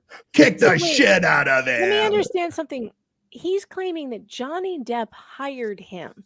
He hired him to represent the best friend when Depp just planned to pay her off in the settlement. Why did he need a lawyer then? He also doesn't credit. So in the time, this was his quote. He says, the dismissal was negotiated as part of a larger deal between Heard and Johnny Depp. Stanhope is one of Depp's close friends, and it appears Depp was able to convince her to drop the lawsuit. So it's not, I kicked the shit out of her. It's like, Depp was like, here's your payoff 3 weeks later. Why don't you drop the lawsuit? Okay, Tug, I'm going to require you to get in touch with your Depp sources and see if you can find anything else out about this particular thing. Like, who is this loser? Like, who's it? Does anybody know who this loser is? Like, did Johnny even hire him? Is this statement even true? Because, it's funny. It's funny that this man is publishing. Did he look you up at all? Because it seems to me that if he was going to make a big claim like Johnny Depp hired me, that maybe he shouldn't make that claim when there's a guy who's literally like one guy away from Johnny Depp to ask the question. I'll bitch slap you on the internet and make you look like a fool. Actually, I guess he doesn't care because, he's already made a fool of himself over and over again. Well, that's true, but it still would be funny. Like, just ask the question. I'll ask. Like, does Johnny really know this guy? Like, of course, he paid for his friend's lawyer to kick the shit out of Amber's lawyer. He was hired by Johnny fucking Depp. What? Now, you're fucking Johnny Depp? I don't understand. This is just something that I don't know needs to be shown because I'm flabbergasted by it. It has nothing to do with anything we've been talking about, but yeah, I'm flabbergasted. My gabber is flabbered. My flabbered is gasted. Is a Seattle public defender. Oh, Jesus. JFC. What? Come on. Stop. Come on. That's one of those. My comment about my client? Yeah. I just met her. She's really nice. She's really smart. She sounds like she's got the right idea about things. I really support what she's up to, and I think it's fabulous. How about that? God, she's accused of, what is it, criminal trespass? In the first degree, yes. Is she innocent or guilty? She's innocent, of course. D. Snyder's going to be suing for copyright infringement. She's innocent. Okay. Well, she's caught on video being arrested and protesting and allegedly protesting. So I'm trying to get all sides. So My client is pled not guilty. My name is Stephanie Mueller. I'm in the directory for the Washington State Bar Association. You can look me up. Okay. Stephanie, thank you for your time. At this point, your client is being arraigned, though. It's all just happened. Her hearing is over. Got it. It's done. All right. Do you know when her next court date is? I do. Leather pants, I'd nipples like to maybe just keep tabs protruding if they're, disgustingly. I think that's a great idea. Could you tell me when that is? No. Oh, Take okay. care. Thank you, Stephanie. Let me explain to you why the nipples look like that, by the way, because that is a silicone over the head, silicone breasts that that guy in Canada, the woodshop teacher, was wearing. Those are silicone. That is a prosthetic device. That is not implants. Those are not implants. You couldn't get implants that big on a dude to look that good. Those are silicone. I would have given anything if when he said, you know, can you tell me what the next court date was? He said, we're not gonna take it. No, we're not gonna take it. Just on full D. Snyder. Like D's like, damn, I wish I looked that good. This is absurd. Oh my lord. I saw that while checking the latest on Gingrich, and I just couldn't not show it. How does a judge not kick a person like that right out of the courtroom? I would tell no. They tell everyone to dress appropriately. You know, it's like, wait. You know what I would do? Right to jail, right away. Yeah, right to jail. Bailiff, bring the handcuffs. Take this person to jail immediately. Immediate 30-day sentence. This is ridiculous. Get out of my court. Imagine going to meet your public defender and you're just like, oh my god, I'm going to jail. What is that? What the fuck is that? I'm going to jail. I'm They're going to take prison me for away. extra time. Steph, I the like Canadian this $5 the sticker. funny farm. Where life is beautiful all the time. And all the pretty young men in their nice white coats are coming to take they're coming to take me away. Hee ha ha. Napoleon the 13th. What a great guy. Anyway, KJ with a $5 super chat. Maybe remind him who was named in Depp/Heard trial. Hashtag Cockroach Cash. I don't think he knows who's going to tell him. Hashtag Cock Cash. Cash for cocks. He's going to be like, we're friends, like my posts. No. His timeline is the saddest thing I've ever seen. Mimi you says, know why he doesn't know? You know why he doesn't know? What? Because he was looking for the Umbrella Man. The Umbrella Man. Have you been in contact with the Umbrella Man? It's like you mean that guy who raised a bot army. Oh god. Isn't he the head of Johnny Depp's Twitters? You know, Tug, I don't know. I wasn't talking to you at the time. Like, we weren't in daily contact as we are now. But when that happened, I need to go back and see if I can find the moment because I was streaming it. When that happened, I was like, oh my God, Tug! We all did. Yeah, and me included. I was like, oh, What day? Does anybody remember what day of trial that happened? Because I'm going to go back and see if I can find my live reaction. I just remember watching like the viewers like go through the roof. It was like, oh, 15 that's Tug's Tam Strand. That's Tug's Tramp One stamp. of us. One of us. If you look on the back of, just like right above Tug's belt line, it has the time stamp for when she says that. This is Tramp stamp. The time stamp for her saying the Umbrella Man. I think I remember saying, oh my God, they're going to make him so famous. They're going to regret this so bad. I remember right. I was on Nick's stream with Nick, me, Andrew Branca, and Andrew Legal Mindset. And I think there was just like this brief, like 10th of a second pause where our brains were processing it. And then it was really funny. It's just like, what? Oh my God. What was funny is,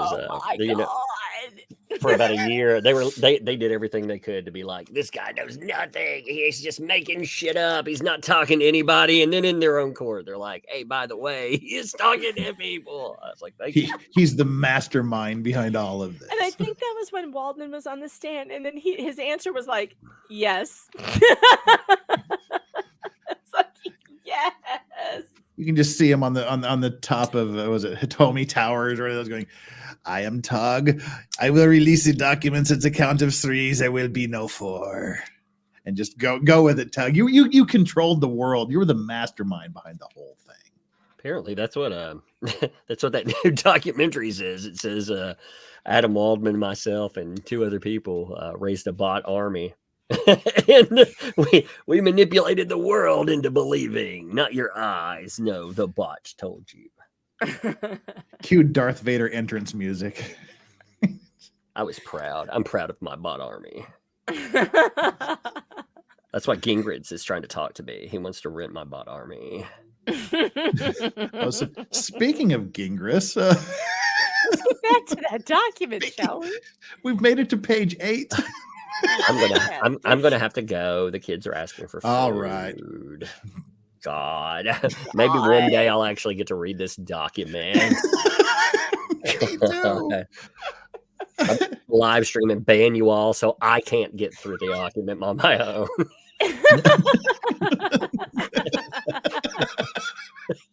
I'm thinking seriously about doing that. Hi, Jeff. Thanks for having me on, man. Oh, no, God. Thank you for being here, Tug. You're awesome. I'll see y'all. No, you just feel stupid going, if any of you haven't heard of that umbrella guy, go subscribe to him. It's like right. I know, right? It's kind of insane. Like, I try to tell, I'm like, although some people are like, who is this? But it's like, how do you not know? Seriously. If you don't know Tug. Mike Sullivan. I wonder if my public defender was a DEI hire.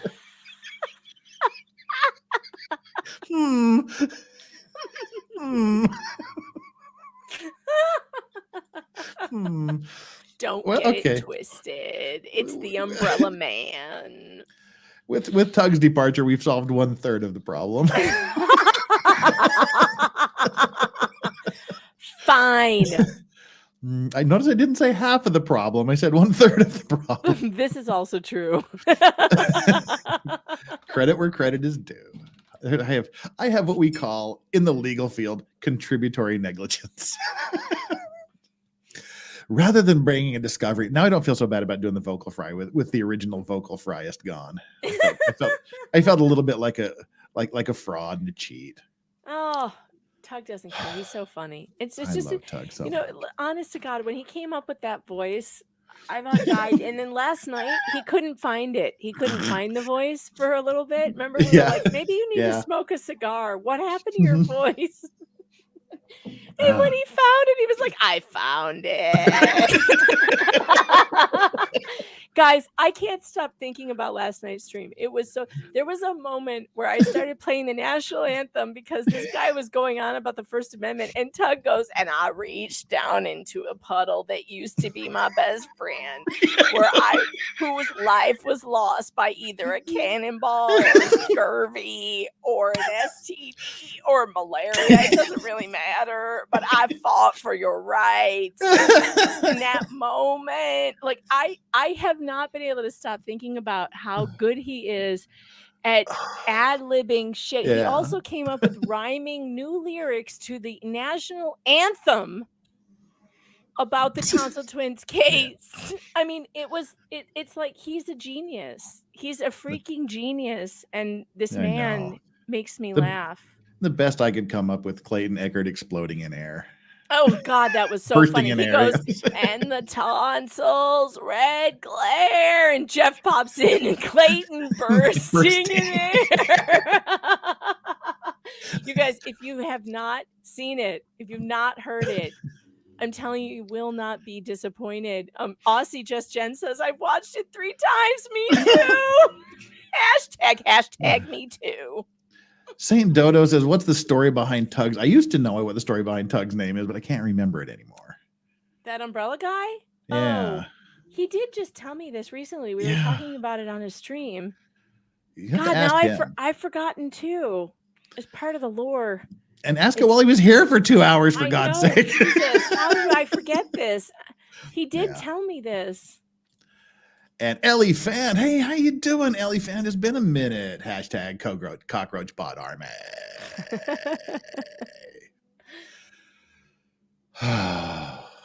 Lord have mercy. I keep posting last night's tug stream in the chat, so you guys can, if you missed it, make sure that you put it in your list of things to listen to later, because I found put it. another. It was during the Hicksville Trailer Park guy, which was funny because I was watching the most recent season of Hell's Kitchen, and for one of the rewards, they took them to the Hicksville Trailer Park. That was so cool. Right. Okay. Where are we at here? Okay. Oh, yes, we were talking about early withdrawal. Here we go. Who presumably would have told respondents counsel that his intent to withdraw sometime earlier. Rule 9C required Mr. Echard's counsel to make a sincere good faith effort to talk with petitioner's counsel in person or by phone, lawyer on lawyer action, before seeking relief from the court. If you can't do your early withdrawal, you need to get relief from the court. Relief. Clearly I need did not relief. Obviously, the withdrawal of Mr. Keith likely suggests he was either unable or unwilling to speak to respondent's counsel. That is unfortunate reality of what happens when attorney-client relationship ends. Yeah, he's probably, I'm out. Don't ever fucking talk to me again. But rather than allowing respondent to take unfair advantage of this fact by giving short shrift to the good faith requirement of this rule, the court should instead require counsel for both sides to strictly comply with Rule 9's these good faith requirements. Jeff, I hate to tell you this, but I have to leave. Don't. I do. Yeah. I do. My kids are texting me now. Oh, good. Well, we're only, this is not going to be done in one stream. You know what? Maybe we can just, if you get to what page did we end on? Okay, so Tug and I wrote it down. Page 13. We left off on page 13. So if you can get to page 13, maybe we will plan a stream where we finish the rest of it. And we can all do it together so we don't have to split this up into a million parts. Do it 3 times. All right, I have to go. I'm supposed to be on spring break, Megan. damn it. It's been 3 hours. All right. Thank you, Megan. Love you. Have a great evening. Bye. Bye. Oh, hi, guys. Remember me? I'm your host, Legal Vices. We have 689 concurrent viewers, 673 likes. Get down there and smash that like and subscribe button. And let's check it. We haven't checked on our like and subscribe poll since we started 3 hours ago. Okay, like, subscribe, and vote. What do you think about Laura's new lawyer? This is almost a dead heat. One option, only 10% of you chose hashtag me too. But everyone else is like 29% said he will be fun while he lasts. 29% also said he's the next victim. And 32% said yikes. Yikes. We're getting to yikes. Hey, Mimi, what's up, memes? And then there was one. Yeah, so the chances of us making it to page 13 are now somewhat better. I'm not guaranteeing it, but we'll try to get there. We can be a little more focused for the next half of the show. All right, what's up with the dogs? Okay, we can put Doggo Cam back because the dogs have arrived. Add them to the stage. Strawberry is just kind of sleeping on the chair over here. Strawberry is just being a lumpy potato, but we can get a better view of Yoda down here. Yoda's sleeping. Let me zoom out the camera, and then we will resume our fun-filled show. Let's see. There we go. There's Yoda sprawled out on the floor. All right, and bigging it just slightly. Oops, that's too big. Okay. Right, now we can jump right back into this. Where was I? Okay, got all the super chats cleared. We've got our like and subscribe poll taken care of. By the way, like and subscribe, people. Right. All the distractions are gone. Oh my God, Megan's in chat. It's like got a C&D, which is worthless. Oh, God, my ribs.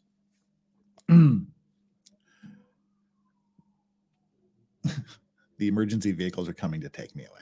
Okay, obviously the withdrawal of Mr. Okay, wait, Where the hell are we? But rather than allowing respondents to take unfair advantage of this fact by giving short shrift to the good faith requirements of this rule, court should instead require counsel for both sides to strictly comply with Rule 9C's good faith requirements. For whatever it's worth, undersigned counsel immediately sought to meet and confer with respondents' counsel in an effort to resolve all pending discovery disputes. And undersigned counsel is confident that those efforts will be successful. Of course, that process takes time, especially in cases complicated as this one. It's not fucking complicated. You were pregnant or you weren't. He's the daddy or not. Those are the only two questions. What is complicated about that? Someone explain to me what is complicated about that. All Clayton wants is a judge to say, you are not the father. That's all he wants. That's it.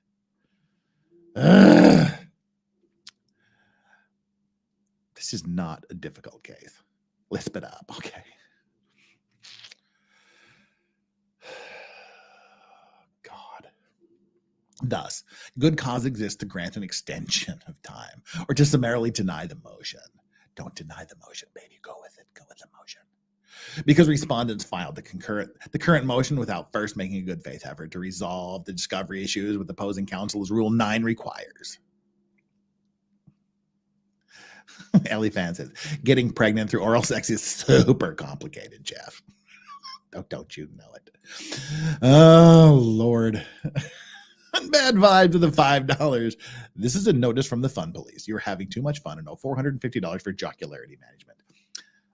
You can manage my jocularity anytime. I don't know why I said that. God. The motion to compel appears to contain false/misleading statements, which will require time to investigate and address. Not does contain, not contains false statements, appears to contain false and misleading statements. Appears. What kind of dogs? Those are 2 English bulldogs. That is Yoda there on the floor and Strawberries over on the chair. Korean bulldogs. No, just the fun place. Okay. See, even without these guys, I can still get off track. Yes, they are English bulldogs, but they're naturalized Koreans. Okay, a third independent reason establishes good cause to grant a short extension of time to respond to Echard's motion. Oh my God, he's making up another fucking book title. JFC, Justice for Clayton. That reason is as follows. Again, taking a page from the How to Smear and Defame a Female Sex Abuse Victim playbook. This guy is a fucking 12-year-old, I swear to God. He's made up the title to the Donald Trump essay book. Now he's taken a page from another non-existent book. This guy is 12 years old. Why would you do this in a professional motion submitted to a court? I don't understand.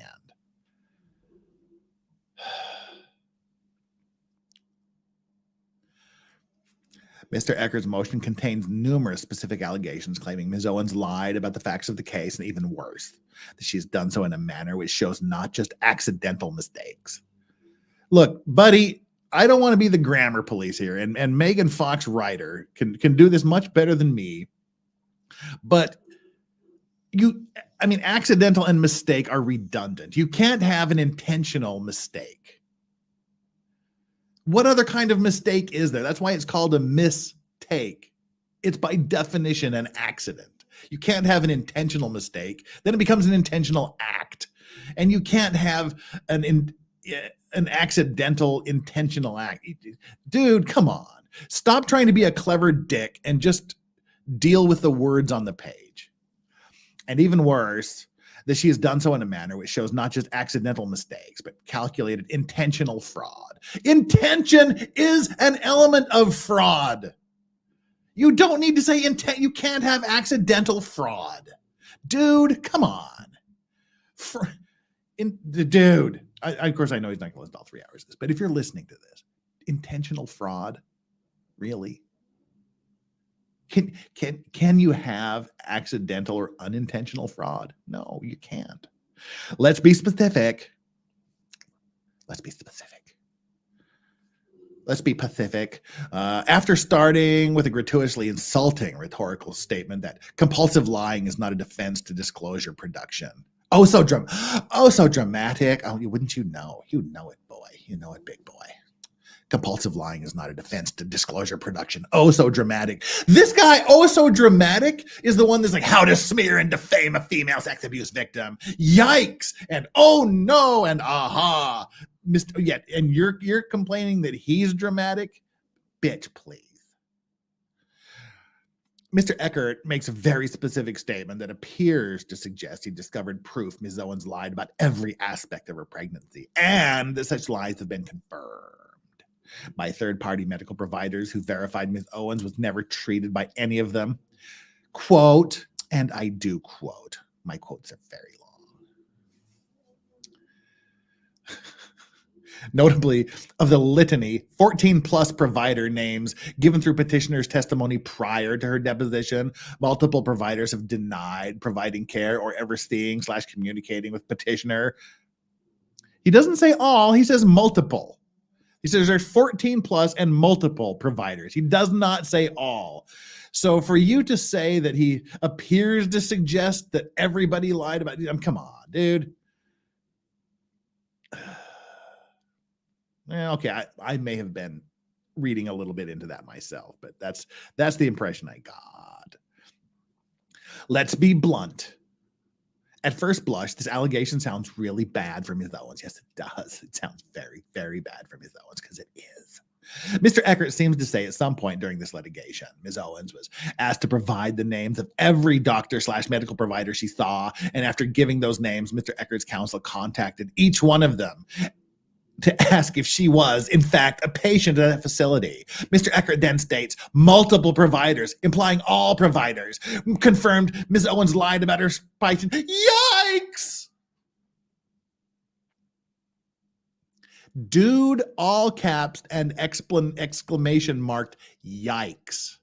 Dude submitted all caps, yikes, exclamation point, in a legal brief submitted to a court in an effort to try to convince this judge to allow him more time to file a response. Yikes. Dude is 12 years old.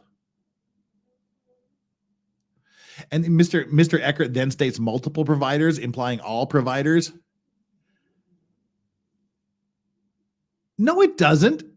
All providers means all providers. Multiple means more than one. So yeah, you're reading a little bit into this, brah. To be clear, this statement is at very best, at the very least, intentionally, seriously misleading, if not outright false. Here's why. Immediately after appearing in this case, undersigned counsel began the process of meeting and conferring with respondents' counsel in an effort to understand exactly what discovery disputes existed and how those disputes could be resolved. During those discussions, Mr. Echard's counsel made numerous representations about the current state of discovery/disclosures. Two central themes in those discussions arose. Something arose during that conversation. A claim by respondents' counsel that Ms. Owens had no medical records that support her fake presidency narrative or fake pregnancy narrative. And two, a claim that every single provider contacted by I have to stop doing this voice because as you can hear, like literally me doing that vocal fry voice has made my tongue swollen. I cannot do that anymore. It's hard to talk. I swear to God, my tongue is listen, this is me doing an S. My faking the lisp has given me an actual lisp. My tongue is swollen. Oh, my tongue is so swollen. I cannot do that. Excuse me while I get some more tea. Let's see if some nice hot tea will shrink the tongue back to its normal. Ladies, get me while my tongue is all swollen. It's not swollen, it's pregnant.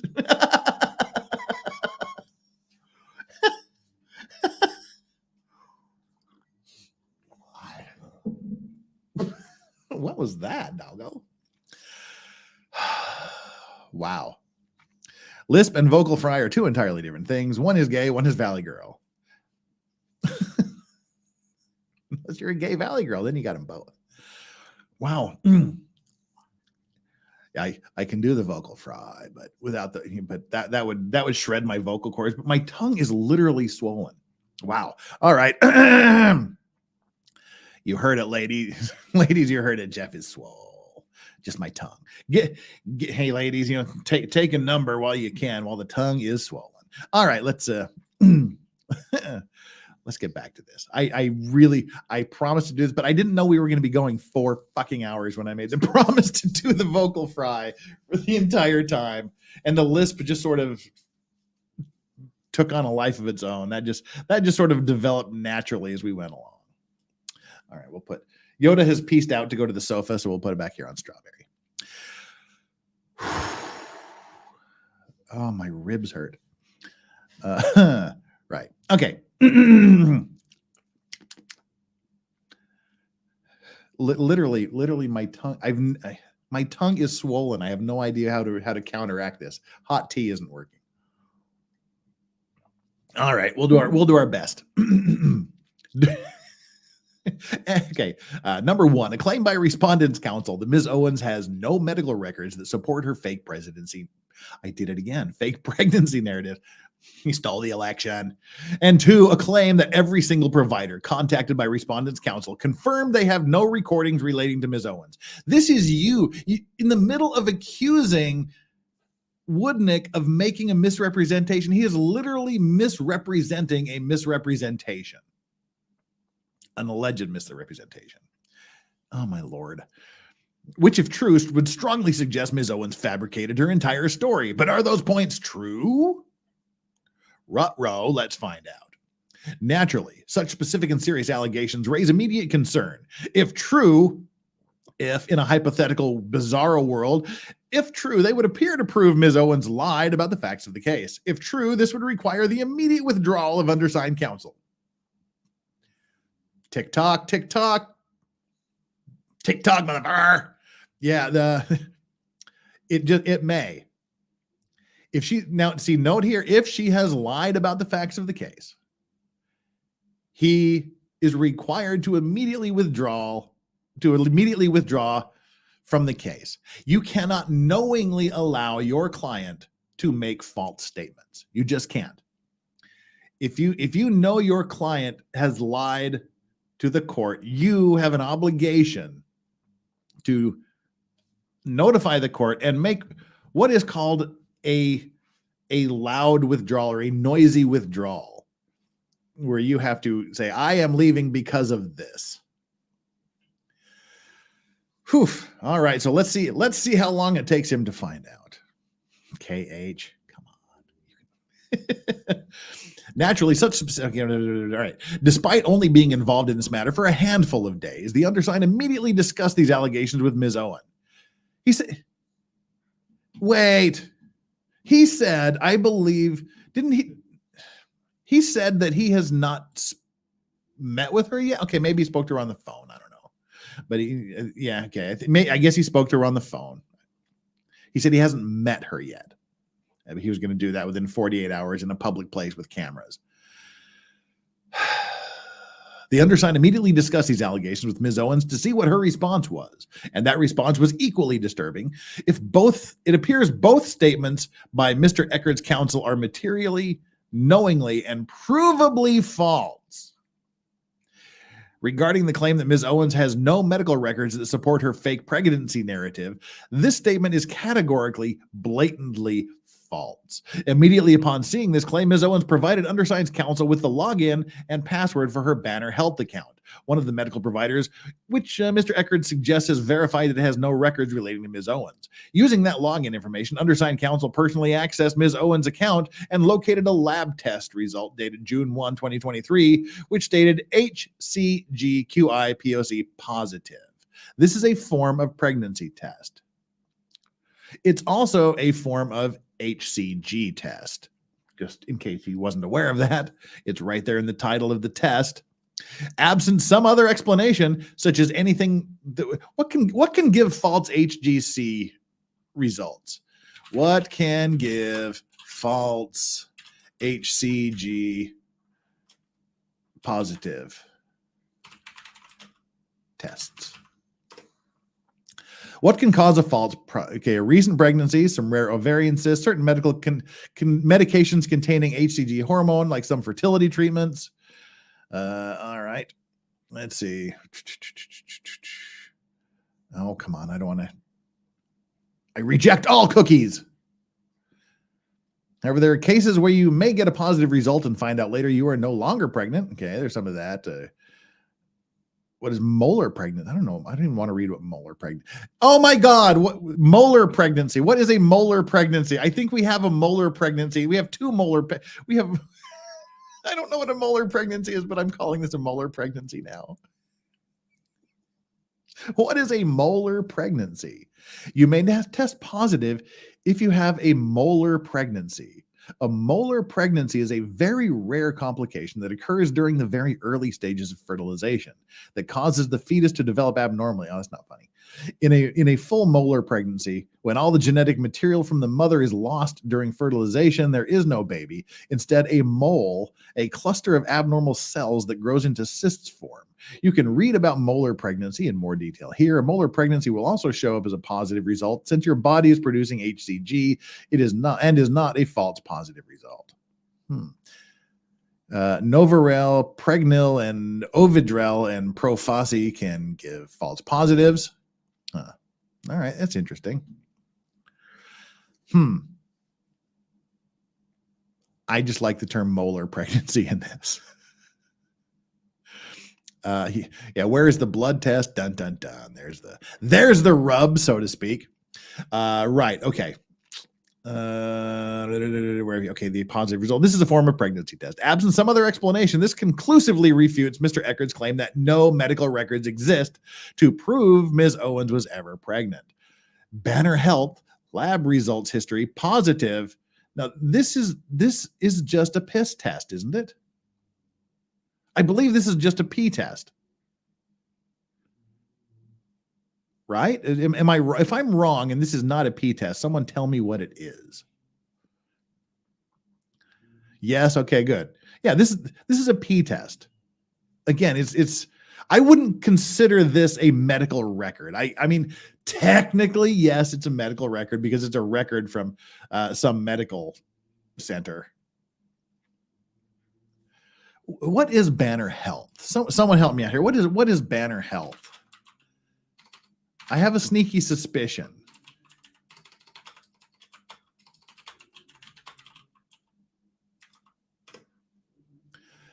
Headquartered in Phoenix, Arizona, Banner Health is one of the largest nonprofit healthcare systems in the country. Okay. All right. I thought it would be like one of these online things, but all right. Wow. It's one of the largest employers in Arizona. All right. So I thought it would be like an internet thing, but I guess not. All right. Sorry, Banner Health. You are a fine, outstanding, reputable, and honest and trustworthy medical facility because you said that you had no records of her. Laura Michelle Owens. Regarding the second point, the suggestion or implication every medical provider mentioned, no, there was no implication, said multiple. Implication every medical provider mentioned by Ms. Owens confirmed they have no records of treating her. That point has been shown to also be seriously misleading, if not entirely false. Specifically, and to use just one example, Mr. Echard's counsel claims he sent a records request to Banner Health seeking treatment records relating to Ms. Owens. Mr. Echard's counsel represented to the undersigned that in response to those requests, Banner confirmed that it had no such records. Again, yikes! Again with the yikes. That's the second time he's typed yikes. This, I'm 54. He's 3 years old. So this, we'll say this 53-year-old, 51-year-old, possibly 50. I don't know. He was born in 1972. So we'll say 51-year-old. This 51-year-old lawyer has written yikes in a brief twice.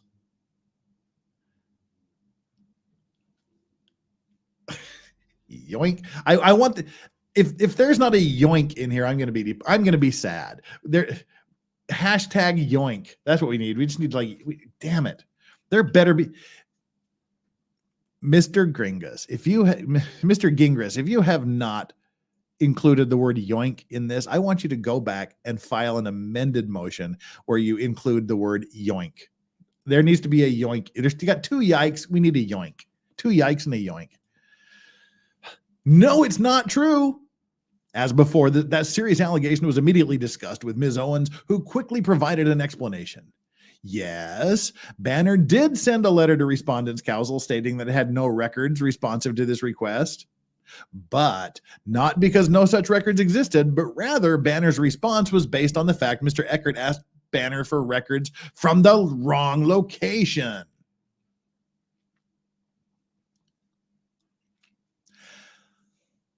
I would assume they have that all of the Banner Health have some sort of interconnected network, something.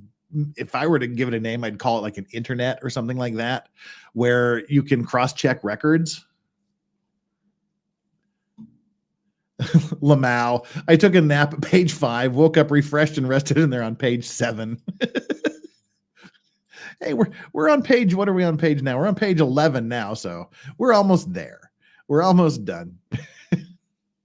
Where's Scooby-Doo when you need him? Jinkies. I want to see a womp womp. Yeah. Come on, people. I would suspect. See, I can walk into any hospital in Korea and I can get my full medical treatment history because they're all interconnected. And especially if it's, oh my God, the wrong location. Below is part of the response Mr. Echard received from Banner, indicating it did not have any records related to Ms. Owens for the facility and or provider you have requested. This identified Banner Urgent Care, Scottsdale and Shea as the facility for which records were sought. Okay, Banner Urgent Care, Scottsdale and Shea.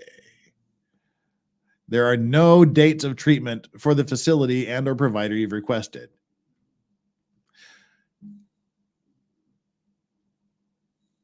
Okay. So, what about the right one? Is he gonna include? Oh my Lord! I did not just see what. Oh my hell! Fucking hell! I'm curious, and I don't expect it's going to be here. But would you not, if one existed for where you need to be, which is this one here, I guess. No, never mind. This just isn't worth it. Let's just continue. Mr. Echard exclaims, "Aha! Liar! Gotcha! Aha, liar! Gotcha! Gotcha, bitch!" He claims this is proof. Ms. Owens lied about seeking pregnancy-related medical care from Banner. But if Mr. Echard's counsel had bothered to actually meet and confer in good faith before the instant motion was filed, as Rule 9 required, a far less nefarious explanation would have come to light. Banner had no records of Ms. Owens being treated at the Scottsdale location because that is not the location where Ms. Owens went for care. Rather, Ms. Owens immediately provided a receipt showing she received care on June 1st at the Banner Urgent Care on Greenwood and 64th Street. June 1st. Okay. Is that the same? I believe that's the same date up here. So you have to double check with her because she has the cut and paste technology. June 1st. Okay. June 1st, 2023, 11:31 a.m. And the receipt, have to cross check because, there's no timestamp on here. Right. Okay, there's no timestamp. This shows two simple things. First, it is categorically false for Mr. Echard to claim, as he repeatedly has, that Ms. Owens has no medical records that support her fake pregnancy narrative. I still have to agree. I'm not buying a pee test. That statement is false, and it is a point this court should take extremely seriously, particularly since Mr. Echard claims Ms. Owens is the one lying. Second, Mr. Echard does accurately explain he sent record requests to some care providers like Banner, and he received some responses indicating no records exist for Ms. Owens. Okay, so he just said he's lying because he's implying that all places said none of them have records. But right here, he's accurately said some, and some did, and some said this. This guy is contradicting his own arguments. All that, he's implying that all of this, when he said that multiple providers, he was implying all of it. But then in a few paragraphs later, he accurately said some care providers and some responses indicating this. Way to undercut your own arguments, dude.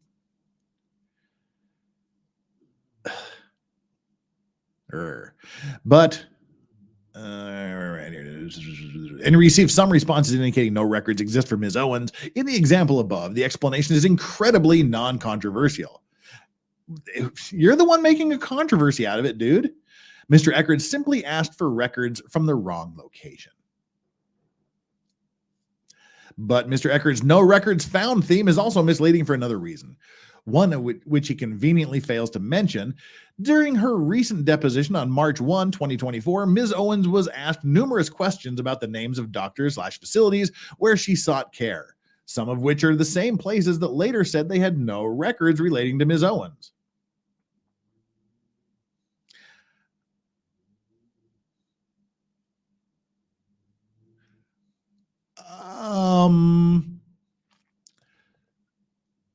Okay, so how is that proving he better come up with a good explanation as to how that is misleading. It's misleading to say that some places didn't have records for her because she gave the names of doctors and facilities and they said they had no records relating to her. How does that exactly prove that Echard is lying?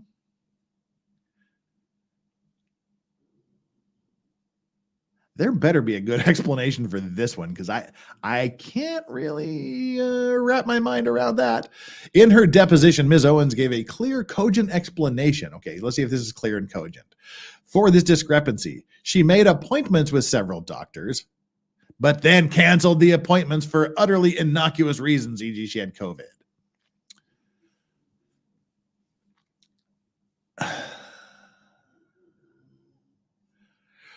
So is this guy implying that she sought care from these facilities and there's no records because she didn't keep the appointments?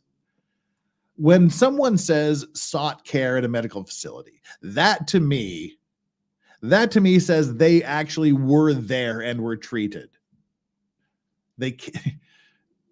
Making an appointment and seeking care, I guess you could technically argue are the same thing, but again, that's misleading. If I say I broke my arm and sought treatment at a hospital, I was there getting treatment. So yeah, I got to side with Echard in this one again. Is there a record of her COVID? Probably not. She doesn't seem to keep doctor's appointments. In the course of complying with her disclosure obligations, she has not complied with her disclosure obligations. Ms. Owen provided the names of doctors whom she sought. Oh, he is. Holy shit. He is making this ridiculous argument. Dude, be better. Seriously, be better than this, man. You are grasping at some pretty small, weak fucking straws here. That's exactly what he's doing. Oh no. Ms. Owens provided the names of doctors whom she sought care from, but no records exist for that doctor simply because Ms. Owens never actually received care from that person. Oh my God, he went down that road. That is, I mean, and you're bitching about them using technical arguments and things and misleading things. Dude, that is really weak sauce. That is really weak. If you say that you sought care from someone, you give them, I mean, if someone asked me who I sought medical treatment from, I wouldn't give them the names of people that I didn't see or I didn't visit, because clearly the judge wants him to have access to records that are at places, not places where you made appointments. That is so stupid and weak. That's weak sauce, brother. Come on. One lawyer to another, that's weak sauce.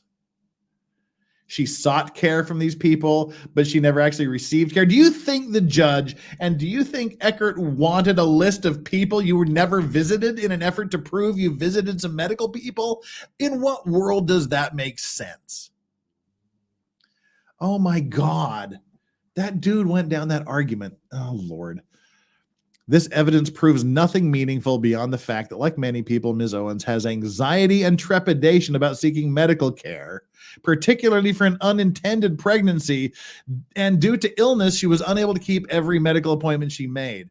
Why would you make appointments for different doctors with no intention of keeping them? And here he says for utterly innocuous reasons. And then down here he says that she has anxiety and trepidation about seeking medical care. Medical care for something she said she wants to keep this child. She wants to have these children with Echard forever and ever and ever because she wants him to be her man. And it's a high risk pregnancy. Why wouldn't she keep medical appointments? Because you have trepidation? Particularly for an unintended pregnancy. Oh, God. These points demonstrate a couple of important things. First and foremost, this confirms Mr. Echard did not make a good faith effort to meet and confer with Ms. Owens' counsel before filing the instant motion. Second, if Mr. Echard's counsel had made a reasonable pre-motion effort to investigate the issues, it would have quickly would have become apparent that many, if not all, of discovery disputes were based on nothing more than Echard's counsel's misunderstanding of the facts.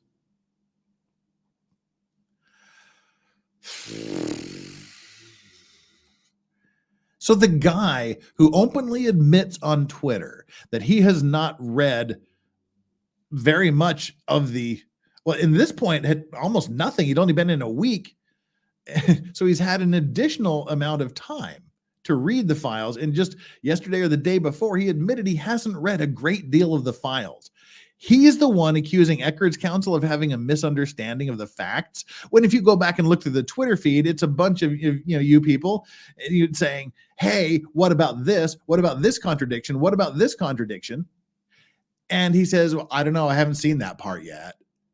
So who has the misunderstanding of the facts here? Who do you think has the misunderstanding of the facts? The lawyer who has represented two people that are tied to her pregnancy with twins, or you who hasn't read the entire file?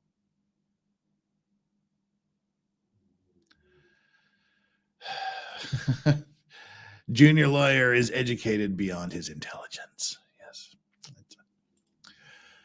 Oh my Lord. Once again, we're on page 14 now. I think we've gotten farther than Megan Fox has. I'm proud of that. We'll okay. Let's see. D. Check down here. Okay. D is long. Oh, we're almost to the end. Cool. The rest is evidence. All right. Well, so we'll just finish. We'll go finish through this. And what do we got here? This is okay. The declaration. That's the declaration that. See, this declaration is going to be very, very interesting, and we'll read that later, because that's where he says, "I believe everything in here, to the best of my knowledge." So, all right, we'll wrap up the actual motion, and then we'll save the other stuff for next time.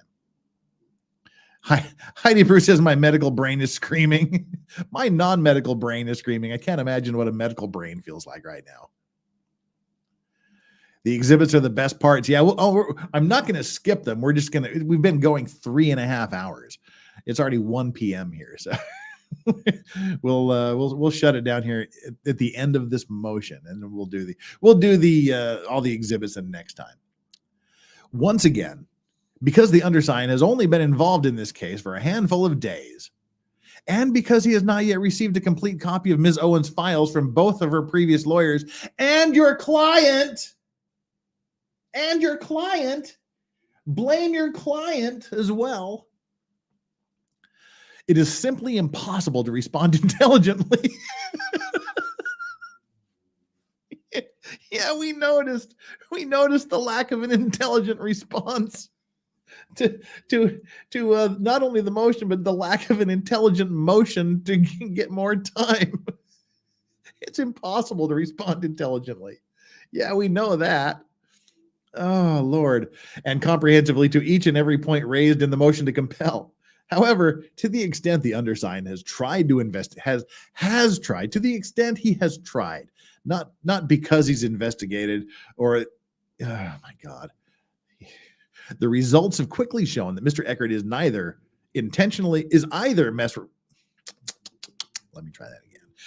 The results have quickly shown that Mr. Echard is either intentionally misrepresenting the facts to this court, or he has deliberately avoided any effort to understand his own investigative mistakes.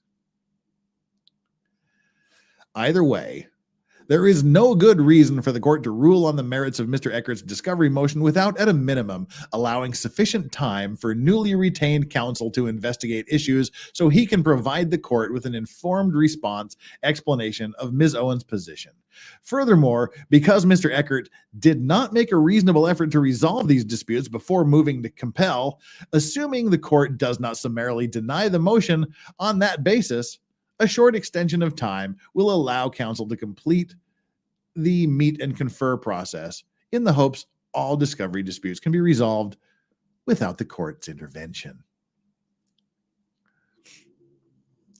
Good cause exists to allow more time to respond to the motion to compel because respondent has no right to any of the disputed discovery. Oh, this should be interesting. He has no right to the discovery he is seeking. All right. Now, see, ordinarily, you have a right to full discovery of all documents and information relating to the case, both in support of your arguments and ones that go against your arguments. And you have the same obligation to turn over stuff to the other side. And there's exceptions, such as work product stuff and attorney-client privilege stuff, but by and large, you have to give everything over. So let's see why Clayton is not entitled to any of this. The original first draft of his motion was completed on Friday, March 29th. Of this motion, sorry. The original first draft of this motion. He's did redrafts, and it's still full of yikes and oh no's and oh my Lord. That draft ended at the section above. However, over Easter weekend, after the first draft of this, she doesn't need your whole fucking document drafting history. She doesn't need that. Maybe if you had submitted this on Friday, March 29th, it would have got rejected more quickly and you would have had the weekend to prepare. But yeah, this is stupid. She doesn't need to know your edit history. However, over the Easter weekend, after the first draft of this motion was completed, and while continuing to study the history of this action, another important issue was discovered, which also bears on the motion to compel. The issue is as follows. As the court knows, parties may only seek discovery into matters relevant to the party's claim or defense. Correct. By definition, evidence is relevant only when it has a tendency to make a fact more or less likely, and the fact is of consequence in determining the action. Okay, with you so far. Edit. I have no clue how to lawyer. Yikes.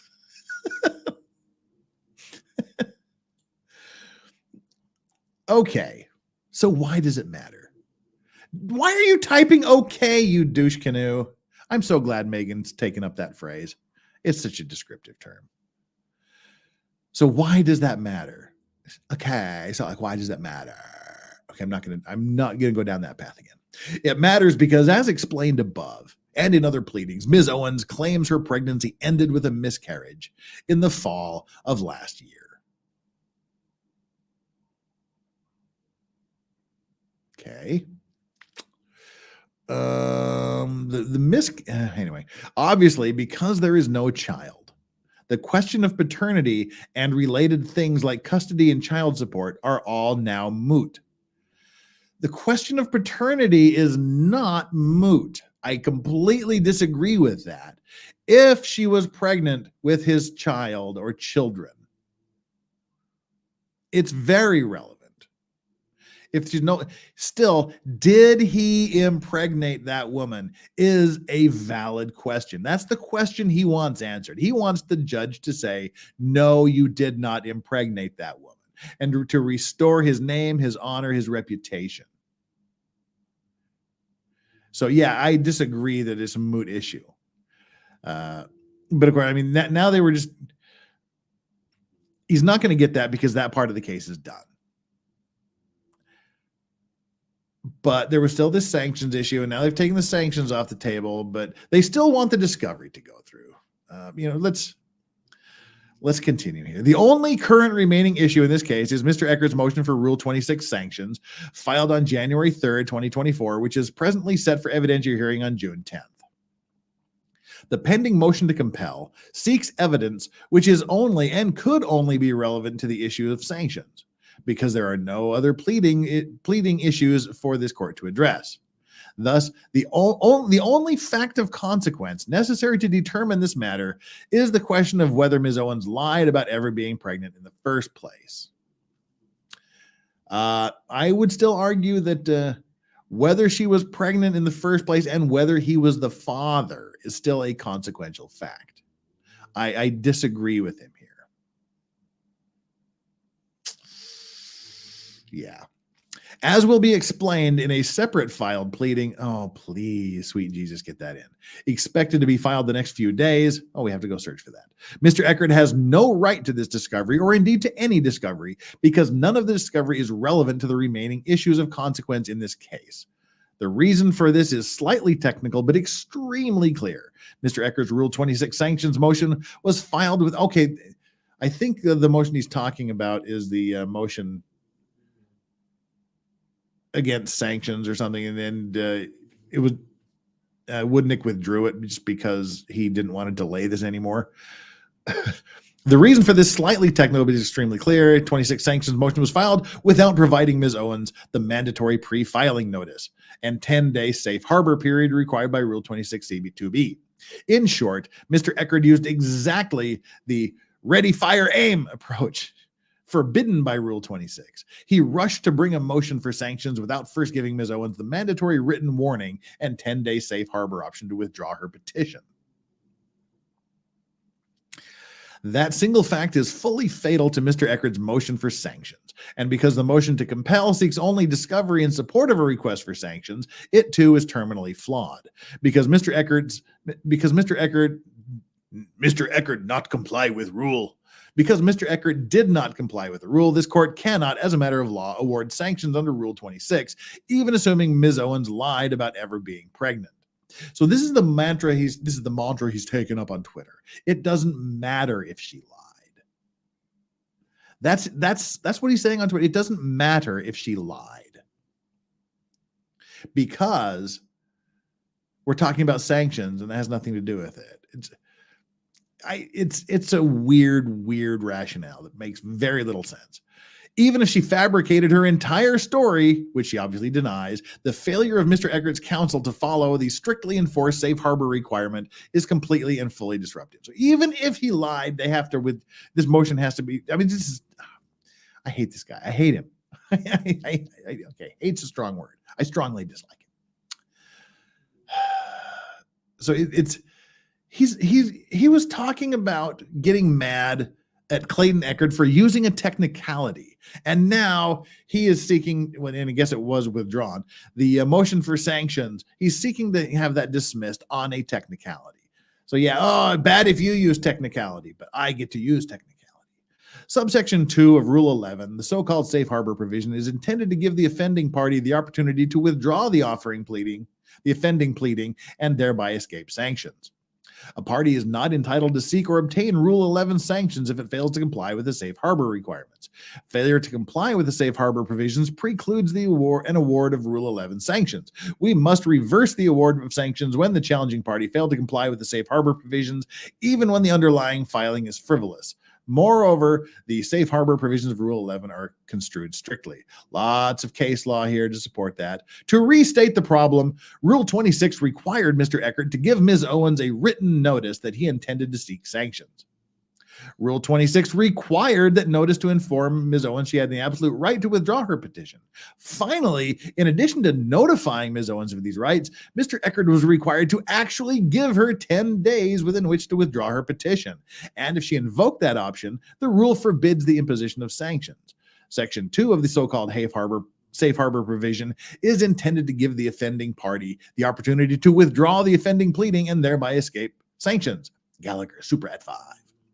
Here it is undisputed. Mr. Echard simply ignored all these statutory requirements. As the docket reflects, Mr. Woodnick first appeared in this case on December 12, 2023. And he filed Mr. Echard's Rule 26 motion on January 3rd, just 13 days later. So what? Including weekends and holidays. Not surprisingly, in light of this lightning fast timing, the Rule 26 motion never claims the 10-day written safe harbor notice was given. That one fact resolves issues of sanctions, even assuming Ms. Owens lied about being pregnant. He likes to say that, even if assuming Ms. Owens lied about being pregnant. We must reverse the award and sanctions when the challenging party failed to comply with the safe harbor provisions, even when the underlying filing is frivolous. And here's the conclusion. Because undersigned counsel was not aware of the issue until over the Easter weekend, counsel has not yet completed the process of meeting and conferring about how to proceed. An email was sent to Mr. Echard's counsel on Saturday requesting an immediate conference, but that has not yet taken place. Absent withdrawal of Mr. Echard's Rule 26 motion, undersigned counsel anticipates either moving to strike that pleading or seeking an adjudication of the pleadings issue pursuant to Rule 29C. Mr. Echard has also been advised Ms. Owens will seek sanctions under Rule 26 if Mr. Echard's improper sanctions motion is not withdrawn in the next 10 days, which they did. We'll talk about that in a minute. Again, assuming the parties are unable to resolve the matter without the court's intervention, this issue will be raised in a separately filed motion, which will likely obviate all other matters, including the motion to compel. For that reason, in addition to the others above, good cause exists to extend the time to respond to the motion to compel. Again, all of this was him asking for an additional 10 days to file a response. All of the 17 pages we read was just him going, Judge, I just got here. I've had the case for like a week and a half. I needed just a little bit more time, just 10 more days. That's all it really had to say, with just with a little bit more legal padding to say the magic words you need to say. But no, it's 17 pages and then another 22 pages of exhibits and stuff. Conclusion: for all the reasons stated above, petitioner respectfully requests the court to find good cause exists to extend the response date to respondent's motion to compel from April 1, 2024 to April 15, 2024. And that is the end of this. We'll read the rest of this, like I said, either with Megan and Tug or Megan. I don't know. We'll all get around to it somehow. Did he sign with a magic marker? Yeah, I mean, I do too. I sign things with it's like a small tip, like a felt tip marker kind of thing. But what I want to do now, the last little part here, while I've got a little bit of time, is to go through the judge's Twitter feed. It's a weird place. I think we need to go, not the judge. I was thinking of Judge Grudge there for a second. We need to go through Dave Gingriss's Twitter feed. Where did it go? I think I had it up. I think I closed it. Did I close it? I probably closed it. No, I didn't. I did not close it. All right, let's do this. Bring that over here where I can see and present screen. Where are we at? Oh, present screen. Righto, here we go. Let's see how big we can make this. Yeah, we can make it this big. David S. Gingras, sorry. Internet lawyer, willing to fight for your right to speak, even when you're 100% wrong. I get what he's trying to say. Whether I agree with you or not, I'll fight for your right to fight and die for your right to say it. That's what he's trying to say, but it looks weird. I fight for your right to speak, even when you're 100% wrong. It's only after we've lost everything that we are free to do anything. Wow, it's like Janis Joplin, man. Freedom is just another word for nothing left to lose. Me and my Bobby McGee. Anyway, thank you for keeping me laughing while working a job I currently don't like. A job currently don't like me made my night. Thank you, Will Call Magic. Appreciate that support. Thank you so very much. Mimi wants the transmissions. There's no more transmissions tonight. I will get there in just a minute. Why Woodnick decided to withdraw the motion for sanctions, or I'll give you the TLDR right now. Why I think he did it, because if he doesn't withdraw, there's going to be a judgment. There might be an appeal, and it would just drag this out more. It would delay the proceedings more. I think he said, okay, I don't care. I'm going to withdraw this because it's not an important issue. I mean, the sanctions, maybe you would have got sanctions, maybe the money, but I think he's just doing it because he doesn't want to delay this motion to compel. So he withdraws and go, all right, we'll see you on June 10th, buddy. Have a nice time. That's the TLDR. Maybe we'll explain what I think happened or the reasons why a little bit more in just a bit here. Thanks for the $1. This has apparently been the last post from 5 hours ago. Let's see about his replies. When was his last reply? Yeah, 5 hours. No, okay, 3 hours ago, 1 hour ago. Okay, ha ha. We'll see why that's funny in just a second. All righty. This is why it's funny. 5 hours ago, he posted this message. Thanks for the $1. When I go to the casino tonight, I'll put it on the roulette wheel and let fortune decide my fate. I don't plan to make further public comments for now. The process was helpful, but not very productive. Moving on to other tasks. 5 hours ago, he said he doesn't plan to make any further public comments. And then his last one was at least an hour ago. So somebody is lying. Okay, that's good. Let's keep that there. That's the next thing we want to look at. Somebody is lying about the Owens v. Echard Bachelor case. But who? Take a look at this to make up your own mind. And we'll take a look at that here in just a quick second. But what about the comments here? It must be tough for you working for a pathological liar. Please do not interact with this guy. He's up to no good. I don't see how it helps you remotely. Okay, Woobits kind of make it here. She wore a moon bump at a hearing. She's clearly faking it. If it's as simple as this, why would she have to fake any of the other stuff? There doesn't seem to be logic. As a response to being reminded that there only needs to be proof she thinks she was pregnant, I think what everyone is saying is all the other evidence is proving that she never thought she was pregnant and was only clearly faking it from the beginning, which she also has a history of. Okay, so this is her lawyer here. Okay, so how can you explain 5+ positive pregnancy tests after Clayton? I don't know that there was 5. I can only think of a couple. But I mean, is there some hormone she could take to create a false test result? I don't know, maybe. Yes. But where is the actual evidence and proof that's what she did here? It's just pure empty speculation. It's pure empty speculation until, you just simply produce her medical records. Again, epilepsy medication and fertility treatments can all cause false pregnancy positives. Your client has epilepsy and emailed Clayton saying she had a fertility professional confirm she was fertile. 2 very obvious mechanisms for why HCG results were positive. Dude, that sample was taken in October. That would make her 5 months pregnant with twins. Her HGC should have been in the hundreds of thousands. You seriously need medical consultation. It's laughable. Keep digging. For a viable pregnancy, maybe you're right. But a pregnancy that ended with a miscarriage, maybe not. Ultimately, no, you would still have incredibly high HCG levels if you were, I believe, if you'd had a miscarriage and you still had the fetuses of twins inside of you. Maybe not. Ultimately, you might still be right, but that isn't the issue. The issue is, did Laura think she was pregnant? Everything I've seen says yes. I'll keep digging. Everything I've seen. I just want to know your thoughts. If we take her out of the equation, if a random female thinks she's pregnant month after month, man after man, at what point should it stop? And how does the law stop it? Does it continue for life? Again, I'm just curious beyond this case.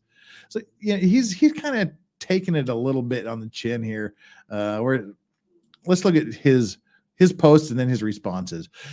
Not worthy of a blog post, just filed this morning in Owens v. Echard. It's a housekeeping thing to tell the judge she doesn't need to wait for a response from us on Clayton's request to withdraw his motion for sanctions. Just clear that off the docket. So here he is telling the judge how to do her job. This is him telling the judge she doesn't have to wait and she can do this if she wants. She's the judge. I think she knows that.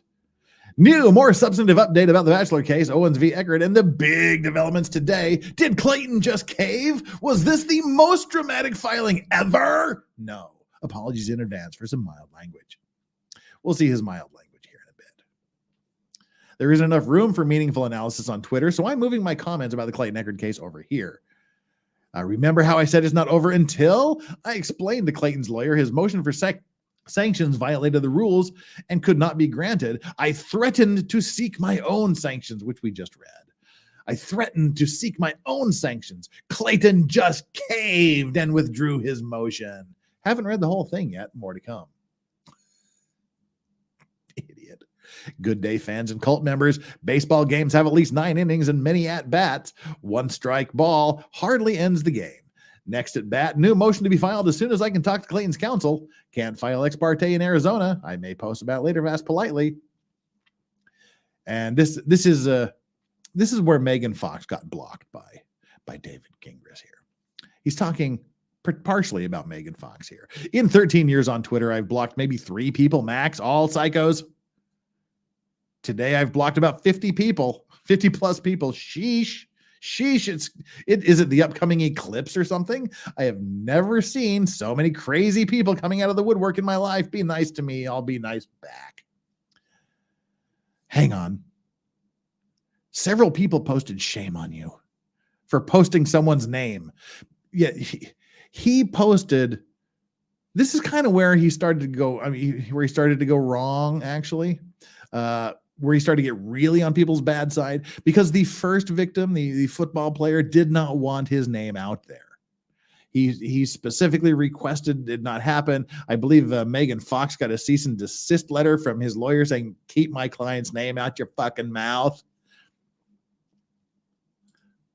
Oh no, his client took it on the chin. Sean Rutledge. So yes, he put the name out there. In this in the part we're going to read next time. So he said, hang on, several people posted shame on you for posting someone's name. I have no clue who they're talking about. Now you're saying you want nothing confidential. Okay, which is it? All confidential or nothing?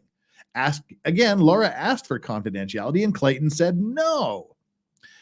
To which we got this response. And yet you posted her full name publicly on Twitter. Remind me again how that's giving her confidentiality. And to be clear, this is why we can call her Laura Owens now. My client is Laura Owens. She does not need her name to be redacted from anything. She asked to seal this. Megan says, yes, it was very gay.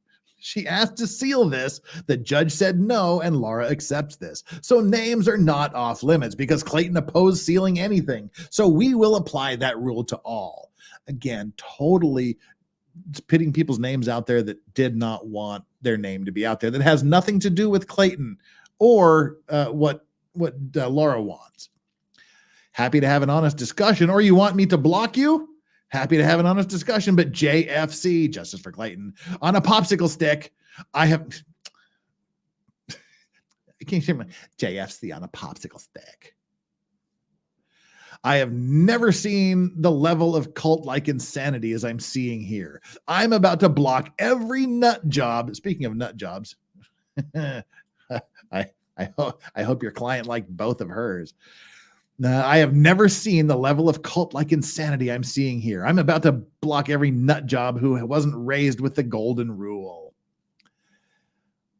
I don't deem it possible to have an honest discussion with a lawyer who has his own filing proven himself to be a dishonest person. It's not a cult. It's a group of people seeking truth and justice against a serial abuser, a liar, but nice try with your ad hominem insults. Blocked. Blocked. And it goes on, you really need to get up to speed. You're definitely lost. I'm a lawyer, not a magician. Cut me some slack. Doing the best I can here. I've read 1,000 plus pages of transcripts, pleadings, etc. over the last week. So far, none of this supports the other side's narrative, but more time and facts are needed. Let the process work. This is what happens when an internet First Amendment attorney veers off into taking cases in a legal area he's not familiar with. He falls back to what he knows, jumping on the internet and using the First Amendment, neither of which is advisable in this case. Too late now. I think people are shocked at the sharing of her name, as everyone. That's when Laura wanted medical records sealed.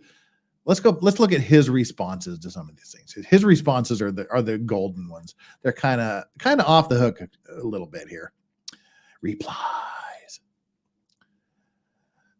When you need information, you talk. When you get the information you need, you stop and take time to analyze. I'm in the analysis phase right now. If I need more info, I'll talk again. And at some point, I'll explain the results of the analysis. It's a process. Respect the process.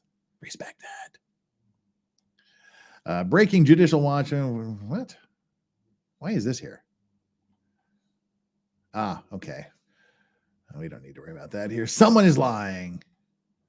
She had multiple positive pregnancy tests before 8/1/23. Okay, my screen has just gone blank. There we go. It's back. She had multiple positive pregnancy tests before 8/1/23. Everyone says that's not good enough, but no one can tell me why. Because they could be fake, they could be in error, they could be wrong, and it doesn't prove conclusively she was actually pregnant. How about that? I just did it that fast. Since I would fire Laura as a client if I saw proof she was lying, you would think Clayton fans would be eager to help me see the light. So far, crickets. That could also be read as, I don't really know what's going on here. And you would think that Clayton fans would be eager to help me out and give all of the arguments so I can think of ways to debunk them. So far, crickets. So don't tell him what he doesn't know. Let him figure it out. Was there a diagnosis of pregnancy by a physician? Nope.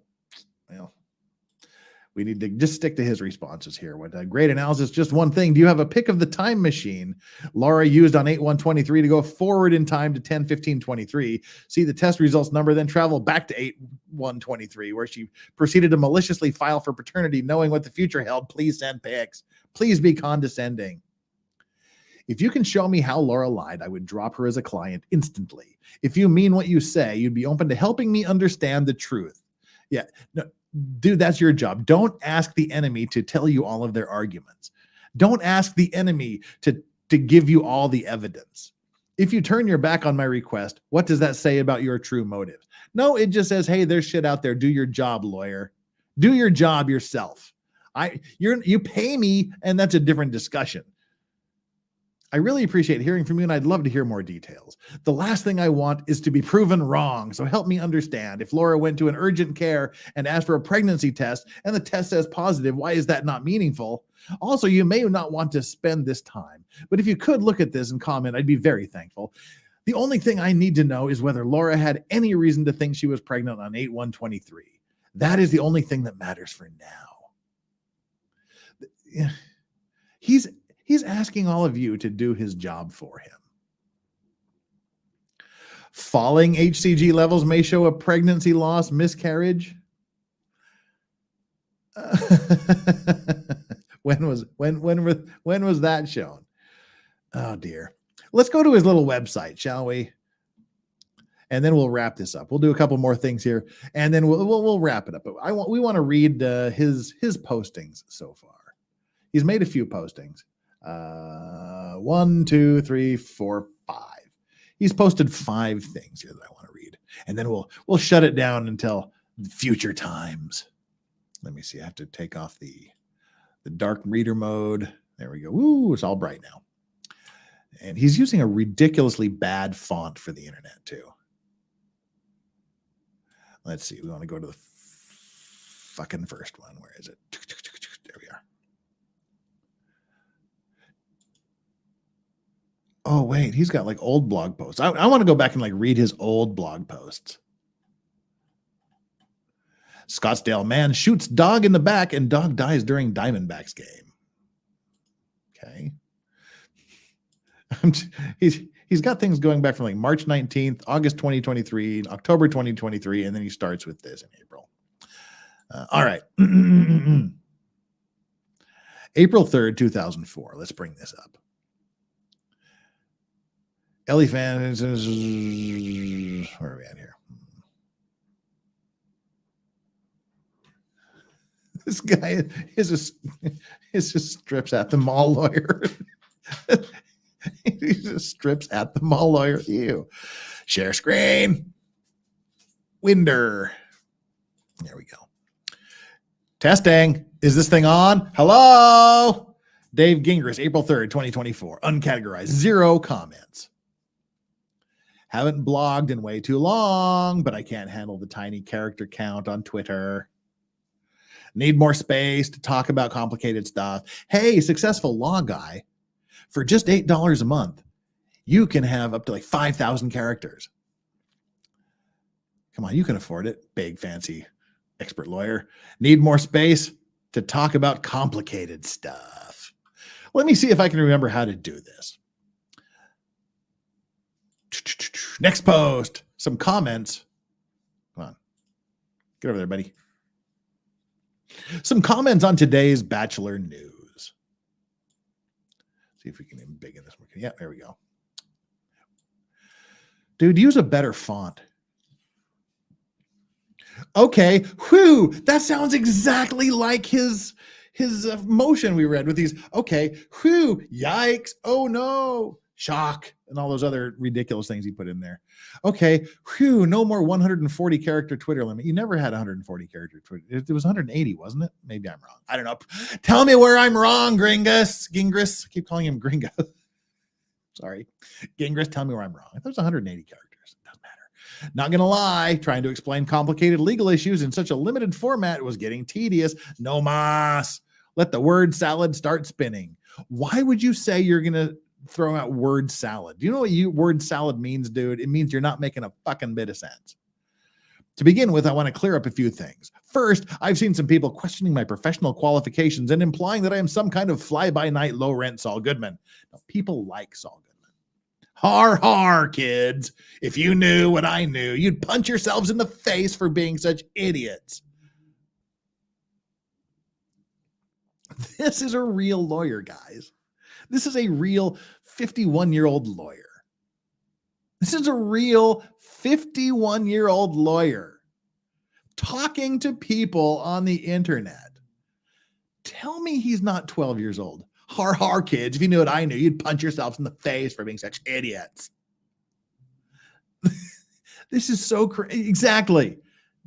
With same wavelength. I was just going to say, this is so cringe. And to me, as a 54-year-old man, saying this is so cringe is pretty cringe, I know. But that's exactly what it is. This is the definition of cringe. He wasn't wrong about the word salad. Right, exactly. I need proof not provided by him that he's a real lawyer. Yes, I will unquestionably say, and see, this is the one thing that sets me off and triggers me in a horrifically violent way is people that question whether or not I'm a real lawyer. People that attack qualifications that I've worked for diligently and you invested a great deal of time and money in.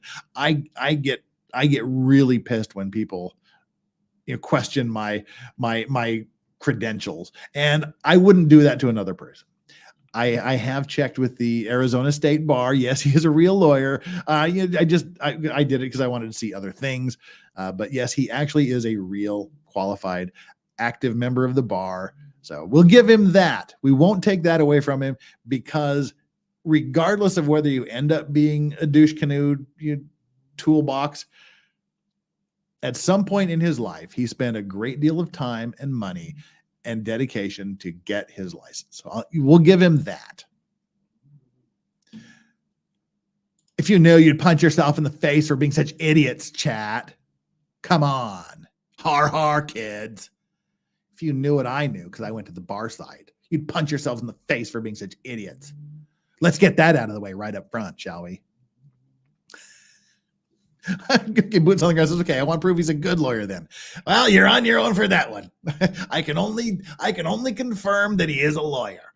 He's an active lawyer, and you're on your own for the good lawyer part. I graduated from law school, University of San Francisco in May 2000. I took and passed the California bar exam first try. Then I moved to Arizona and took and passed the Arizona bar exam first try. Well, I passed the bar first try too. So there you go. I passed the bar first try too. And now I never pass another bar. I stop at every bar along the way now. At the start of my legal career as a young lawyer, I worked for a small 5-lawyer firm in Tempe. 2 lawyers in that firm handled nothing but family law cases. So I got to do tons of fun stuff like divorce hell, child custody nightmare. Now I have to go back to the voice. I'm sorry. I have to go back to the voice. My tongue has stopped being swollen and I'm getting back, but I got to go back to the voice. I can't help it. I'm being sucked back in. 2 lawyers in that firm handled nothing but family law cases. So I got to do tons of fun stuff like divorce, hell, child custody, oh, nightmare, and child support collection, cha-ching, baby. All that crap. I have respect for family law attorneys, but it's not really my thing. Seeing people going through a divorce, always accusing each other of some terrible shit, never thinking about the kids. It's not fun. Not fun. In the mid-2000s, I moved to a large firm in Phoenix, about 35 lawyers. Still did some family law, including trials, etc. One day, I saw a lawsuit on my boss's desk with the name Colin Farrell listed as the plaintiff. I was like, oh, the Colin Farrell? The actor? I asked. Yes, my boss replied. He made a sex tape with a Playboy bunny, and he's suing to keep it out of the public eye. I bet she was suing to keep it out of her eye, too. You can make the video, just don't get it in my eye. Okay, screw family law. See, sex tape and screw family law. See what he did there? I'm getting the vapors. That is the kind of case I wanted to work on. So I jumped on board and went to work like crazy. I just jumped right on board and went to work like crazy and learned the ropes of big-time litigation. I eventually got to meet Colin Farrell when we took his deposition in New York on Easter Sunday, 2005. We eventually settled that case, and I got to have lunch with the guy. Way nicer than you'd expect. If anyone cares, this was part of the legal proceeding. Oh, there's a link there. I'm not even going to click on it. It moved from state to federal court and was eventually settled. Oh my God, Jeff. Gingras the fangirl. This started my career in what I call internet law. It's kind of what everyone else calls it too. What this means is that most of the time I handle cases involving people being sued over something posted online. This frequently involves defamation claims. Oh, let's spill the tea, boys. Never mind. I was going to say, I'm going to do my Laura Owens impression and gargle, and I was going to gargle the tea, but I knew as soon as I started that, I would spit it up all over my computer. So, there you go. I checked myself before I wrecked my keyboard. Hi, 555 people here. See, Megan and Tug leaving 100 people go, fuck this loser. I'm out of here. But for the 555 of you that are still sticking around, thanks. And if you haven't hit the subscribe button, please do. I'm doing my damn best here. I'm trying, Your Honor. Give it a whirl. Hit the subscribe button. Stick around. We're doing this. We're doing What the Hales. We're doing other stuff. We're just having a ball here, talking about some weird legal stuff. It's good sometimes to set aside the horrific cases and just focus on 2 cases that are just so utterly ridiculous. Yeah, we're doing this. Megan says, "No, Jeff, you're awesome." Well, you're awesome too, Megan. Love your hair. Love what you've done with the hair. I've got 25 new members out of this today. Because I would just. Let me just seriously say, I don't take any of my subscribers for granted. I deeply appreciate all of you and love every one of you just to death because you're so fun. Let me check my subscriber count, shall we? See what's happened. See how many I've lost since this show started. Currently, we have 75,105. Oh, we've picked up about 40 subscribers since we started. That's cool. Hey, you 40 subscribers. I'm glad you're here. Now let's make it 40 more. Come on, give me 40. We got 40. I need 40 subscribers. We have 40 subscribers. We need 41. 41 subscribers. Give me 41 subscribers. I should have like an auction. I can auction off my subscribers. Anyway, no, I would never do that to you. I want to keep you all for myself. I'm a covetous bitch. So thank you very much. Anyway, people, as I was saying, hit the like button, hit the subscribe button. Give me a chance. Even if you think I suck. If you think I suck like Laura Owens, just hit the subscribe button and leave it there. Love to have you. Let's check on how's our poll doing? Oh my God, it's a dead heat. It's exactly where it was before. What do we think about the new lawyer? 29% said it'll be fun while it lasts. 29% said he's the next victim. 32% said yikes. And 10% said hashtag me too. All right. Let's get back to internet law. What this means is that most of the time I handle cases involving people getting sued over something posted online. This frequently involves defamation claims, but it can also be stuff like copyright infringement, trademark infringement, or any other claim arising from content posted online. I sometimes handle other stuff, suing people for money, etc., but most of the time is spent on internet law cases. Over the years, I've handled hundreds and hundreds of internet law cases. From 2009 to 2014, I litigated a crazy matter involving a Cincinnati Bengals cheerleader. The cheerleader almost went to the U.S. Supreme Court. It almost went to the Supreme Court, but it didn't. I handled 2 jury trials in that one, and eventually we won 100% victory on appeal. This was and still is regarded as one of the most important internet law cases in the last 20 years. If you really want to read about the case, here's the appeal I won, and here's an article about the story. I've handled tons of other high-profile matters. Back in 2015, I defended a lawsuit brought by the king of Instagram, Dan Bilzerian. More on that case here. Total douchebag. Well, it takes a douche canoe to know a douchebag, I think. Let me, how the fuck long is this stupid first post? Okay, it's just the comments. The comments should be fun. Wait, where'd we go? Okay, here we are. This is what we quoted from earlier. In 2016, I was hired by none other than fucking Johnny Depp as part of his breakup with Amber Heard. I wasn't involved directly in the divorce, and I did not represent Johnny. Instead, Amber Heard sued Johnny Depp's best friend here in Arizona over this article slamming Amber. Notice how that article is still online. Yeah, because I kicked the shit out of Amber's lawyer in court, and she dropped the case about 2 days after she filed it.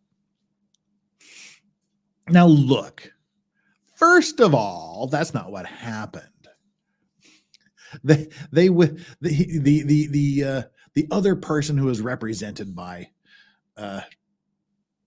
Gingras settled with Amber Heard's lawyer as part of a global settlement. We read that as well. And how do you kick the shit out of somebody's lawyer in court when she dropped the case 2 days after filing it? 2 days after she files it, you're lucky if you've been served with a copy of that case by this point. After 2 days after filing, most of the time you haven't been even served with a copy of this thing. So come on.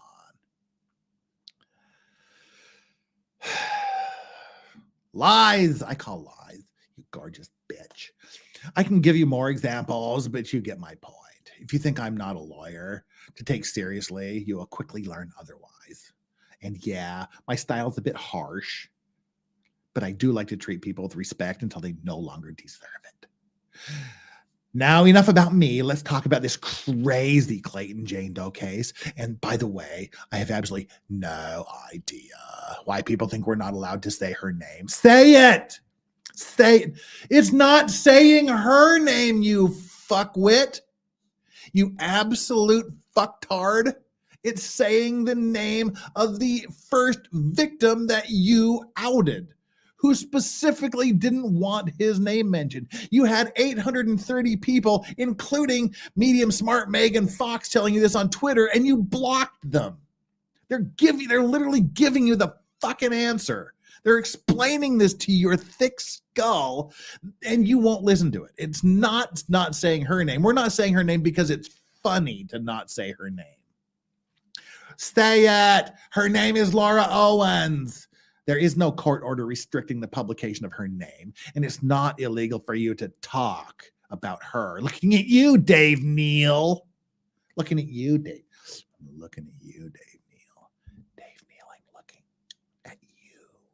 Oh, and for some of you special ed folks out there, whoa, dude is jumping on the cancel wagon there. Dude's jumping on the cancel wagon. Dude is literally making fun of retarded kids here. He's making fun of the intellectually handicapped. And he's calling you special eds folks. Dude jumping on the cancel wagon. I wonder what all the disability groups would think about that kind of a statement. What would all the disability advocate groups think about him saying, okay, for some of you special ed folks out there, there's no court order limiting Laura's right to publish her own medical records. Then publish them, dipshit. Just publish them then. Go publish all of her medical records.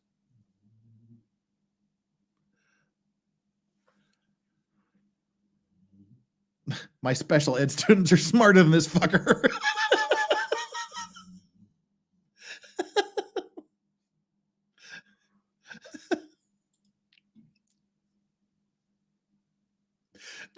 Nice throwing the word fucker in there just to kind of emphasize it. I like that. We need more emphatic fuckers. And I'm happy that we can still chat that here on YouTube.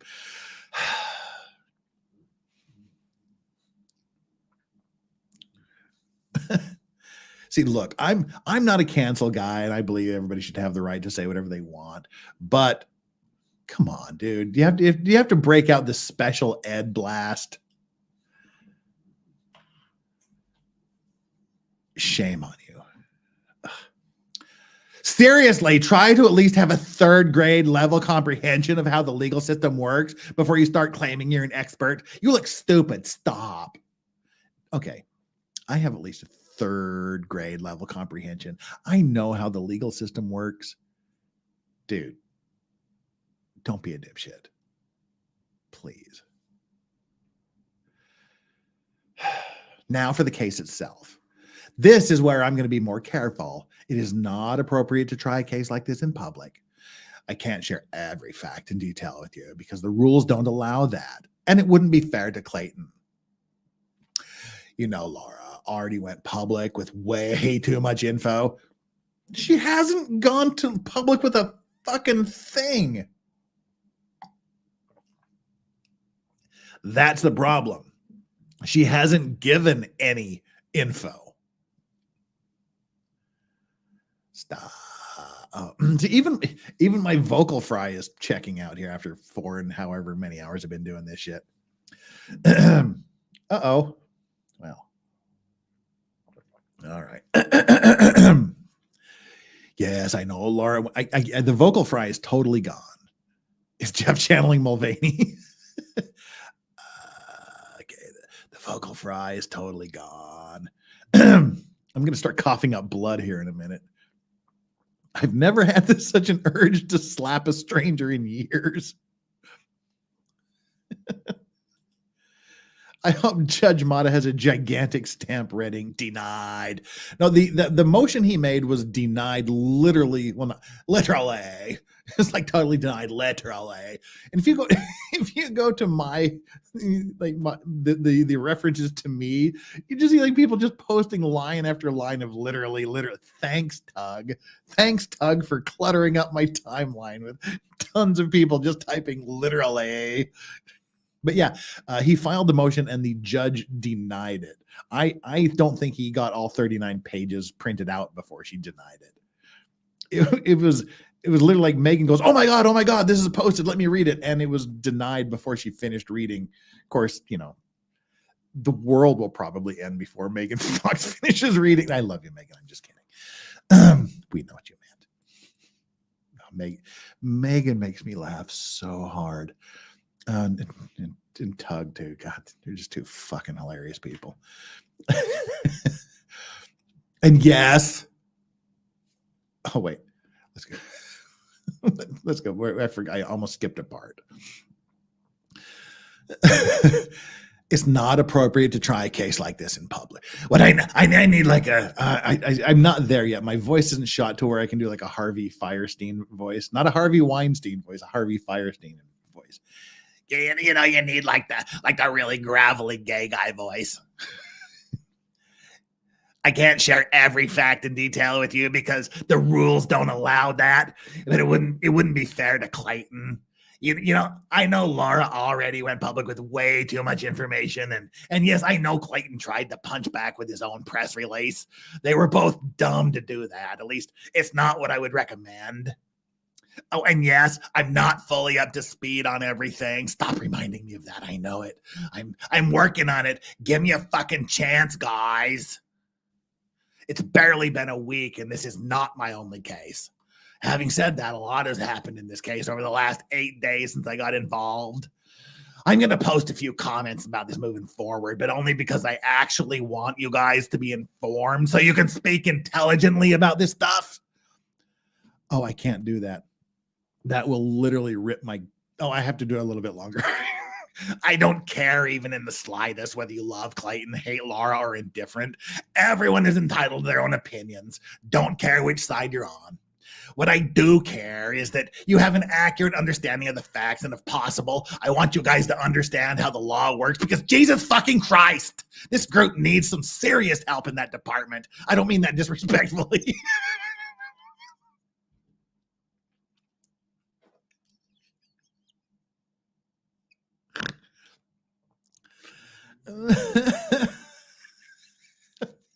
Come on. Come on. Okay, some random guy walks up to you on the street. Yeah, he's deleted a lot of the cool tweets. That's why I gave up reading his tweets.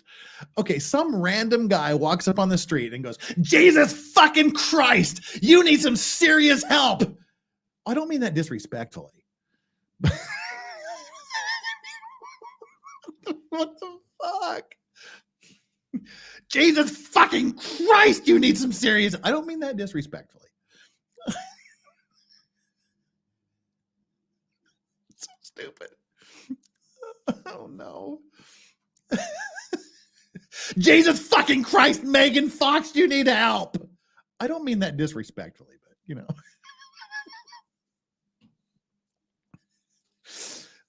Oh, God. This guy makes me laugh. Yes, for real. For real. Like, totally. Literally, for reals.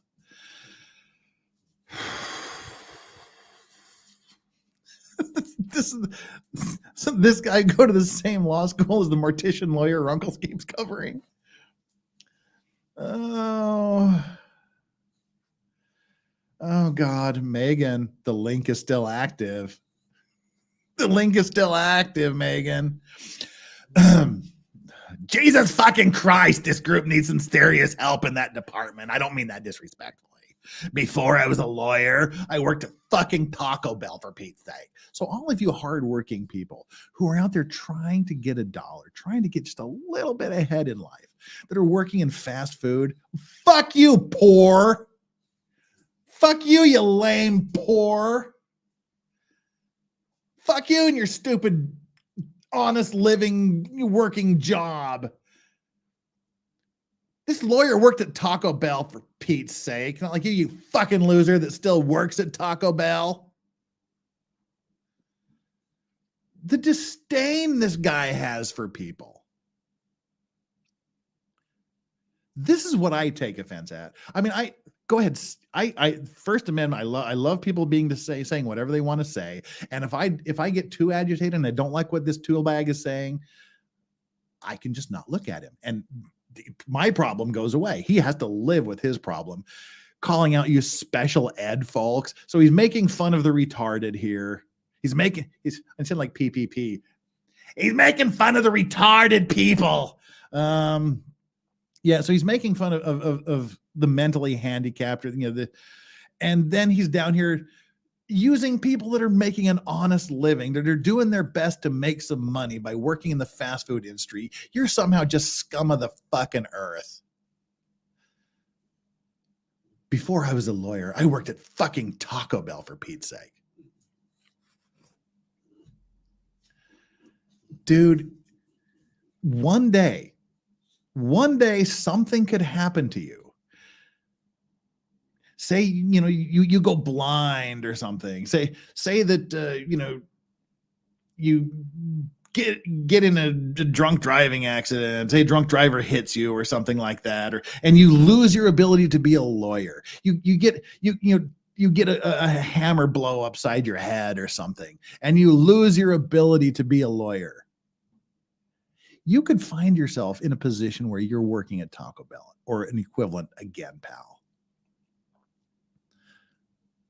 Don't be so fucking high and mighty. I'm serious. I'm not doing a bit here. I'm being serious about this. You could be there again. And if you're there and that's what you're doing to make your money, that's your job. Kudos to fucking you for being a productive member of society.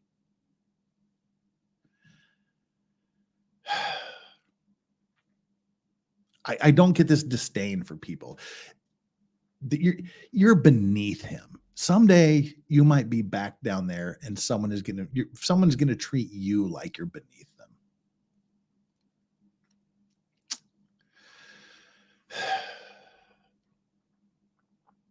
Before I was a lawyer, I worked at fucking Taco Bell, for Pete's sake, and I too didn't know a freaking thing about this complicated, messy system.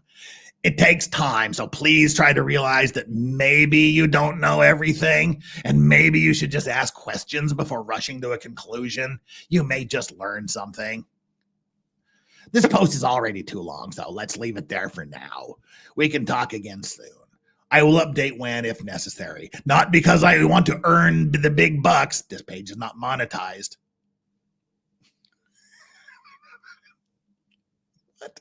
And I am not charging Laura for writing this. This is purely a public service message. Until then, please stick to some basic ground rules. Ask any question you want, but be nice and be respectful. Not like you fucking special ed retard that works at fucking Taco Bell. Be respectful and nice. See you when your storm. Jeff's neighbors must wonder how many people are visiting him.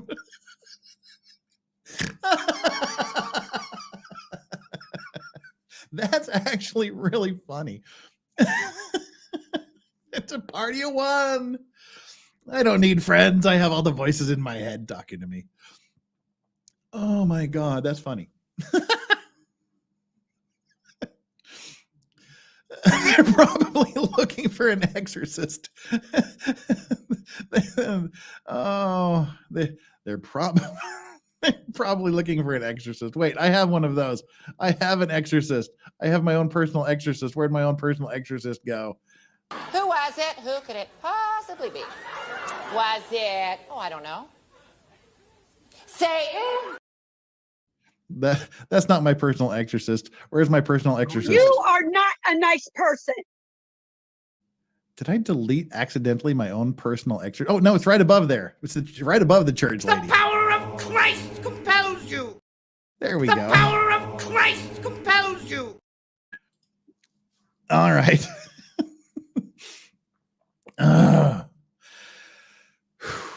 Yeah, he might be working at Taco Bell after this case. And again, there is nothing wrong with working in a food service industry, in a grocery store, and I see this comes from a long line of restaurateurs. My mother's mother was a chef. She owned a bunch of restaurants in Rockford, Illinois, and Elko, Nevada areas. My father's mother was a baker. She worked at the Bluebird Cafe in Logan, Utah for 60 fucking years.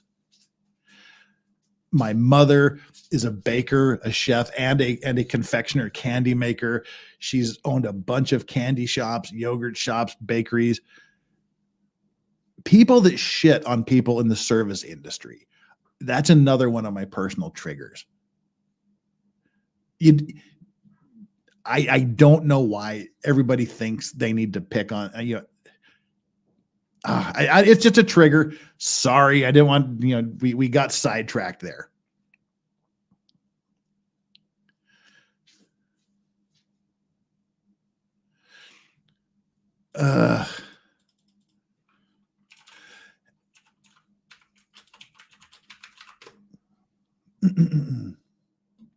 The Bluebird restaurant. What?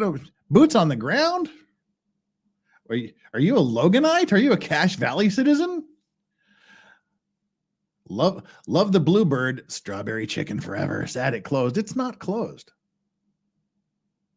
It's not closed. It is in business.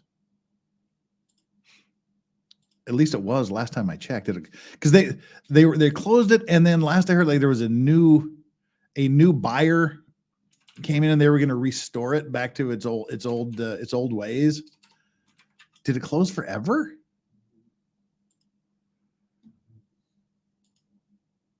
It has a Facebook page. Oh yeah, wow, it's looking like it's closed forever. That would suck. Oh.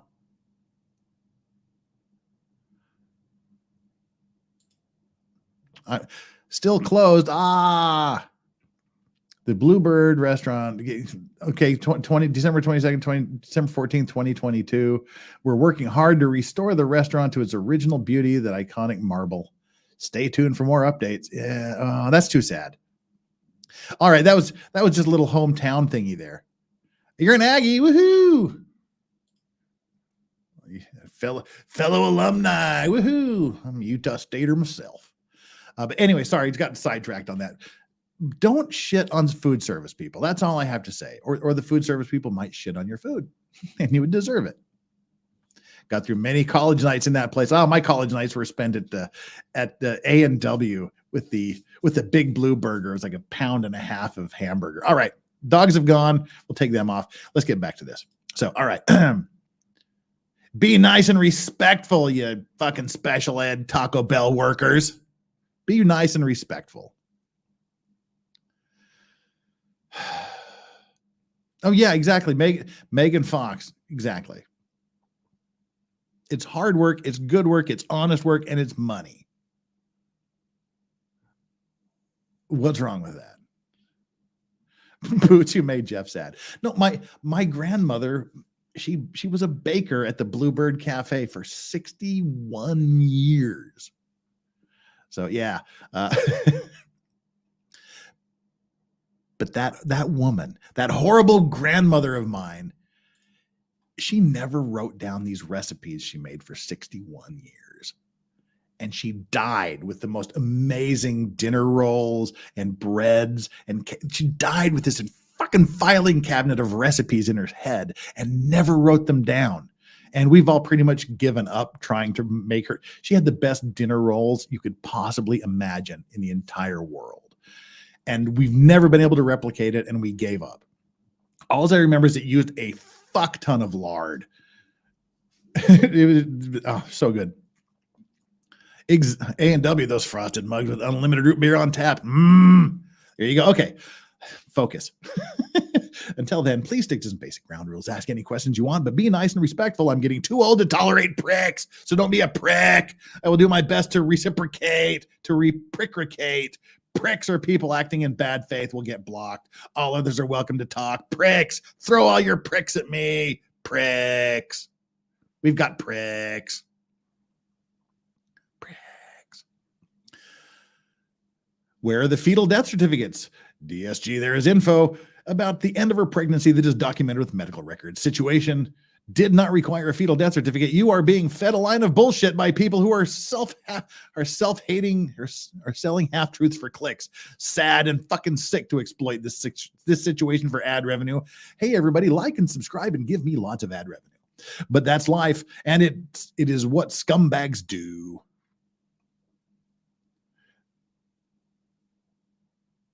To be honest, just wait for the trial. It will happen June 10th, and you will hear everything you need to know by then. Thank you, David. Steve Simpson. You said if I come to the conclusion that Ms. Owens lied, I will either withdraw from this case and or take appropriate action. What's your current comment on your previous statement? David Gingras, sorry, I don't really understand what you're asking here. Of course I will exit this case immediately if I find any proof. Holy fucking shit. I will exit the case immediately if I find any proof that Laura has lied about anything. So far, that has not happened. Gonna call bullshit on that. Gonna call bullshit on that. And my review of the evidence is about 75% complete. So far, every single thing Laura has told me has been checked, rechecked, and verified to be 100% true. So yeah, it looks like I'm not leaving anytime soon. Is that what you were asking? All right. There is a possibility here. There is a possibility she called him and said, I want you to represent me. He said, okay. And she said, let me tell you what happens. Don't say a word. Just let me read the documents. But what happened was, no, do not tell me anything. Do not tell me anything. I don't want to hear a fucking word out of your mouth about what happened. Because if you say something and I see that you're lying, then I can no longer represent. So just keep your mouth shut. Let me just rely on, just shut up and let me rely on what has already been put down here on paper so that I can look people in the eye and say, everything you have told me has been rechecked to be 100% true. You haven't told me anything other than this is your name and I want you to hire me. So yeah, that's a possibility. There could be other possibilities, but that's one that the defense lawyers use a lot when they know or suspect when they suspect their client is guilty. They won't ask. Do not ask your client if he's guilty of what he's charged with, because if he says yes, you cannot knowingly get up there and try to say or to put on witnesses to say he didn't do it, because you know he did, because he told you he did. But if you never ask the guy if he did it, and his response was, okay, there was a bunch of aliens that came down, they corralled us, and then they murdered my best friend while we were all drunk, and then they put the knife in my hand. You go, oh, that's very interesting for you to tell me that. Now I have to zealously advocate and rely on the statement you gave me. And you can argue that aliens surrounded you and stabbed your best friend while you were drunk and put the knife in your hand, because you don't positively know that's not true. The fuck is that? Oh, Korea is having regional elections on Wednesday, and now there's a bunch of people using a megaphone and a truck outside my window doing electioneering. Right. Okay, Tim Lynn, it sounds like before you just insulted people. Exactly. It sounds like just before you just insulted people to make them, especially if they're female, lose representation. Like what some do to intimidate as fixers strong arming instead of having Tim. Come on, I don't know what you're saying here. Have some decorum. You can clearly keep re-emphasizing what the detractors of your client want. Love Clayton, hate Laura. Who says this about their client? This is horrific and seriously makes one question your conflicts of interest. What kind of lawyer truly protecting their client even bothers to answer them? All right, there's some statements. That's his first statement. Let's see, go back here, testing. How did we lose the thing? I think we just kind of made it too big. There we go. Right. What just happened? Bachelor update number 2. This is the same day as the first one.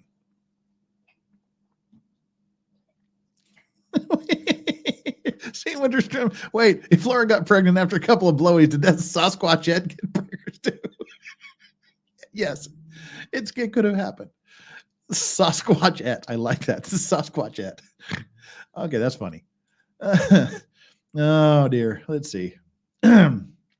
we've got a couple more updates, and then I swear, I promise, we'll end this after my 2-hour stream. How long has my 2-hour stream gone so far? My 2-hour stream has gone 5 hours so far. Fuck me. Nobody's ever going to watch this shit. All right. Let's go. Hello. And I've been demonetized because we played Gingris's appearance on what's his face, Dr. Phil's show. So nobody's going to watch 5 hours. But you've all been very, very generous with the super chat, so I appreciate that. You guys rock. Hello, and welcome to all 3 people who follow this page. Peace be with you, and with you. I've moved off Twitter. F you, Elon. And my first non-zitter post. Oh, hello, fellow youths. Zitter. And my face hurts. That's what she said. And my first, that's what. Anyway, and my first non-zitter post was really about the Clayton Echard case. It wasn't really about the Clayton Echard case. I promised I would say more when I could, so let's do that. A lot happened today, so let me explain. Earlier today, Clayton's lawyer filed a motion asking to withdraw a motion for sanctions he filed on January 3rd, 2024. Here's what he filed. Okay, let's see. Let's see how long this is.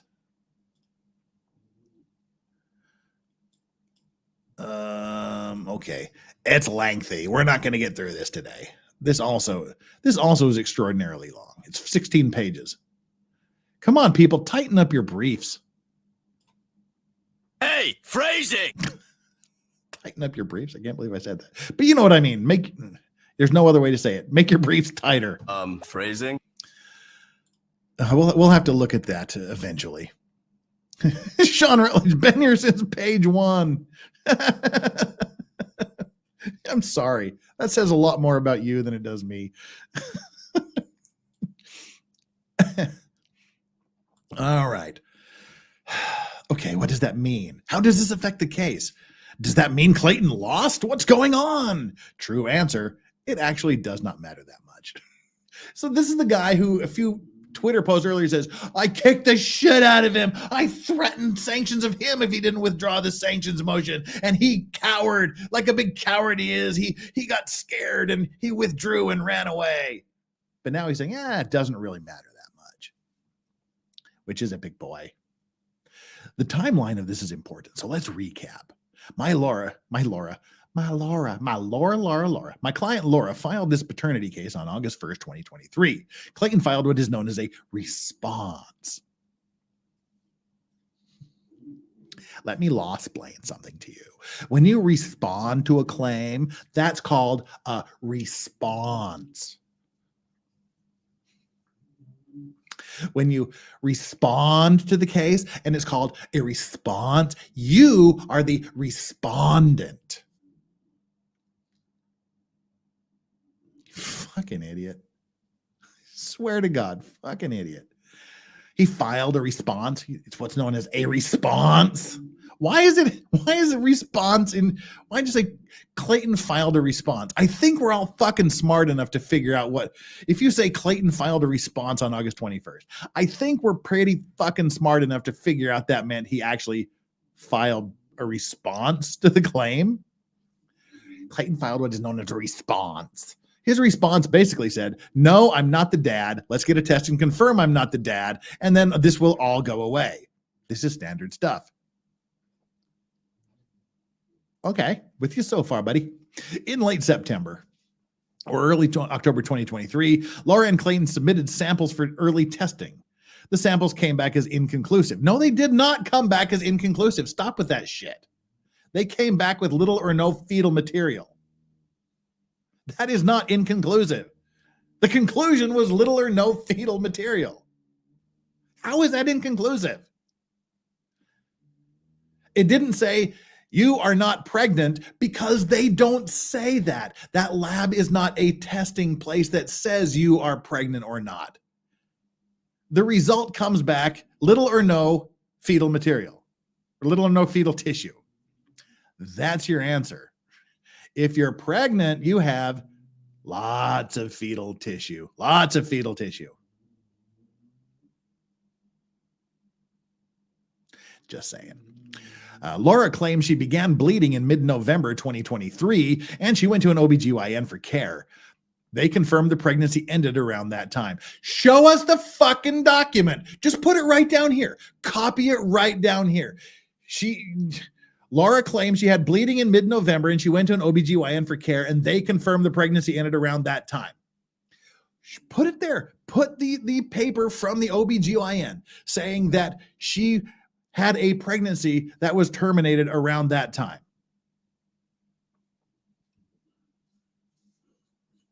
Do it. If there's no evidence that she went to an OBGYN for care, you must immediately withdraw from this case, as you said. If there is not a document from that OBGYN clinic confirming that the pregnancy ended around mid-November 2023, you are, by your own statement, required to immediately withdraw from the case. If you do have it, put it up there and we'll all shut the fuck up.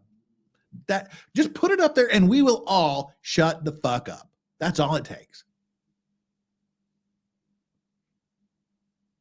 It's not that complicated. You keep saying this is a complicated case. No, it's not.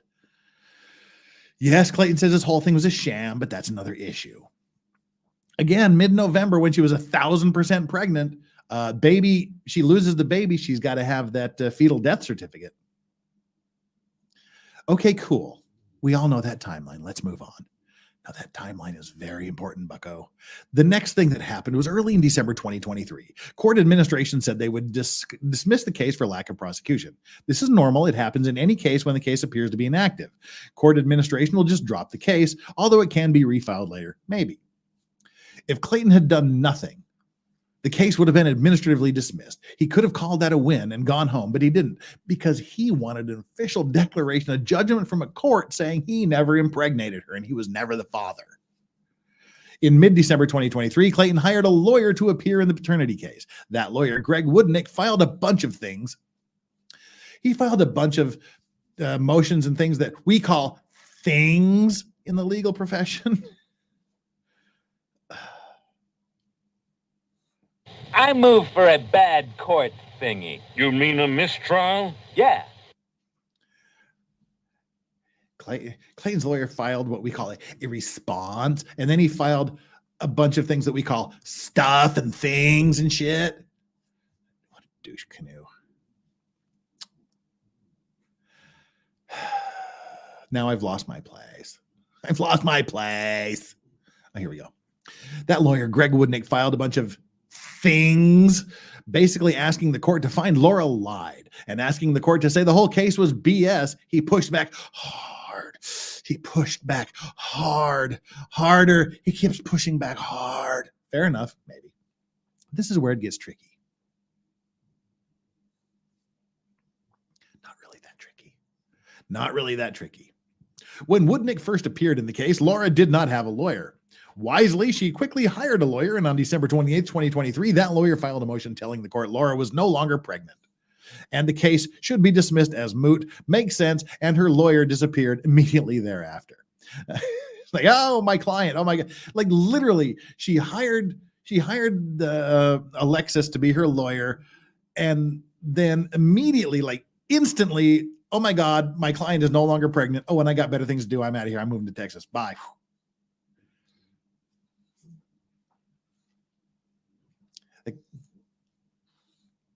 Read into that what you want.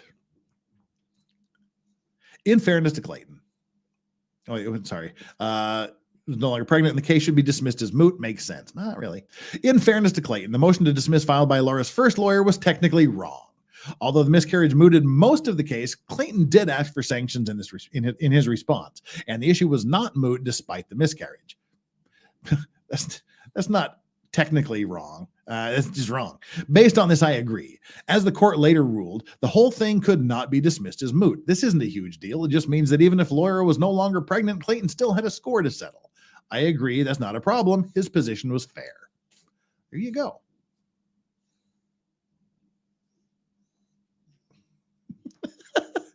Yeah, chat, you guys make me laugh. Here's where the problem happened. After Laura's lawyer moved to dismiss on December 28th, 2023, and on January 3rd, 2024, Clayton's lawyer Woodnick filed a very specific type of motion for sanctions. The motion used something called Rule 26, which is basically a rule that says you can't file bullshit cases which have no basis. Clayton said it was a bullshit case, and therefore he was entitled to Rule 26 sanctions. But Clayton's lawyer made a mistake, a big mistake.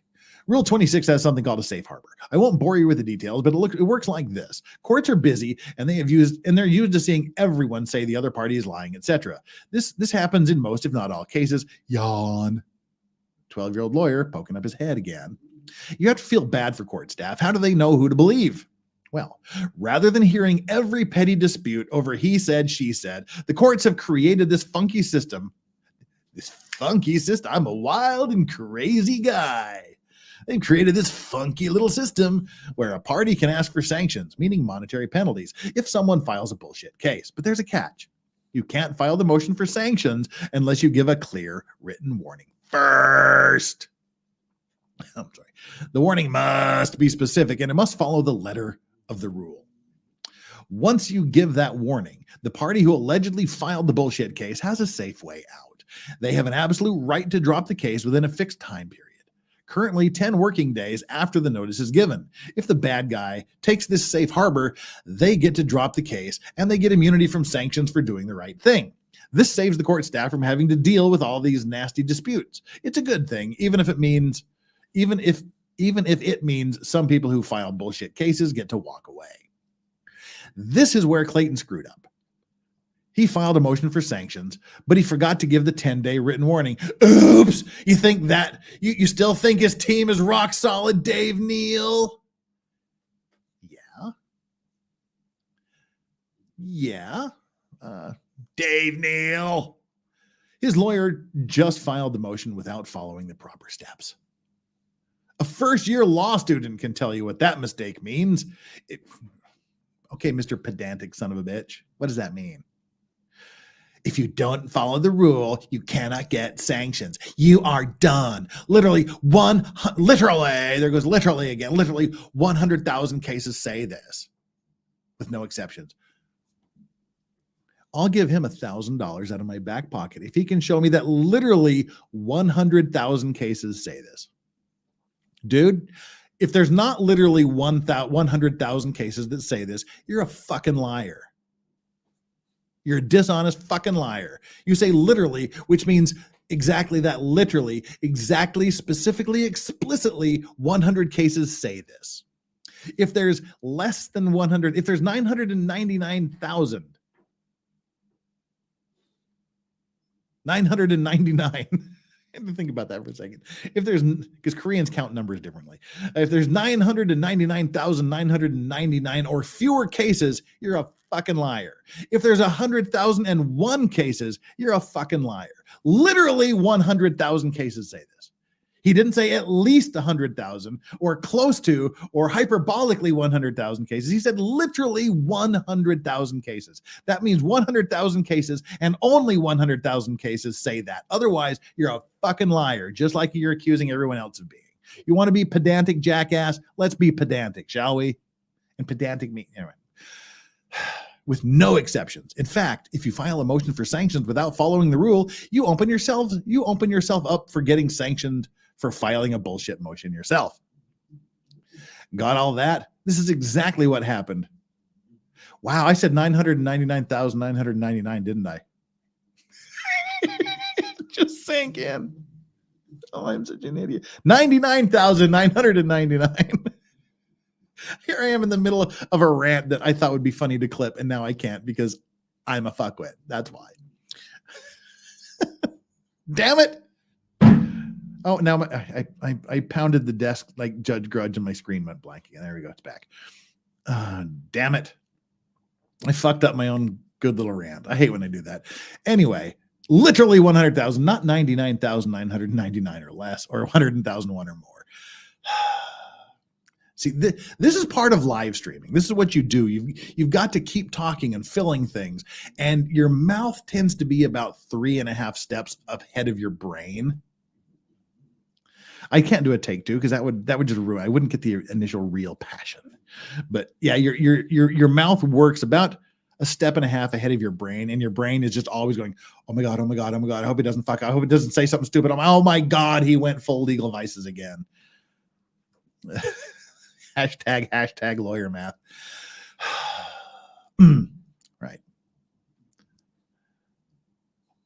We're almost done.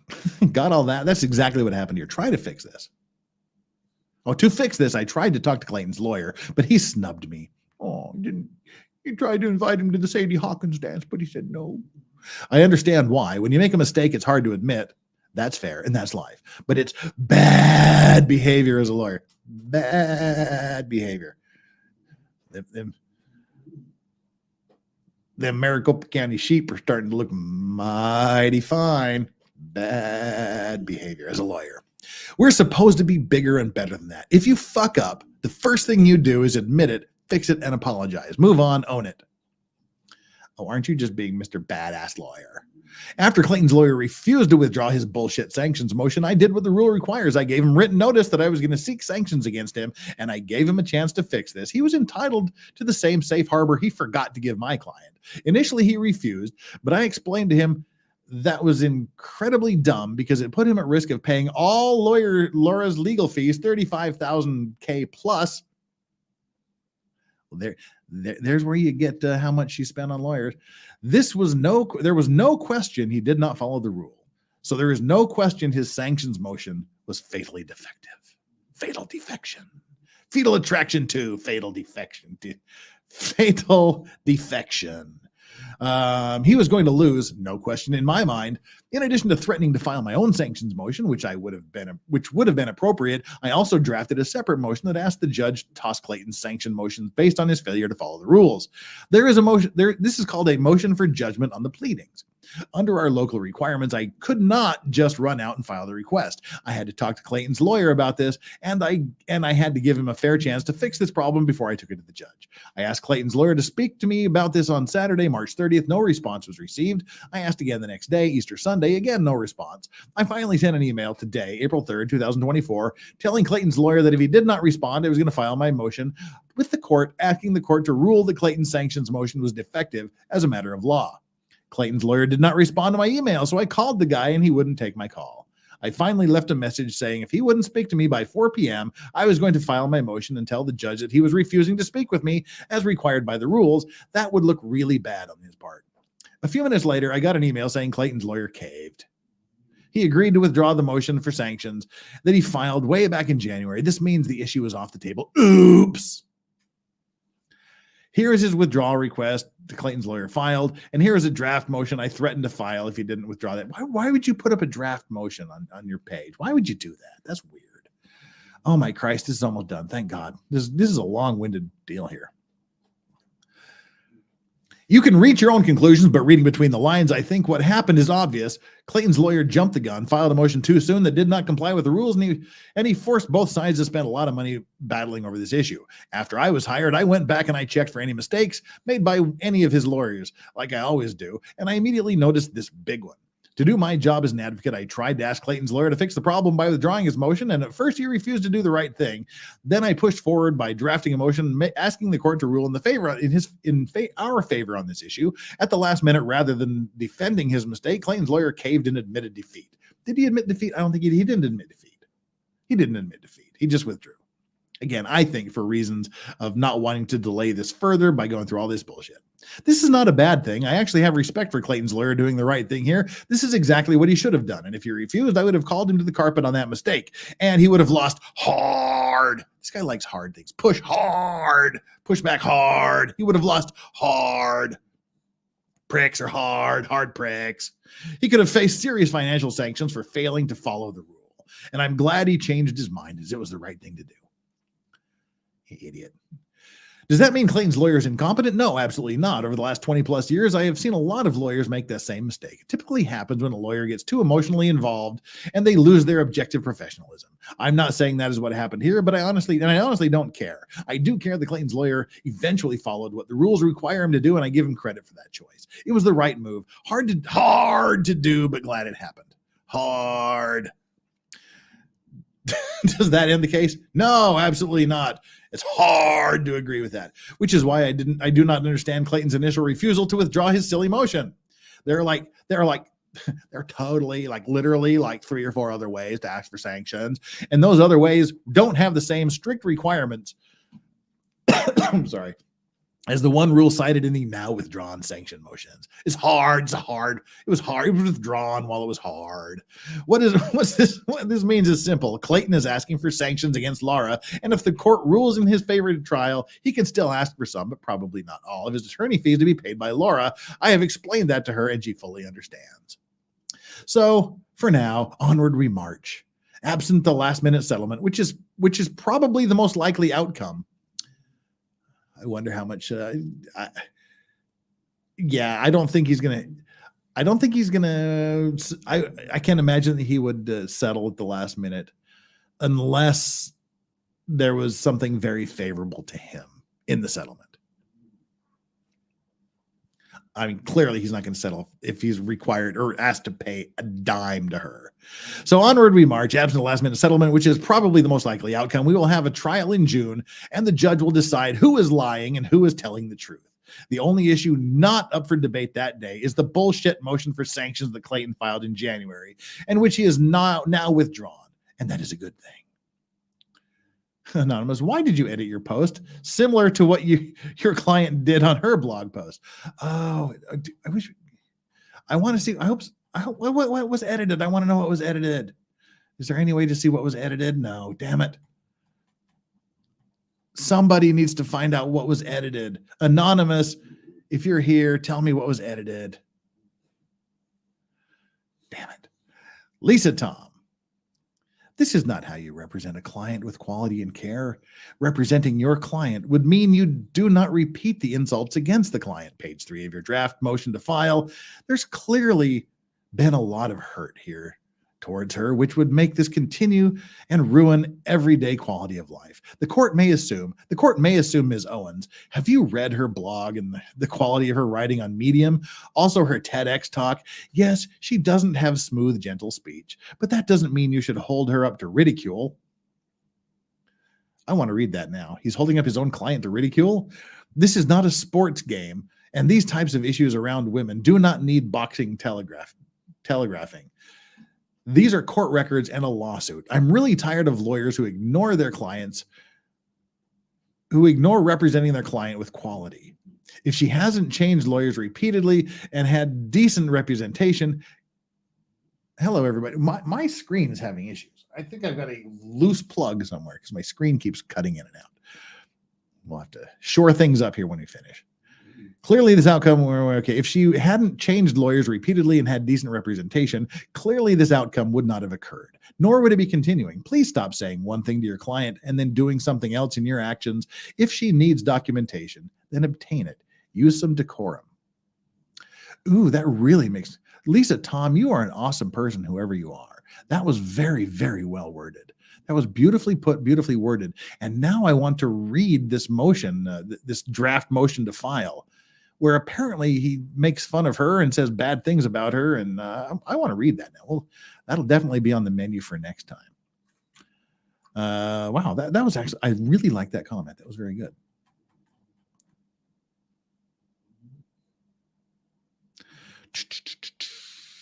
Right, that's 1, 2, 3. You got 2 left here. Let's clear a few things up. The Bachelor update 4/4/24. It's impossible to cover everything in a single post. So I want to take a last minute break. Well, take a minute to break something down about what happened in the Owens v. Echard Bachelor case. What is he copied here? Open link in new window. Oh, it's just the docket number. All right.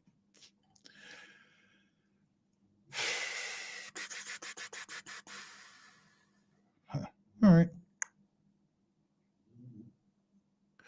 Ruling. Okay, that's the.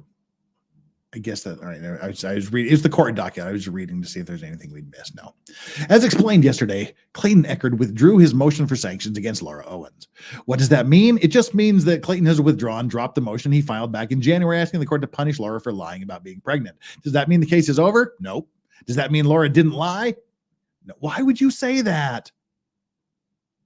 Does that mean Laura didn't lie? No. So he's keeping alive the possibility his client's a fucking liar. That's weird. Does that mean the court isn't going to punish someone for lying? No.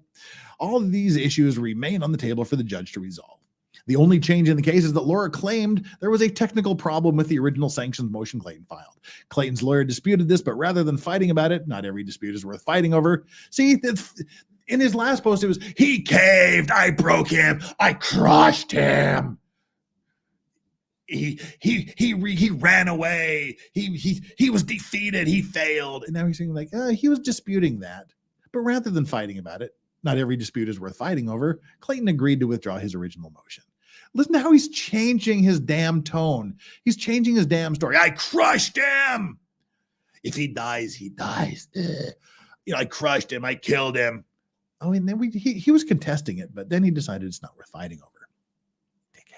Clayton had agreed to withdraw his original motion. He remains free to still ask for sanctions in other ways. Now, what's next? We have a very short trial, 2 hours set for June 10th. The issues for trial are very narrow. So let's get a grip on it while it's hard. We want some early withdrawal, so grip it while it's hard. Sorry, I went down a dark tentacle hole there. Let's get a grip on the hard motion. Hey, Strawberry, what's up? I guess we can bring Doggo Cam back. Strawberry has returned to the building. We need our emotional support potato here. All right, here's our emotional support potato. You just do your thing, Strawberry, and bring smiles and happiness to people around. Let's zoom out a little bit. Oops, I zoomed out and then zoomed back in again. I zoom out, but I zoom in again. All right, there we go. The emotional support pig. Boop, there we go. All right. Now, love the Hulk Hogan voice. You know it, brother. What you gonna do when Megan Fox runs wild on you? That's actually in Megan Fox's intro. I'm proud of that. In her 47-minute intro. I have to make fun of Megan Fox's 47-minute intro. I'm working on a Lego masterpiece. Oh, dear. I have to make fun of Megan Fox's 47-minute intro because I have my intro that I thought was long. It turns out it was exactly the same length down to the second as Megan Fox's. And I'm thinking mine is really short and hers is so fucking long I can barely sit through it all. But they're exactly the same length. So I actually shortened mine by about 25 seconds just so I didn't have to be as long as Megan's. But the fact is, I shortened it and nobody knows the difference. That's how long it was. That's how long it was. And it was hard, and I withdrew it after getting a grip on it. I'm sorry. I don't know how I ended up there. Wow. All right. So let's try to get a grip on what is and what is not going to happen. Honey, 2,800, 2,800. My mom told me in utero I stretched so much and so hard I left bloody stretch marks where my little fists were. Ow! Oh my God, that sounds terrible. Boots on the ground. Megan's intro gives me time to go pee on a pregnancy test. It's a douche canoe, Esquire, and tramp stamp associates law offices. Oh God, Megan. No. Oh, Shani Graham, I'm gonna have to re-listen to your stream. This will save me from reading all this stuff. I found it today. Thought about reading it online this weekend in support of Megan. Thank you for doing that. Oh, we do have something starred. What starred? Alicia G, member for 8 months. Most gifted membership. Thanks to you all. Alicia G, thank you so much. You're so sweet. I appreciate you being here. And I appreciate the 8 months of support. Thank you. From the bottom of my Loraxian soul, you rock. Gorilla Grip. Thanks, Will Call. All right. First, Laura started this case by filing. Are we going to have to go over this shit again? We don't need a recitation of the timeline every time we start, Judge Grudge. First, Laura started this case by filing a petition for court order for paternity. In legal terms, this is called an establishment petition, which what it means is Laura was asking the court to make a finding that A, she was pregnant, and B, Clayton was the father. Weird, somehow it's wrong that Clayton wants a judgment saying A, she was not pregnant, and B, he's not the father, but that's wrong. What, no Taco Bell? Not yet, anyway. Put differently, she wanted the court to establish Clayton was the father of her unborn children. As everyone knows, Clayton denies Laura was pregnant, and he denies he was the father. He says he never actually had sex with Laura. You need to wait to hear what he says about this on the stand under oath, because it may not be exactly what you were expecting. Or it might be exactly what we're expecting. We'll have to see. For her part, Laura will say she did have sex with Clayton. And after that happened, she tested positive for pregnancy at least 5 times. Is she going to say she had sex with hot Clayton? Or is she going to say she was ARPed by him, as you said in your motion? And for the record, Clayton has argued that an HPT, home pregnancy test, is somehow not proof that a woman is pregnant. No, it is an indication that they might be pregnant. I'm willing to bet somewhere on that instruction sheet, I haven't seen a home pregnancy test in like 24 years. I'm willing to bet there's somewhere on the instruction sheet that says if you test positive, consult a physician for, and I'm sure there's something on there that says this is not a conclusive determination. I'm sure there's something on there that says this is only an indication that you may be pregnant and you need to get it tested by a doctor. I'm sure there's something on there. Uh-oh. Megan Fox says this. She says, check your Twitter DMs. Uh-oh. That always makes me slightly nervous when she says that. Okay. I read that. The Douche Canoe and Associates Law Office in progress. I read that when you said that. Oh, incoming picture. Okay. I was like, why are you sending me that? You heard me talk about it. Oh dear. All right. Once the pictures stop trickling in, we'll bring in these pictures. These are funny. All right. While you're doing that, we'll finish reading this, then we'll bring up the pictures. Okay. So yeah, males with cancer can test positive. Her analysis of HPTs for not. So I mean, does anybody have a pregnancy test with them on hand now? There's what 489 of you here. Do any of you have a pregnancy test with you that can check this? Willcom Magic says, yep, they all say that. I know they say that. I just want to rub his face in it like a little bad puppy who's peed on the carpet. I just want to rub his nose in it. Megan's playing with her AI. No, she's playing with her Legos. She's sending me pictures of her Lego creation. All righty, so let's get Strawberry back here in the screen. She's waddling around and rolling around with her toy. As soon as I get done here, little baby, we'll go out for a walk. It's only been 5.5 hours. Give me a minute. How the fuck have I been doing this for 5.5 hours? I literally have no fucking life. What is wrong with me? It's a beautiful Saturday afternoon and I'm sitting here, and it was early Saturday morning when I started. Oh my God. All right. What he probably means is that an HPT is not conclusive proof that it. God damn it. I hate this guy and his stupid bullshit use of the English language. Clayton has argued that it is somehow not proof that a woman is pregnant. He says what he means, it's not conclusive proof. And to save him any surprise, Laura agrees 100%. It is absolutely possible to have a false positive on a test, but how common is that? Consider this.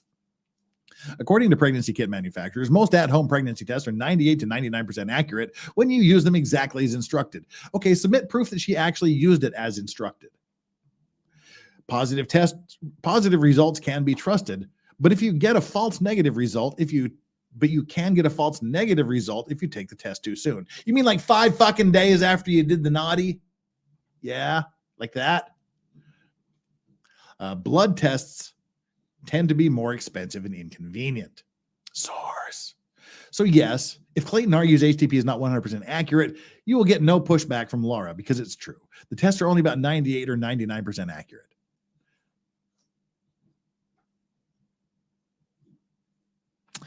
So if Laura took one test, there was a 1 or 2% chance she wasn't pregnant. Bear in mind, Laura took multiple HPT tests and they all showed the same thing.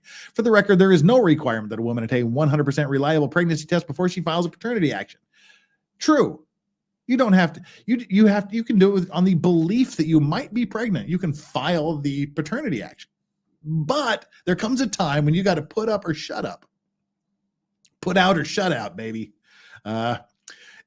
In fact, there's no requirement that a woman have a pregnancy test at all. The only requirement under Arizona law is that the woman must have some plausible basis to think she's pregnant. That could be something as simple as she had sex, missed a period. She didn't have fucking time to miss a period and is experiencing symptoms of pregnancy, weight gain, morning sickness, etc. You didn't have time for that, Laura. So basically, while a positive test is nice, it's not absolutely positively not a prerequisite to filing a paternity action. Oh my God, show the pictures. We'll show the pictures at the end here. I'm going to get through this, Megan. You're not here to distract me. Shut up. We'll get them here in a minute. In this extremely odd situation, here is what I expect will happen at trial. Okay, she also had a blood test done, which is arguably more reliable. That test was also positive. I'd like to see that. We haven't seen the results of any blood tests, so we'll just have to see if she manufactured that. In this extremely odd situation, here's what I expect will happen at trial. Technically, Laura is still the petitioner, kind of like the plaintiff. Yeah, kind of. This means we will get to go first at trial because every issue raised in Laura's petition is moot because she claims she had a miscarriage in November 2023. No, she doesn't. She said she had to. See, dude, you're still talking shit. You're still misinterpreting things. You're still ignorant of facts. She did not claim she had a miscarriage in November 2023. She claimed in like the end of January that she had a miscarriage, that she lost the pregnancy. She was no longer pregnant as of sometime in September or October. November 2023 does not enter into this. Thus, she is no longer pregnant. There is no baby or babies on the way, and thus there is no issue of paternity for the court to establish. This is all moot now, and courts generally will not resolve moot issues. I plan to explain all this to the judge, and I will ask her to simply dismiss Laura's paternity petition as moot. That doesn't mean she loses it. It just means that there is no remaining issue of paternity for the court to decide. For his part, Clayton is not satisfied with this outcome. He wants more. He asked the court to give him something called an order or judgment of non-paternity, sort of the inverse of establishing paternity. You say opposite. Basically, he wants the court to say he is not the father, despite that issue being moot, and he wants the court to go even further by making a finding that Laura was never actually pregnant to begin with. This is one of the most misunderstood aspects of this case, so I want to make something very clear. In litigation, when a party takes a position or makes a claim, the person making the claim generally bears the burden of proof on this issue. What this means is if you claim something is true, you have to prove it is true with admissible evidence. What is the standard of proof, though, sir? More likely than not? He has to prove that it was more likely than not she was never pregnant. That's not a great burden of proof. That's not all that high when you have all the evidence he has. You just have to prove it's more likely than not that she wasn't pregnant. If you fail to meet your burden of proof, the court will find against you an issue and whatever issue you were trying to prove. In this case, Laura is no longer claiming to be pregnant, so that's a moot issue. She has mountains of proof that she was again with the mountains of proof. Show me a fucking foothill. Show me a molehill of proof that she was pregnant, despite claims to the contrary. However, she agrees it is impossible for the court to establish that Clayton was the father. Oh yeah? Because DNA tests conducted in the case were inconclusive. And there is no longer any fetus to test. Well, how old was that those feti? How old were those fetuses when the miscarriage happened? There's lots of questions that she's not going to want answered here. Let me explain why this matters. Arizona law provides a set of rules of how paternity can be established. This is normally done by DNA testing, and it is important to understand exactly what the law says about this. So take a look for yourself. A man is presumed to be the father of the child. Now, this should probably scare the shit out of some of us, depending on what this says. You are legally presumed, you're presumed by law to be the father if some of this happens. He and the mother of the child were married at any time in the 10 months immediately preceding the birth or the child is born within 10 months after the marriage is terminated by death, annulment, declaration of invalidity, or dissolution of marriage, or after the court enters a decree of legal separation. So basically, within you're presumed to be the father if the child is born within 10 months of you having anything to do with the woman. And then it's up to you to prove that you're not the father. Or genetic testing affirms at least a 95% probability of paternity. You may not be the father, but if genetic testing says there's a 95% chance you're the father, you're presumed to be the father. A birth certificate is signed by the mother and father of a child born out of wedlock. A notarized or witness statement is signed by both parents acknowledging paternity, or separate, substantially similar notarized or witness statements are both signed by the parents acknowledging paternity. See point number 2 there. In most paternity cases, and yes, this is not my first one, the issue of paternity requires DNA testing to be performed. No, it doesn't. It's just one of the issues. That's just one of the things. DNA testing to be performed, and the test results must come back showing a 95% probability to match the alleged father. If that happens, the court will issue an order finding paternity has been legally established. In our case, the DNA tests were inconclusive. No, they were not. Again, stop misrepresenting. That means they did not have enough tissue to give a meaningful result. It does not. The test result was there is little or no fetal tissue. That's the result. They didn't say this test is inconclusive or we are unable to perform this test because there is insufficient material with which to conduct the test. It doesn't say that. It says nothing of the kind. It says we tested and the result of the test is little or no fetal tissue. Boom, done. Stop lying. This just leaves Clayton's counterclaim. Okay, sorry, I skipped a little bit there. Which is different from saying the test affirmatively concluded Clayton as the father, excluded Clayton as the father. Because Laura was the petitioner in this paternity case, and because she cannot show a DNA test with a 95% probability that Clayton was the father, the court is going to conclude that that paternity was not shown here. I call that a win for Clayton. This just leaves Clayton's counterclaim in which he asks for an affirmative finding that he was not the father. But remember, the party who makes a claim bears the burden of proving that claim. And since Arizona's paternity statutes generally require a very high degree of proof, it is unclear how Clayton plans to meet that burden at trial. Yes, Clayton's testimony about all this is still evidence, but by asking the court for a specific factual finding in his favor, what Clayton is doing is similar to a contested paternity case in which the alleged father walks into court and tells the judge, the mom claims I am the father of her child, but I deny this and I want you to rule in my favor based solely on my word. Well, it's kind of what you're asking the court to believe with her. You're asking the court to believe her simply on her word, because on the issue of Clayton's paternity, his word and Laura's rebuttal, that's funny, if you know, is the only evidence the court is going to hear. No family law judge anywhere in the country would make a decision of non-paternity based solely on the father's denial. But that is what Clayton is seeking. The point here is that given the unusual posture of this case, he knows all about posture, Laura's position is that if Clayton wants the court to find that Laura was never pregnant and or that Clayton was never the biological father, those are issues Clayton must prove. He bears the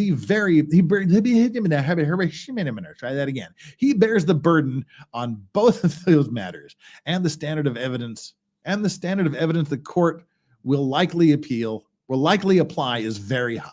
It's called clear and convincing. Okay. I guess when I said it was a preponderance of the evidence, or more likely than not, that's the greater than 50%. Clear and convincing proof, that's sort of like a 75% threshold, somewhere around there. 60, 2/3 to 3/4. As I keep saying, everyone needs to wait for all the evidence to be presented in court. Once that happens, Laura is confident there is no possible way that Clayton will be able to meet the high evidentiary burden for the claims he is making. If she is correct, this case will end with a judgment in favor of neither side. To me, that seems like an incredible waste of time and resources, but at least for now, this is where things are headed. DSG. Blood test. Where is this documented? It's in the name of the test itself, quantitative HCG. Her quantitative HCG blood test levels of 102 does not correlate with the number of weeks pregnant she should have been on 10/16/23 at all. Lol. Sincerely, a physician. First, you say she miscarried in November. Now you guys say she miscarried in November. Which is it? If she miscarried in November, show the fetal death certificate. Laura should have no problem doing that. Plus, HCG in that test you shared would have been in the hundreds of thousands. If she miscarried in October, Laura lied under oath in the November 2nd hearing, saying she had just seen Dr. Higley and confirmed she was pregnant on October 27th. Dude has got to absolutely, if it's shown any statement she has made, he must absolutely, if anything she said is false, he must immediately withdraw from the case. He said that himself. I want to hear you work your way out of this one. Work your way out of this. I want to hear how he avoids having to immediately withdraw from the case based on these facts here. My Lord. This guy. Oh, all right. We have to. Okay, this one is, oh my Lord. This isn't as long as the other one, but let's show Megan's creations. Let's show Megan's creations. I have to bring up the other screen. I'm getting punch drunk here. I've only been doing this for 5 hours and 33 minutes. How many people are still hanging around here listening to this silly shit I'm talking? 481. Wow, cool. 479 now, damn it. 842 likes. So suck it, Gingras. I have more likes than you. More people like me than like you. We have something starred as well. Tammy Fayette. I hope you're still here. This was 12 minutes ago. Tammy Fayette likes it when I say her name. Tammy Fayette. Good night. Good night, Tammy. Good night, Jeff, Megan, and chat. Boops for Strawberry and Yoda. See y'all later. Good night, Tammy. Sweet dreams. Dream of your favorite Lorax. Sleep well. That's funny. All right. Megan Fox.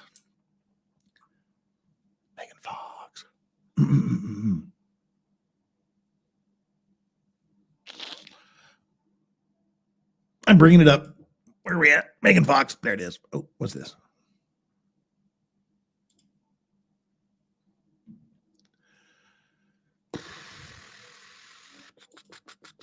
There we go. Now, all right. This is our preamble here to showing this stuff. Douche Canoe and Associates Law Office in progress. There's a special kid in. There's a special ed kid in the front office he berates every day. Oh no.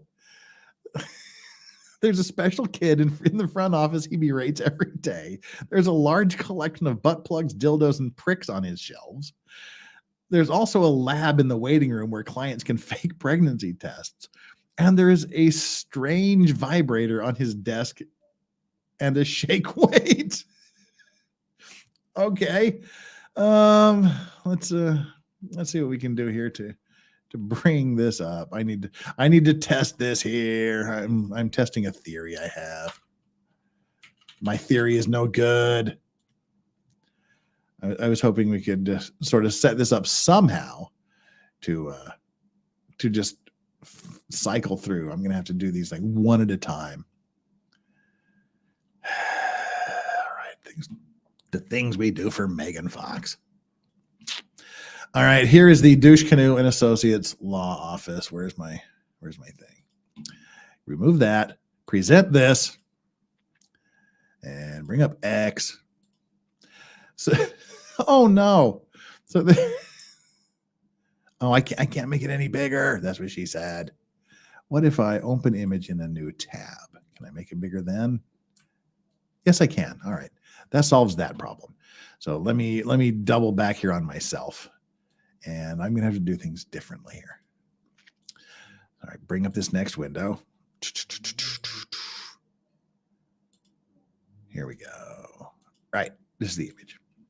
The Douche Canoe and Associates Law Office. Is that, here's I guess that's the company logo. We've got the weird toys and tools around. Here is this. Oh no, Megan, you can't do that. That's wrong. Here's the special ed kid that he berates every day. And here he is in his office. He's back there. All right, that's let me see what we can do here, because she's got a bunch of these, a bunch of pictures. Let's see the second one. Where's the second one? I can bring that up here. Then we can open image in a new tab. I wish we could use the same old new tab we did. All right, bringing up the next new tab. You don't make this easy, Megan, to do this on the fly. This is quite difficult to do on the fly, so to speak. Here he is with the various tools and toys laying about. Looks like an ice cream cone. Hey, this looks like an ice cream cone. He's being angry in his office. All right, there's that one. Let's go on to the next one. There's two more here. Well, okay, those two are essentially identical. So we can skip one, and we'll bring up the last image here. So open link in new tab, not open link, open picture, open image in new tab. There we go. Use the share tab instead. Well, I did, but God knows that I don't need my Twitter stuff out there in the universe.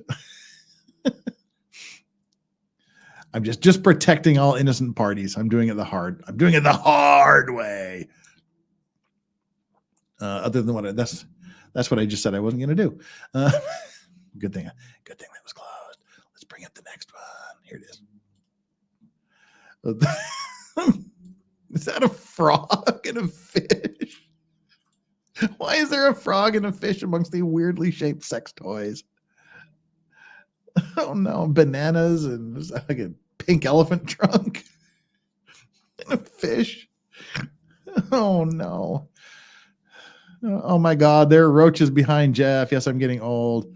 Oh yeah, that's cockroaches. I forgot about those. They've been there for like 5 hours. I totally forgot about the cockroaches behind me. It scared me when I read that. I'm like, oh my God. Oh yeah, I forgot my background. Yeah, that's Tug's apartment. You see, like, it's Legal Vices. That's Tug's apartment down there, like the old Joe's apartment thing. A frog dildo. Collection of pranks. All right, this is our last letter we're going to be reading. This is our last update we're going to be reading for the day, and then we'll shut this down before we hit the 6-hour mark. I can't believe I've been doing this this is 3 shows. I have burned 3 shows. I could have broke this up into 3 separate shows and had shit to talk about all week. Now what the fuck am I going to talk about for the rest of the week? I dropped the ball on this. I dropped the ball big time. I should have broken it up, but I just got too engaged. Damn it. I hate myself. I literally could have solved my entire what the hell am I going to stream this week problem. All right. Clearing more things up, part 2. Got the dog snoring here now. Right. I didn't want to spend so much time on this today, but another issue just came up that I think is important enough to share. A common theme, in fact, maybe the only theme in this case, is the idea that there are no medical records to show Laura Owens was ever pregnant. Clayton's lawyer recently made that representation to me, and at the time he did, I was not familiar enough with the case to understand what the facts showed. Now that I'm getting familiar, there is something really important that needs to be said. First, the idea that there are no medical hashtag me too. Hashtag. First, the idea that there are no medical records to show Laura Owens was ever pregnant is 100% categorically false. Yes, there are records, tons of records, like literally tons. Like, you're not lying to us, and there's only like maybe a few pounds or maybe even a few grams. There's literally tons. Are they 100% perfect? Are they 100% conclusive? That is a mixed question of personal opinion. What would it take to make you believe you were pregnant? It would take a whole fuck lot because I'm a dude. And it's ultimately something this judge in our case will have to consider. Laura's position is clear. If you want to say you don't trust her, that's your opinion. If you want to say you don't find her medical records to be convincing, that's your opinion. But it is absolutely dead wrong for anyone to say that no records exist, because they do. With Laura's permission, I want to share one of those records with you. Oh, and before you go there, no, there is no court order stopping Laura from publishing her own records. We get to go see her record. we get to see a record. Now, as you probably know, Laura took lots and lots of HPTs, lots and lots. I don't think they took lots and lots of home pregnancy tests. She even took a test that Clayton bought her and gave to her. All those tests were positive, and yes, Clayton believes all those tests were wrong. Although I don't know what medical expertise he has to express such an opinion, that is something the trial will explore. But let's put that aside and assume every HPT is unreliable. What other evidence does Laura have? Before I answer that, let's look at what Clayton's lawyer told the court about this exact point. On January 25, 2024, Clayton's lawyer filed a brief. In that brief, Clayton's lawyer said to this court, petitioner wanting to be pregnant and being pregnant are two different things. Despite her repeated assertions, positive HCG tests are not verifiable medical evidence of pregnancy. Parenthetically, he says in parentheses, per the Office on Women's Health, a blood test which petitioner ostensibly never underwent is the best way for a doctor to confirm pregnancy. Got that? Couple of key points here. First, Clayton's lawyer told the court positive HCG tests, which is what HPTs are not verifiable medical evidence of pregnancy. Again, it's not exactly clear why Clayton claims that every home pregnancy test sold in America is somehow meaningless, but for the purposes of this discussion, let's ignore that point. No, he's not saying that at all. He's not saying they're meaningless. They're indications of possible pregnancy or likely pregnancy. A likely pregnancy. What his lawyer said is accurate. They are not verifiable medical evidence of pregnancy. That's not saying that they're meaningless. It's saying that they're just not verifiable medical evidence of pregnancy. MDD TV, 11 plus hours on this motion and here for all of it. It's only been 5 hours and 44 minutes. Dude, stop yelling out my window. That's my job. I'm mad as hell and I'm not going to take it anymore. Second, Clayton's lawyer also told the court that the best way for a doctor to confirm pregnancy is with a blood test. Okay, fine. And of course, Clayton's lawyer asked for sanctions against Laura because he claims she never underwent any blood tests. Can you guess where this is going? Yep. On October 16th, 2023, Laura had a blood test done at a lab. Okay, this is interesting. Want to guess what the results showed? Pregnant. Don't take my word for it. The report can be viewed right here. All right, let's look at this, shall we? I'm genuinely curious. I'm genuinely curious about this.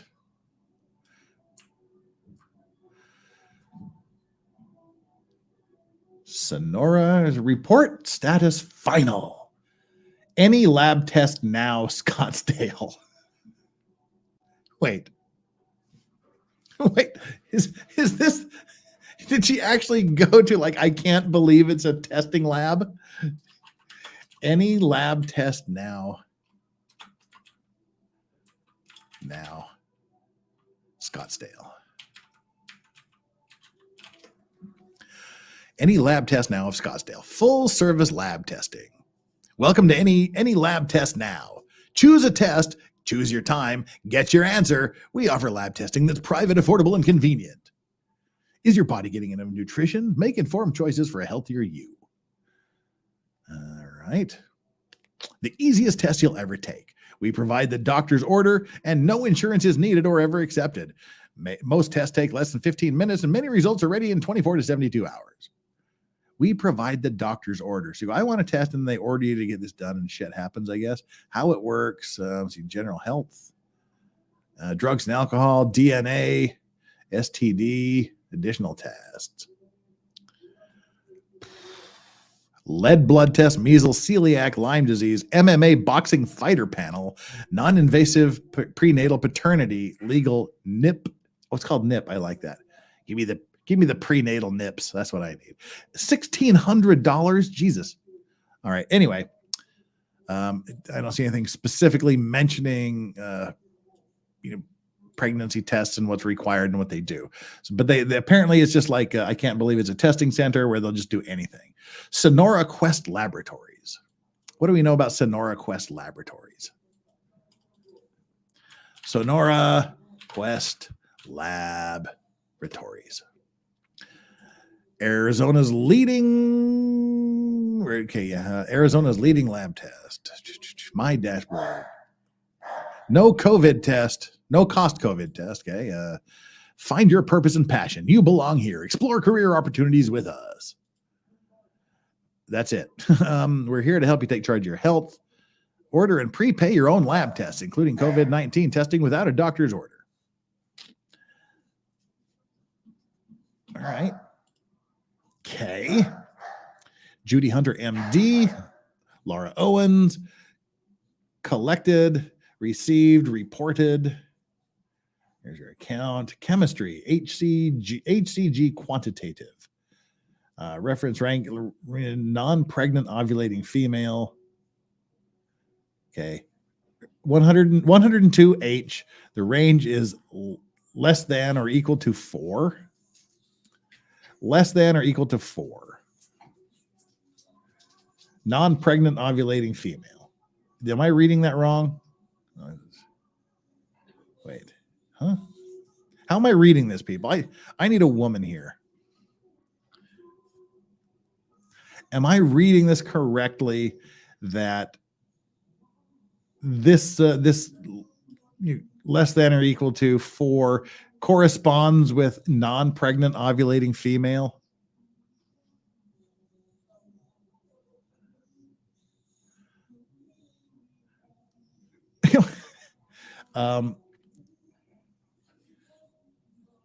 She's like 2 points away from being a male.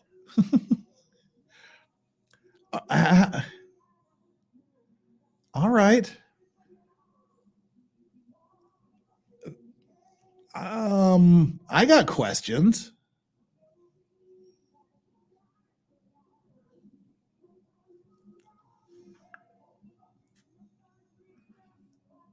Can you guys hear that music outside my window? That's like electioneering. They drive around with bullhorns and pump "vote for my candidate" songs through the speakers. It's annoying the shit out of me. All right, fine. Yep. So it's proved that 2 weeks, at least 2 weeks before she stood up in court and said, "I am 1,000% pregnant," that she was a non-pregnant ovulating female.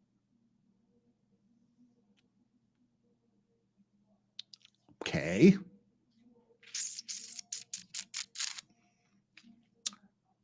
Non-pregnant ovulating female. Okay, all right. So, I don't know. Let's go back to what he was trying to prove. I think he's just, this is so fucking weird. And of course, Clayton's lawyer asked for sanctions against Laura because she claimed he never underwent any blood test. Can you guess where this is going? Yep, on October 16th, Laura had a blood test at a lab done. Want to guess what the results showed? Pregnant. The fuck is he on about? How the fuck does that prove? It literally says non-pregnant ovulating female. It didn't say non-ovulating pregnant female. What the fuck is this guy on about?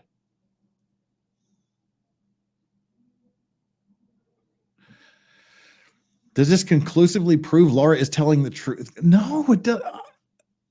He is somehow reading this way differently than I read it, and I am certainly no medical professional. But I don't know why I'm wrong. I know that's what it says. Non-pregnant. It says non-pregnant ovulating female. In other words, an ovulating woman who is not pregnant. This is something the judge will decide for us, but make no, if someone better call that shit out in chat. I mean, in the comments down here, but make no mistake. If anyone tells you there are no medical records supporting Laura's pregnancy, that person is lying to you. So far, no, there's medical records supporting she's not pregnant. That's what I read. And if anyone tells you the only proof Laura had was take home P-type HPT pregnancy test, that person is lying to you. Update: the Newegg Twitter account, clearly a troll, just made a comment that actually seemed to raise a valid point. The guy looking at Laura's test posted above and noted something. The HCG level was 102. That is high enough to count as positive for pregnancy, but my troll friend said it was fishy. Is it high enough for pregnancy? Pregnant HCG levels for pregnancy. HCG level by week. What are normal HCG levels by week during pregnancy?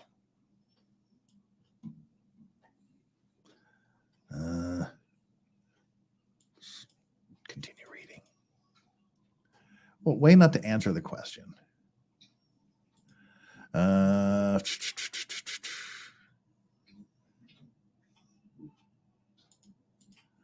HCG levels by week. About HCG. 3 weeks is 5 to 50. 4 weeks is 5 to 426.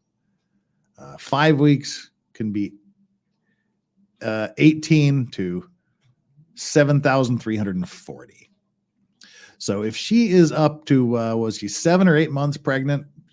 She should be like 7,650 to 229,000. Yeah. So, all right. So, yeah, that is high enough to count as positive for pregnancy. But my troll friend said it was fishy. Why is that important? PPG per Professor Google. You witty little fuck. The detection of HCG is used to confirm your pregnancy. After you conceive, when the sperm fertilizes the egg, your developing placenta begins to produce and release HCG. Now, I'm no expert, but apparently HCG levels change a lot during pregnancy. They start very low and get higher during the pregnancy, a lot higher, per this chart. Oh, there's a chart down here. How fucking helpful. Wish I would have saw that. At the start of the pregnancy, HCG levels can range from 0 to 750. And as things progress, the levels go all the way up to a huge number like 210,000, even higher for twins. All being equal, that suggests a test showing HCG levels of 102 several months into Laura's pregnancy raises a big red flag. My troll friend, now blocked, sorry bro, seems to think this absolutely sinks Laura's case. I mean, if Laura's levels in the 5th month were only 102, and they look like they should have been, what, that'd be 20 weeks? Yeah. 5 months, 4 weeks, 20 weeks. Yeah, all right. So it should have been somewhere around 460 to 165,000, whatever. Anyway, it should have been like 210,000 or more if twins. Yeah, that kind of looks bad for Laura, right? Well, I don't agree for 2 reasons. David Nelson says 102 is the test, not the result. I would have to go back and look at that test again. Yeah, so then what's the result? Yeah, okay, 102 is the test, not the result. All right, we have a discrepancy in chat, and I've closed the window. Oh, no, I haven't. We can bring it up again. Saying 102 is the test, not the result. Share screen. Any test. Results 102H. There you go. Sorry, I was embiggening the wrong screen. Now I can't see any of you. Hang on. Hang tight, people. What have I done? I've made it worse. Right. All right. So yeah, it says right there, results 102H. And down here, HCG quantitative 102H results. So that is the results of the test, 102.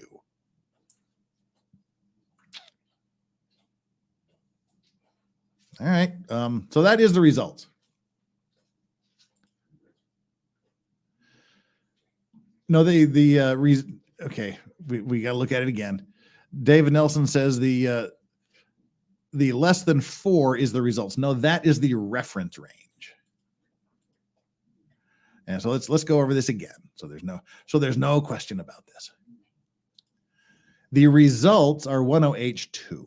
The reference ranges are less than or equal to 4. We can see that confirmed down here, and values outside the reference range. 102H is the result, and the reference ranges are less than or equal to 4. And if we go up here, they define the HCG reference ranges. Where's something to scribble with? If we see right here, the HCG reference ranges, that tells us the meaning of this. So this less than or equal to 4, that falls in this category. less than or equal to 4. Less than or equal to 4 means non-pregnant, ovulating female.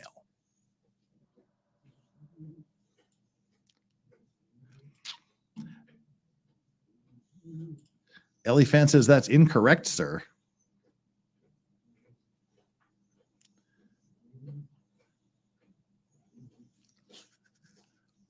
Okay. Someone tell me it's 4.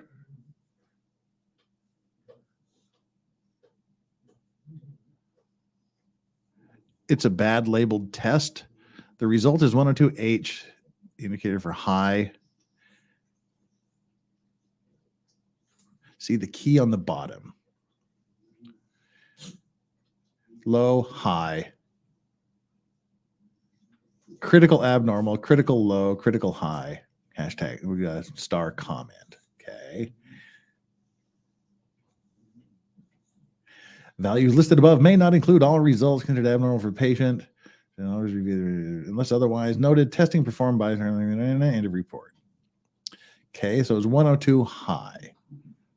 Values outside of reference range.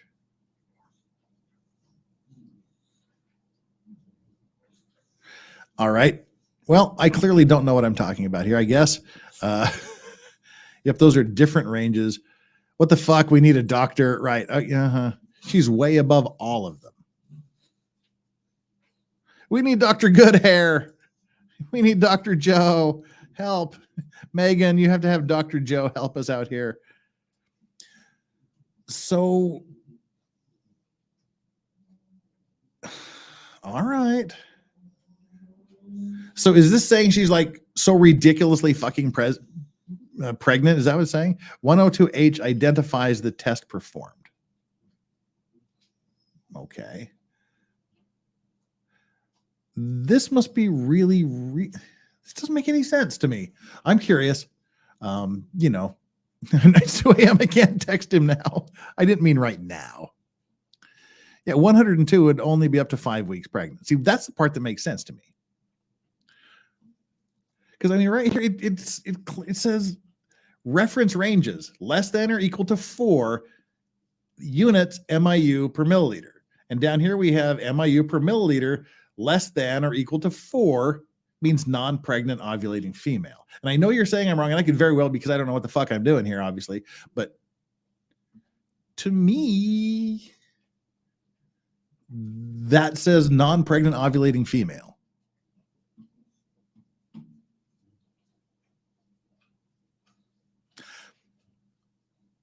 No, it means she's either really early or HCG for another reason. A quick Google search shows that cannabis can elevate HCG levels. It's a falsified report. See the handwritten letters on the paper. It's been doctored.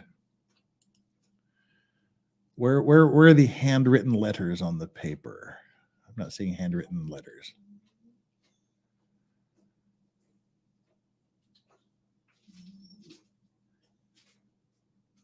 I don't see handwritten letters.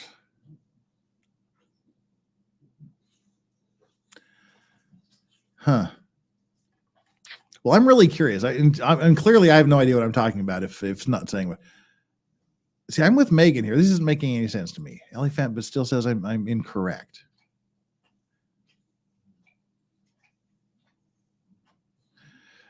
Don't get caught by this April Fool's joke. It's not a pregnancy value equal to. I know it's, to me, it's saying that it's a non-pregnant ovulating female. And that if somehow her HCG levels are 102, that would mean she would only be this much, but she's 5 months, so it doesn't match up. That's how I'm seeing. But all right, I'm going to scroll through this one more time here and see if I'm seeing anybody that's helping me understand this better. They wouldn't be that low if she was pregnant. Okay, I'm with you there. I completely agree with you, and wouldn't even be low if she had a still. I completely agree with you. The H is an indicator for high, means higher than the reference range. See the key at the bottom. We did that. Yep, those are different ranges. She's way above all of them. H equals high. But then why would it have the results right down here on the bottom where it says results 102H? And then the reference range is minus less than or equal to 4. And I'm confused. All right. It's a falsified report. See the handwritten letters. I don't see any handwritten letters on the paper. Is there a doctor in the house? Is there anyone qualified to land this plane? She got this in October. No, it means she's either really, yeah, okay, I'm agreeing with all these. She has blood test in June. Her HCG could this be high all the time? I don't know what the hell's going on here. Postmenopausal female is greater than or I was less than or equal to 10. She was 102 H.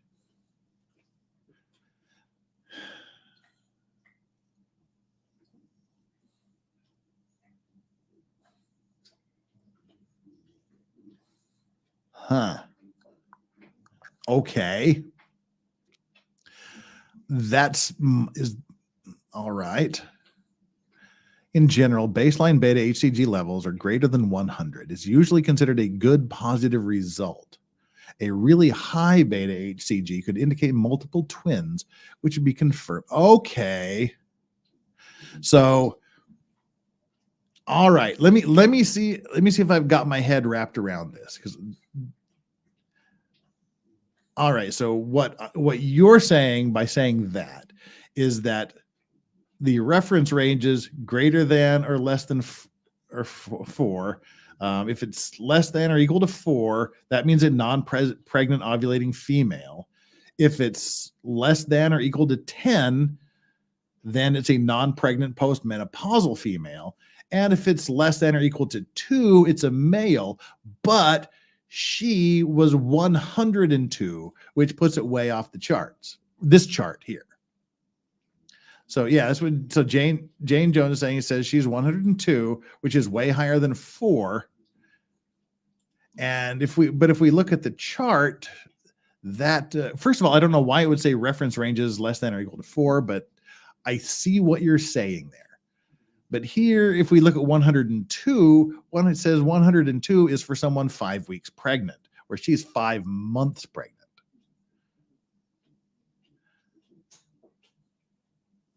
Which should put someone at around 165 to 210,000.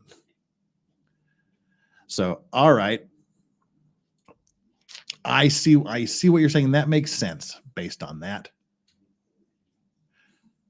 Yeah, it's not possible she was 17 weeks pregnant with twins with that low. 17 weeks pregnant with twins would have been higher than 165,000 at least.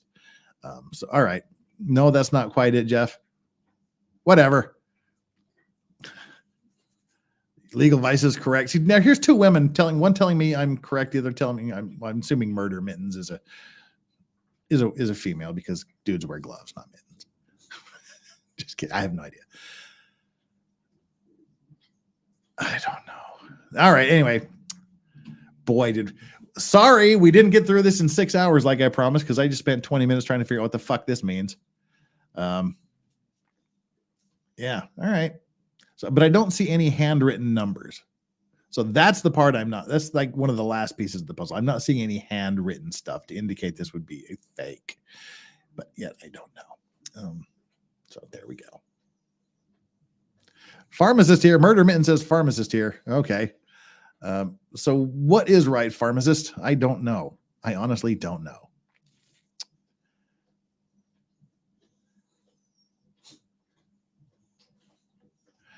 Where pharmacists start typing because I'm reading what you're saying. So what is the 102H? What is the less than or equal to 4 in the reference ranges? And what does this tell us? Yes, look at the reference range first. Yes, greater than, less than or equal to 4.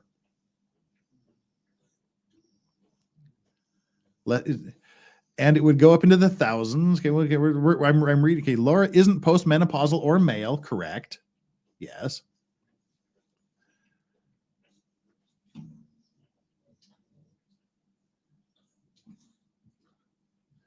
Yes.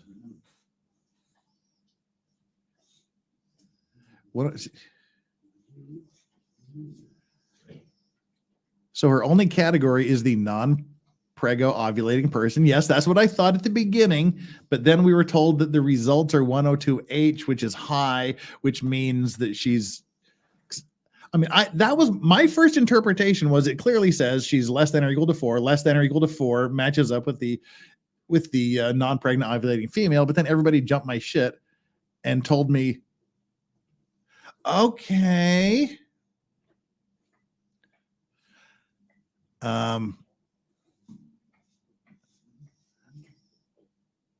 okay, see, now Murder Mittens is making a lot.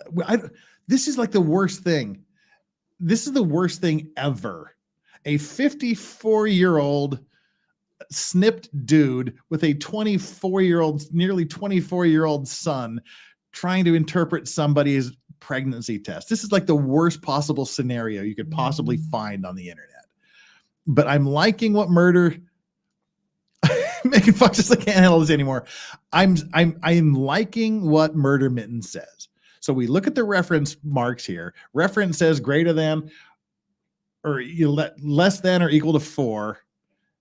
And if you look at the range, less than or equal to 4 means non-pregnant. So she is a non-pregnant ovulating female with a high result of 102. That's how I'm reading that, and that's how I'm going to interpret this until someone gives me conclusive evidence otherwise. So there we go. According to this report, which I read, which clearly her lawyer doesn't understand either, I hope, less than or equal to 4 means she's a non-pregnant ovulating female. Her results are 102, which is higher than the normal level of 4, less than or equal to 4 for a non-pregnant ovulating female. All right, that is where I'm saying it again goes and says that it actually proves she's not pregnant because she's a non-pregnant ovulating female. And everybody's just confused and stupid. I think we finally climaxed, says Jane Jones. The Chuggy Show Live, exactly. Why isn't there just something that says, in conclusion, patient pregnant or patient not pregnant?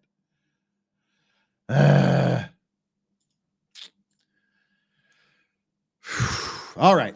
Fuck me. Let's get through this last thing. And I need to go out and touch grass. I need to go out and touch grass. Help, I can't help it. Yes, her birth date is on that. Yes, it is. Okay.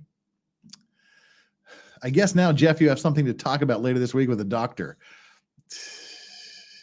I never want to talk about this again. All right. Okay. Now I'm no expert. I'm not either, apparently, but HCG levels change a lot during pregnancy. They start very low and get higher at a huge number, 210,000. Yeah, that kind of looks bad. I don't agree for 2 reasons. First, okay, oh my Lord. Falling HCG levels may show a pregnancy loss miscarriage. Okay, since Laura claims she had a miscarriage at some point after this test was done, the low HCG levels on this test may or may not be explained by that event. Huh? Falling HCG levels can show pregnancy loss. She had this test before she had her miscarriage. So those low numbers were a prophecy from God about an impending miscarriage. This is so stupid.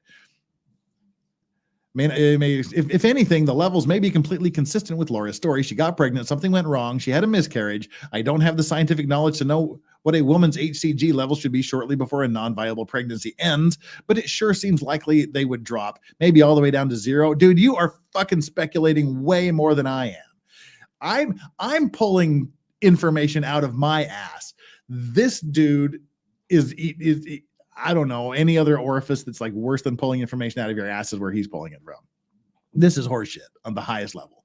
But here's the second thing, and it is the key point that everyone seems to be missing. I don't care about the HCG numbers in their 5th month. The issue is not relevant here. Why not? How could it possibly not matter? Here's why the HCG number in the 5th month does not matter, because it does not matter if Laura was or was not ever pregnant. Read that again. Think about this and please try to understand. Laura is no longer pregnant. She admits this. Well, the problem is, was she ever pregnant?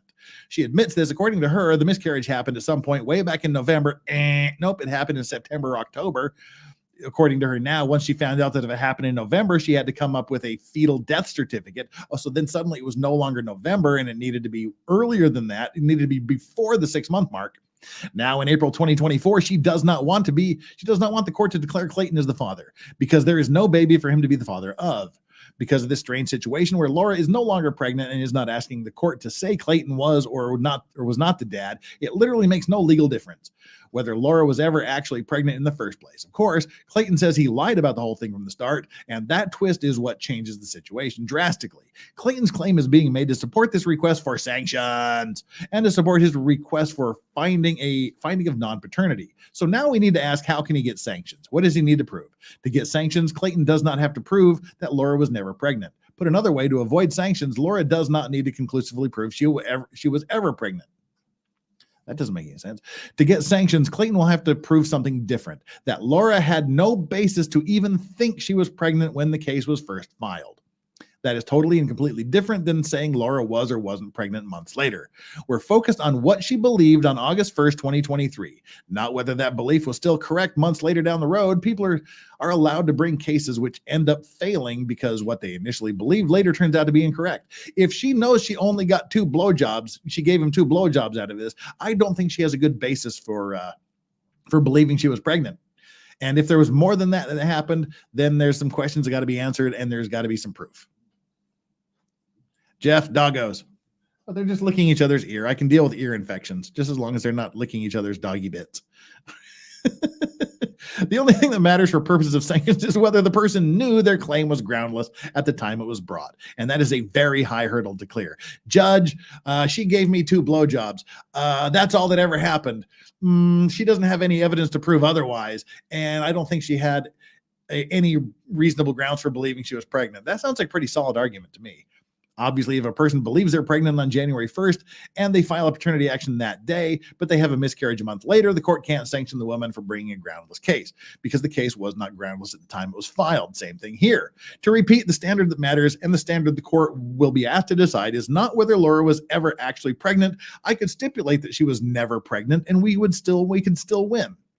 Here, for the purpose of what Clayton is seeking, the correct legal standard is, did Laura have a reasonable basis to think she might be pregnant when the case was filed on August 1st, 2023? That's it. That is the entire case. HCG levels months later.